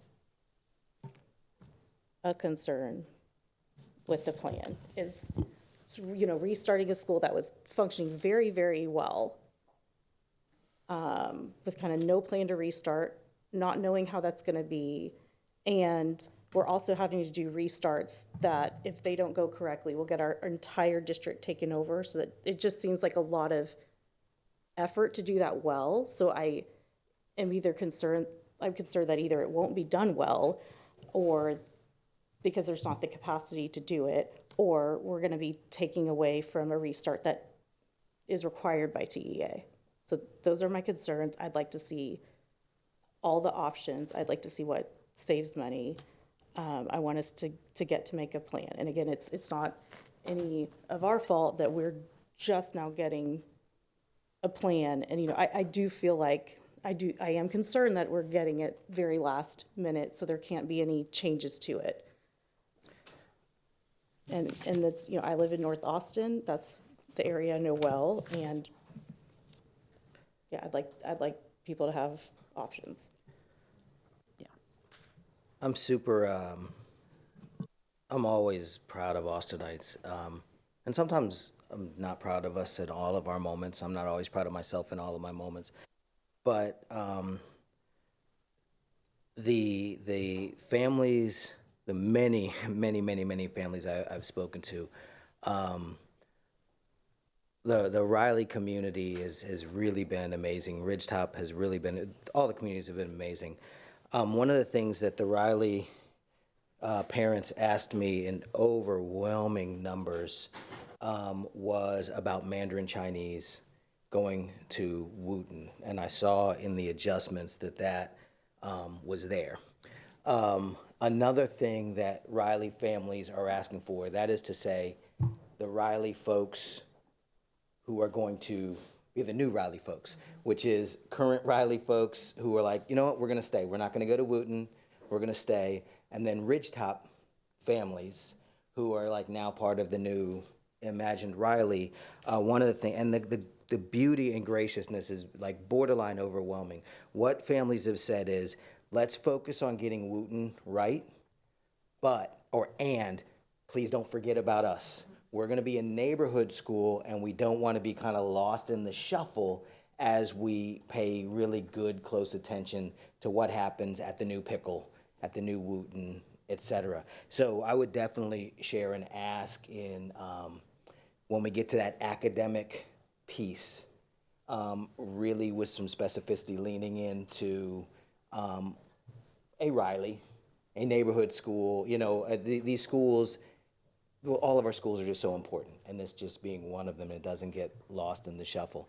So I just want to kind of add that piece into, I guess, the equation. It's already there, but make it explicit, and that sort of goes along with Trustee Whitley Chu's point. At the same time, I do not have a particular appetite. The way I view this plan and the way I've spoken to community members about it and the way they've spoken to me about it is good bones, good start.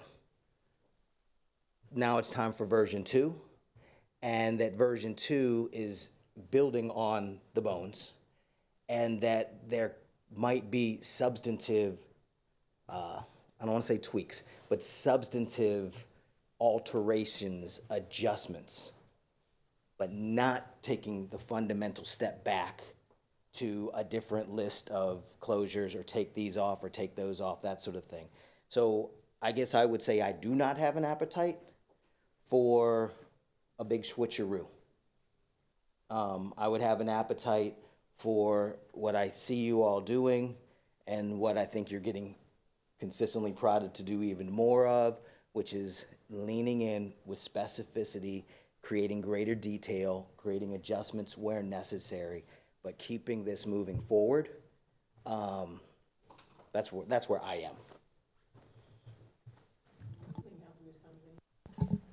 am. First of all, I want to apologize. I'm going to express a little perturbation, but also this is 100% on me. as I began flipping through this chart, I'm like, where's Maplewood? Where is Barrington? And Arthie says, did you answer the email? What email? And so I go and I did find that email, and the perturbation is with myself for, like, I'm getting 50 million emails. So in the future, if, like, you don't hear from me, this is East Austin. 4 of my schools are on the closure list. You didn't hear from me, you should probably call me and see if I'm okay. Because it means I either didn't get it or I probably died or something like that. I mean, because that would be the only other reason that that happened. And I have abundant apologies for the 3 communities which I had planned on, which I am going to take 5 seconds. I'm supposed to start the timer. And that's all me, Trustee Hunter. I was trying to keep up with all the movement and feedback and build the agenda with the, And I'm not sure that we would have had an opportunity to fully cover what needs to be covered, but I said that I was going to share with the board, and so I'm going to do that. The Barrington community feels unheard, they feel unseen, and they're going to need a lot of care, plain and simple. That's where they are. They are very fearful about special education that is not in the schools where they are cited to be going, and so they need love and care. And that's really the only ask they have. I mean, they're just like stunned, and they're like, why? Right? They still don't have those questions answered.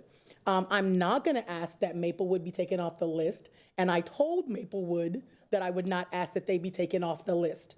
But what I did say I would do is tell you what their ask is. They want more time. They don't feel like them and Campbell are in any rush, and they're asking the district for more time. They're not saying take me off the list. They're saying give us a plan we can live with. That's what they're asking, and I said I would bring that. But I did tell them I would not ask that they be taken off the list, and they understood that. I don't know that they all loved it, but they did understood it. When I told them if there was a school that I would pick, it wouldn't be them. It would be Oak Springs. But I'm not asking you to take Oak Springs off either. But what I am asking you is to do a lot of love and care, because parents who could walk across the street 1.1 miles is a lot. They are worried about transportation, and they are going to quickly be wrapped up and covered by every charter that I can't even, like, from airport to 290. And so we need to be having conversations with them, and we're going to meet with them next week. I feel like it's almost too late, right? But to really kind of hear them and listen to them and really not provide them with platitudes, but address their actual real concerns. Again, I should have checked my email more deeply. I did not do that. They did not wind up on this list. I would like the opportunity to meet with you all, not 1 on 3, right? To meet, 1 on 4, whatever, to meet with you all and share, like, I have notes that I have taken at all of the meetings, and I would like the opportunity to share that. I would like the opportunity to share information that we received from Campbell parents that were at a 2-way discussion. So I'm committing to doing that, and I'm also committing to take what we say there back to those parents. And just for those of you who don't know, I am caring for a vulnerable adult. I am working a 49-hour job. I need a little bit of grace, and I'm asking for that. Thank you. Trustee Hunter, can I have one quick question? If that's okay. When you say more time, how do you envision that potentially occurring? I don't envision that. I'm doing what I'm supposed to do and bring that to you and say, oh, I'm so sorry. I'm bringing to you what that community is requesting. Yeah. And what they are requesting is a year. They are requesting, I think, to 27. That is what they have asked. I have had conversations with them, and I've explained how things are sort of like dovetailed and crooked, but I'm telling you what they're asking, because that's my responsibility to share that with you. And if there's any kind of possible way, I don't want it to be said that I didn't even ask and there was an opportunity for that. And I heard that this, when you and I were at the meeting this morning, I definitely heard that as well. So I appreciate you sharing that. Thank you. And we're happy to offer the space. And again, I apologize for not following up with a call. It's with everything going on, I've been trying, so. Okay, in the interest of time, we are at 10:24. Well, yeah, and I know people are tired of hearing at me and want to rush this process. You know, everyone's saying that they've heard this is a good plan. The people who do not like this plan are the people whose schools are being closed. If you are not a parent of elementary children, if that is not your world right now, then you are not feeling this the way I am feeling this. and that the way they are. And we are talking about closing schools like it's this inevitability, like it's a really great way to save money. This plan doesn't, so even draft one didn't say that it was going to decrease our deficit. It said it's going to raise money to pay a vendor to do restarts. That's what we're doing with this plan. We're closing schools that people have chosen, that people have liked, that people have been encouraged to choose by our district's own enrollment policies, by our shopping policies, by our website that I have complained about over and over, that shows that a school has a bad rating, that you can pick 7 different schools to go to. I have been pushing and pushing against that, and that is what we have done. And there are schools that have made their schools more diverse, more appealing, and now those schools are on the list for that. Because we want, we want sameness, we want everyone having the same academic program, but that is not what families want. I think this is a divestment. This is going to cause unenrollment. I'm really, really concerned about this plan, period. So, saying like, oh, it's gone through this fair process. There are people on this list, they do not feel treated fairly at all. They haven't been listened to at all. And including, people who are here who have not gone and talked to them, and you're going to vote to close their school. I don't think that that's okay. And we are also here talking about closing elementary schools because everyone here didn't want to touch any middle schools. That's something that is not working well in this district. We have major under-enrollment in middle schools. We have people leave and come back in high schools because they do not like how we do middle school. So we've done nothing to advance K through 8, which we've had communities ask for. They could move across the street, their whole family could be together and do an EC through 8, and we're like, we don't know how to do that. Well, we don't even know how to do a comprehensive Title I middle school well. So, maybe we should try something that works. So we are stuck in a plan where we cannot close 3 middle schools, because that's what the board decided to do. A middle school, that's the least disruptive thing to close. That was something that was created not because of academics, but for integration in the South that Austin has completely given up on, and we're leaning into these hard lines. So a middle school can be, you could even sunset a middle school in 2 years.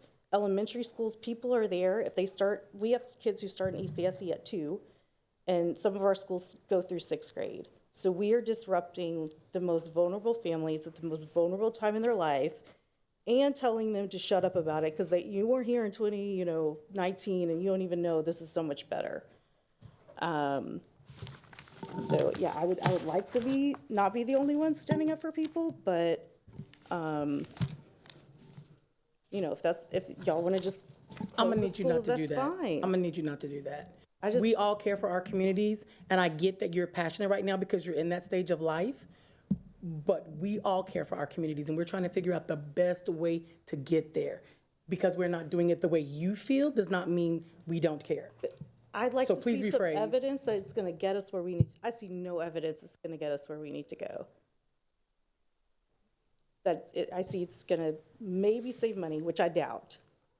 I think this is going to people are going to leave the district because they're getting tours at charter schools. They're getting tours at private schools, and when I send them to the school they've been zoned to, they get told that we don't do tours.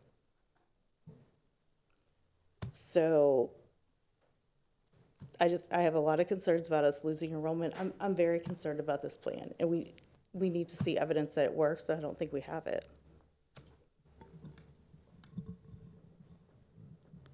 Okay, so in the interest of time and moving forward, are we okay with the administration bringing what it would look like to choose a different school from Breaker Woods and to keep that open? So at least we have an understanding of what that would look like. The administration will recommend what it recommends. You know, and I will say personally, I mean, that's my neighborhood. I've lived in Briker Woods for 25 years. I, you know, left for 8 years, moved back right to the same neighborhood. I am heartbroken that it's there. I have my own opinions that I don't think it belongs on the list. That doesn't mean that we all don't believe, you know, that that's the right thing to do. So I understand this. And I have a really hard time with all of this. It's a manufactured crisis, and I'm sorry we're in this place.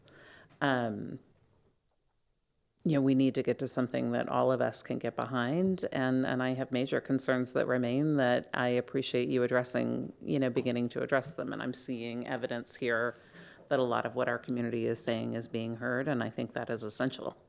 And we haven't gotten to talk about the turnaround plans yet, and we need to do that as well, because those are profoundly important, and that is fully existential.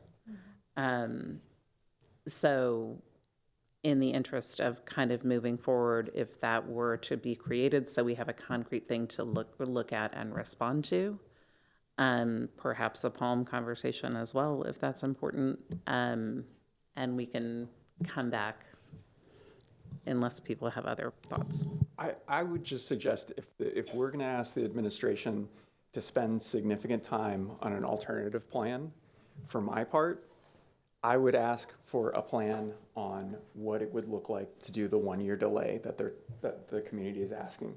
To sit here and negotiate between different schools and dramatic changes on the plan, I think personally is not appropriate for the board. As much as I am not going to speak about my personal opinions on Lone Star governance, I think the difference between governance and administration is perfectly, in my opinion, demonstrated in this conversation. They're giving us a plan to consolidate. We asked for one. I think we can vote on whether they want to consolidate or not. A large direction change into doing a pause, to me, falls under the purview of governance. I think the reason I would ask for that distinction is because if we're actually going to delay and do the longer conversation, all this stuff, I want to see how we're going to cover the budget for the year that we're going to need to cover it, how we're going to avoid the accountability strikes that would be coming. We would need to implement all these turnaround plans, all these things. Certainly, if there's going to be a no vote, which I have said, there's a possibility that the board votes no, then we need to have alternate turnaround plans. We need to be able to submit everything to TEA immediately the next day. I would assume that due diligence is that there is a catastrophic plan for if the vote goes no.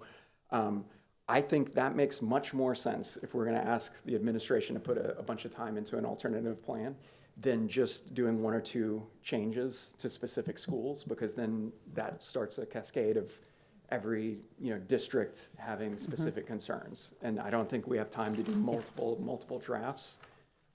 So that would be my 2 cents, because I think if they're going to use some time, use it to do the most extreme on the other side, which is to delay for a year and do a full consolidation, and then I can decide between those 2 things. But for my part as an at-large, I don't want to micromanage some of these shifts. I think voicing the community's concerns and saying, hey, this is what I'm hearing from my constituents makes total sense.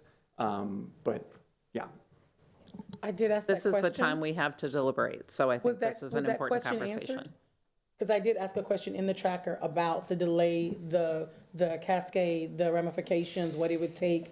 Like, I put a whole list of things like about a pause or a delay. I don't know that was answered. Because we could just look at that. So, a couple things. I'm going to try to choose my words carefully.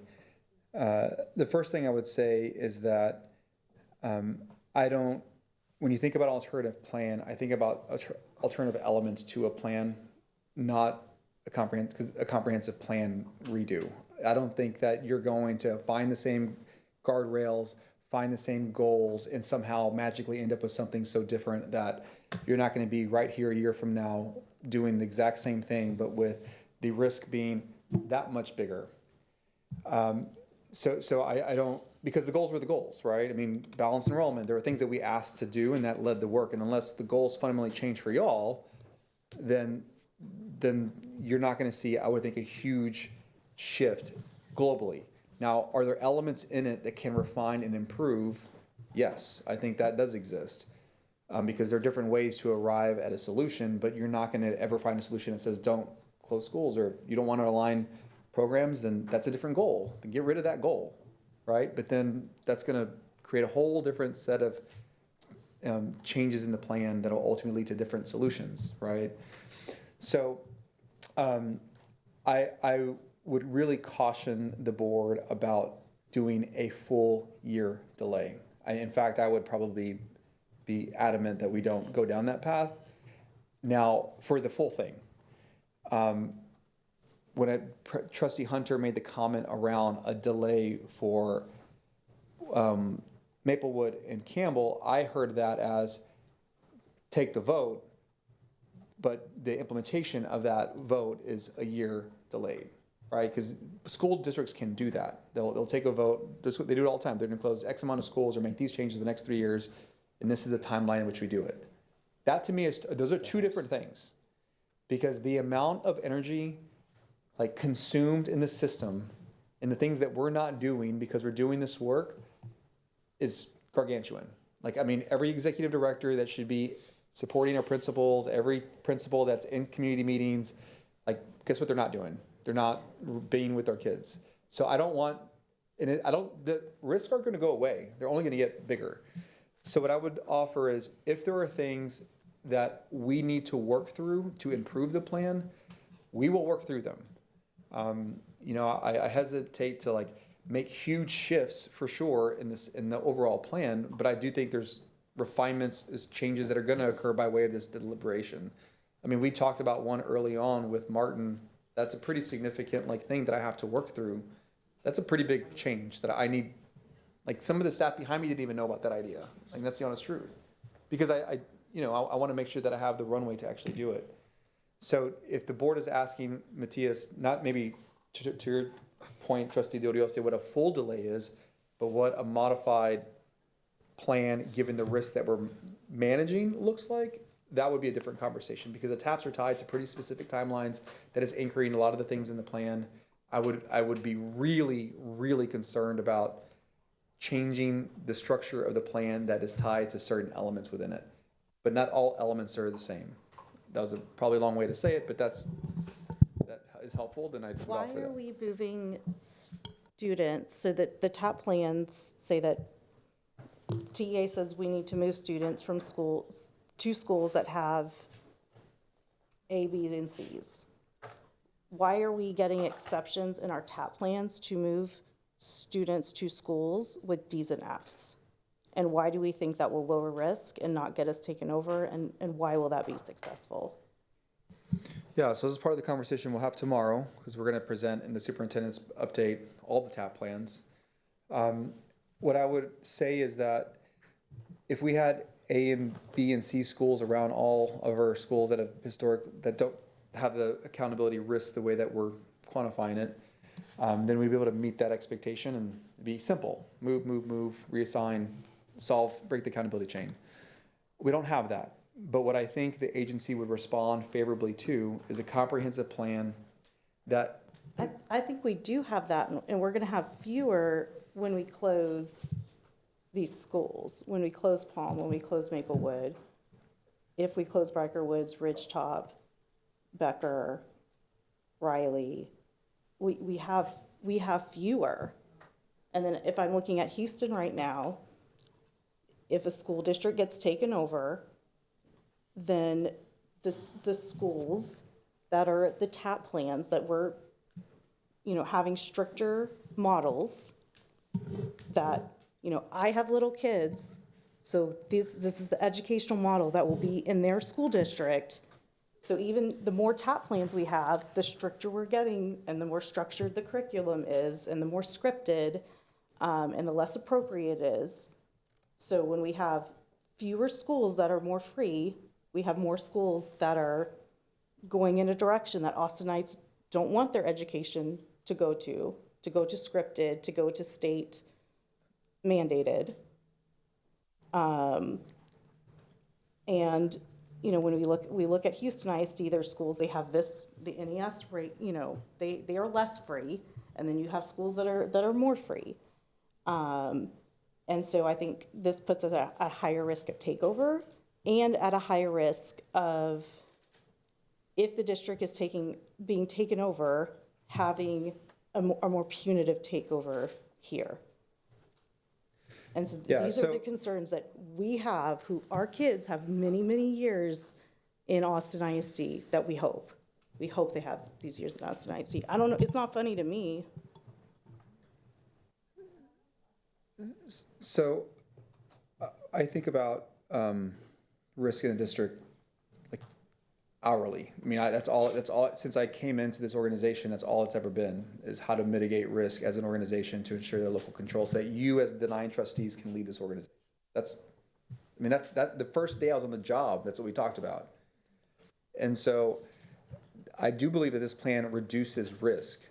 The scale that we're having to operate, given our size, with the number of 3 UAs and 2 UAs, makes it to where there aren't exceptions, but the idea is if you have a comprehensive plan, you can demonstrate that you're going to allocate the resources to meet the needs of our students, and you do it well. And I think that what I hope that I've demonstrated is that we can do things, and we can do hard things, and we can do them well. We need time to implement, and then I need the ability to deliver, like the opportunity to deliver is what I would say. So if you do a comprehensive plan, I think that's how you get to a place where it's not an exception, it's just a recognition that because we're trying to lift the whole, that, you know, you can make different adjustments throughout the entire plan.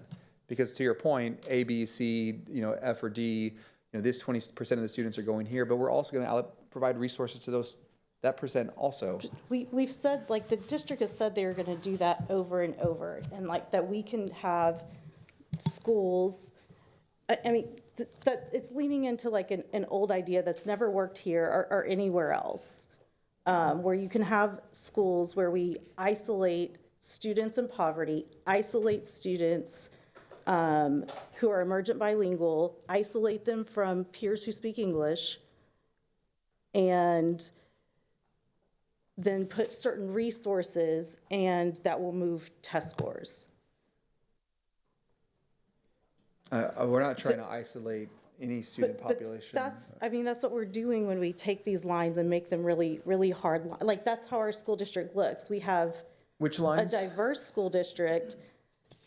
The boundaries? Yeah, these boundaries, they don't make our schools more economically diverse. We're closing the schools that are economically diverse. And we're, you know, and even Campbell, which isn't a school closure per se, but that program is a program that people choose to be a part of. And so combining it with a whole nother school, it's not going to be the same. And then that's a program that's been doing better and better, that I think is going to make accountability, you know, that's going to do fine. Aren't they one of our 1 point away schools this year? And they have a longtime principal. It just seems that any school that's, you know, we have an IB program, we have Montessori, anything that's someone who's doing something different is being like penalized in this plan with the closure. I mean, Trustee Bellucci, we don't have the ability to do everything everywhere. I mean, that's just the honest truth. Like, I don't know what other way to describe the situation that we're in, except that we're trying to navigate multiple risks all at once. You know, reducing the accountability risk is something we absolutely have to do. We have to ensure that our students are on grade level, achieving academically, but doing it our way. If you lose control of the district, forget. What's our way? Can I make a Trustee quick Singh has a comment, comment. just to be really, I mean. And I'm glad we get to talk about the turnaround plans tomorrow. I know, me too. And Trustee Bellucci, this is like really, like, you're making so many good points. You really are, and I appreciate that.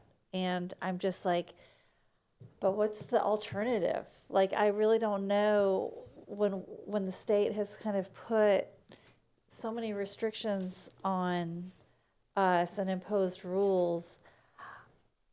I know that like, I'm not sure what the alternative is. Like, when you have, when you don't have, what I think I heard the superintendent say, when you have TAP schools and there are not A and B schools that are close by, There are like, A, are B, there and C schools specific that are close by. examples? Yeah, we can pull up the map. So Palm is being closed instead of having students come to Palm. Palm is not yeah, that's not a. They're academically acceptable. Yeah, but again, this is where, the utilization, the seats is, there was a flood there in 2013, 2015. There are thousands of homes that were there then that are not there now. And so as a system, if we're going to, have resources to distribute them to meet the needs of our students, we have to find those resources somewhere. No one's going to come save us. So I can't, that's what's happening. So Palm is a great example, right? I think this is a plan that puts kids in good buildings. But when people are looking for, when people are looking for schools, they're choosing what they perceive to be a good school over a good building, like over and over. So I think this is a solid, I guess, building utilization plan. So, I mean, this is really hard, but I want to go back and answer a question that came up like half an hour ago, which was, do we need to see another plan that has like different schools closing? I'm not sure. I really feel like that's the best use of our time, given the short timeline. I would much rather have the staff working on like, this is what Northeast is going to be offering, because I'm really worried that we will have an exodus of students in certain areas because they have concerns, which I know we can meet. I'm confident in y'all to be able to do that. I know Dr. Maxwell, you told me you're actually going transcript, like you're looking at individual students' transcripts to see what courses that you would expect them to want to see at Northeast. So you are planning already. And that's what a good solid district should be doing. So I appreciate that. People don't know that that's happening, but like these things are happening. And I would really, I personally would rather see our staff spending the time on bulking up our amazing schools that are like Northeast, Crockett. These are schools that have been underappreciated, but they're doing well and they have so much potential. And we've got to really work on a attitude change, a cultural shift in our community to see these schools in a light where they would actually want to see their kids there and thriving there if they weren't thinking about that previously. And so that's where I really want to see our administration focused on personally is forward looking. And I also at the same time want to see very clear budget justification, which I shared earlier, which I think will help us ensure that we are staying accountable to ourselves and being the good fiscal stewards that we should be. And this is not to downgrade. I mean, the pain that we're feeling largely is imposed by things out of our control. And I feel like we're moving in the right direction. I don't want to get too pulled in. And I really admire, like, Trustee Hunter, like, you're not asking to take Maplewood off the list. Like, I really respect that. I don't see Trustee Foster asking for Mueller to stay at McCallum. I really respect that. I think we're trying to move towards something bigger and better and minimize harm. And I don't know, it's not that, I get what you're saying. I just don't think it's realistic for us to really make so many big changes at this point. And I'm somebody who was asking for big changes, but I really don't, the more I lean in and listen to my colleagues and the administration, I kind of feel like we got to keep moving on this path and just focus on bulking up the academics for our kiddos.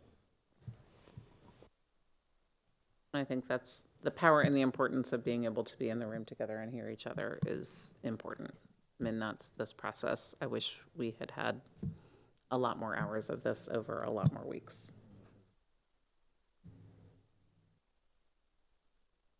I wish we've gotten good plans from the community, like good plans and good ideas, and I wish we had started there, because I still feel there are things on this that are arbitrary and not justifiable.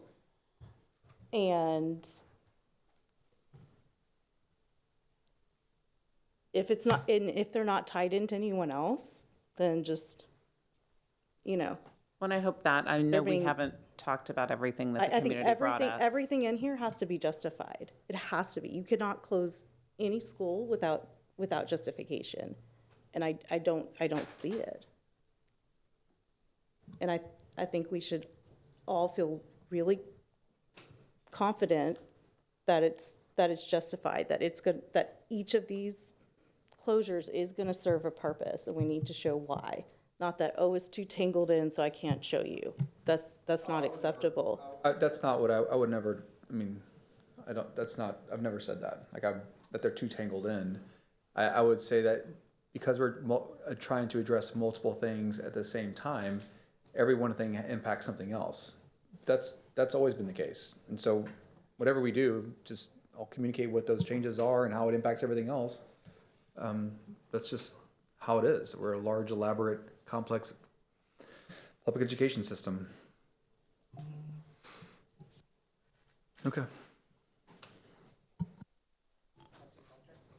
I'm just wondering sort of where we are in this and.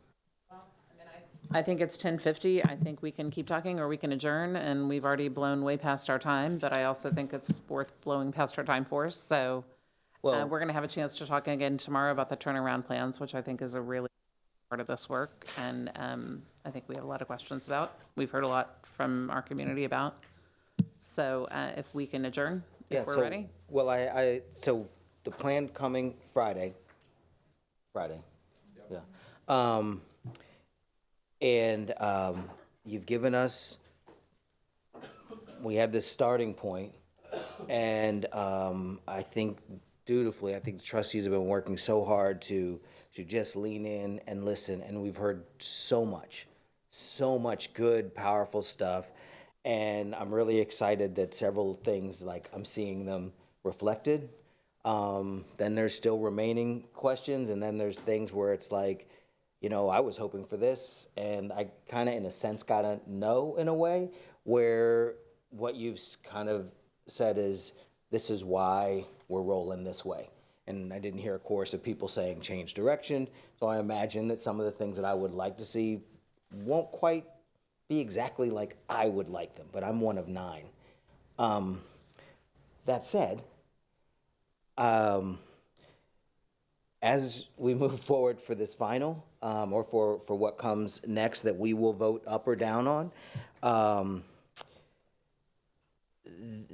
as you all articulate the academic sort of commitment and then the approach and then hopefully a hint of the sort of resourcing of what we're going to do, say at a Northeast or here or there or at a Riley, a neighborhood school, I'm really curious to hear, or I want to ever more richly understand on our dual language programming that our English language learners in particular are excellently served, even as we have a sort of expansive and robust programming. This is ops and this is facilities and this is what's going to be in a building, but when you boil it down, I have way too many conversations with families, say, I won't name this particular schools, but I've got a 3rd grader, a 5th grader, a 7th grader. My 7th grader doesn't really speak English well yet, and we've been here this many years. And so I have like wonderings about our dual language programming and how it rolls out. And when I look at our actual conversation around our multilingual programming, I see really good things about our commitments to everybody being multilingual, but I don't see something that I would like to see, which is that first and foremost, we ensure that English language learners learn English as part of the equation. And that's that we haven't chosen to articulate that. That's not, but I would like to see that lifted up as a value, that yes, we want everyone to be multilingual, but we, like, families are desperate. And they say, okay, my 1's in 7th and that's where I am, but I also have a 4th grader and I need to see X.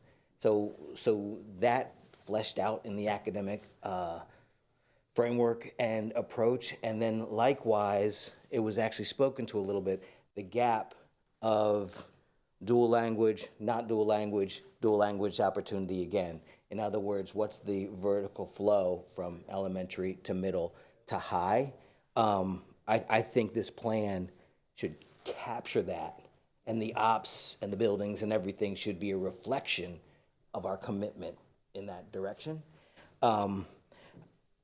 Middle schools haven't really, and you know, to Trustee Chu's point, we have a severe under-enrollment in some areas, and there's some conversations we haven't had yet.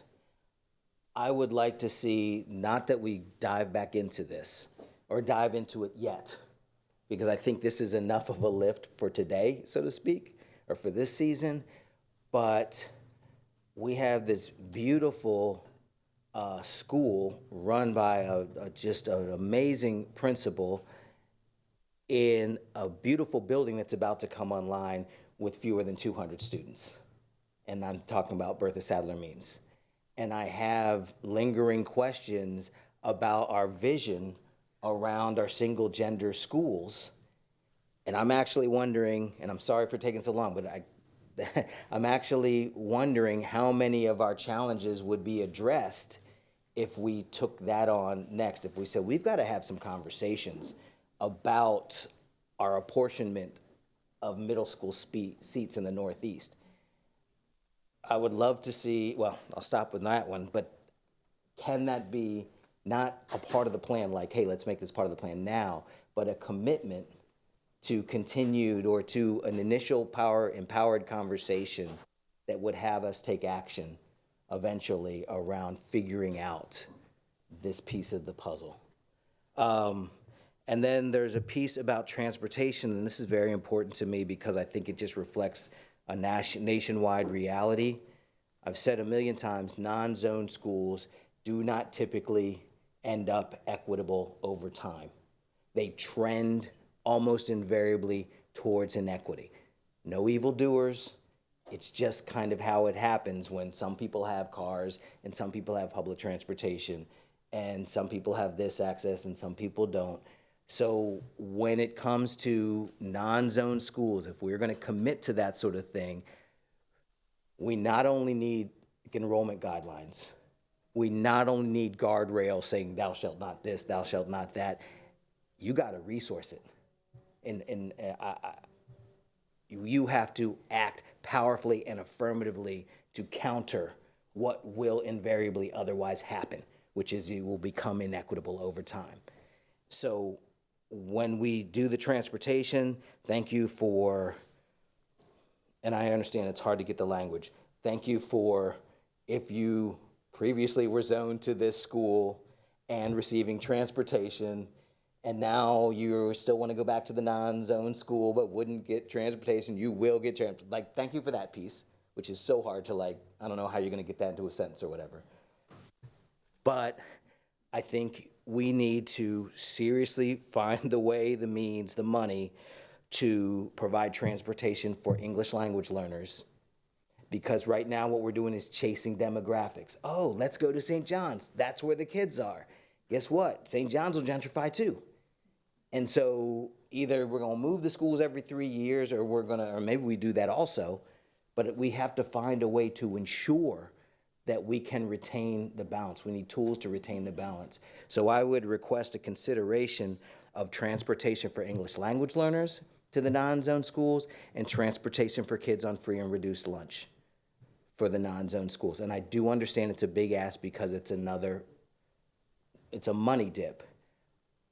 But I do not see equity continuing for more than a year or two if you don't put resources behind it. So with apologies, President Boswell, those are my additional asks of this. I appreciate that. So we are back together in 18 hours. Are we ready to adjourn? Do I have a motion to adjourn? So moved. All right. We are adjourned at 10:59 p.m. Thank you all.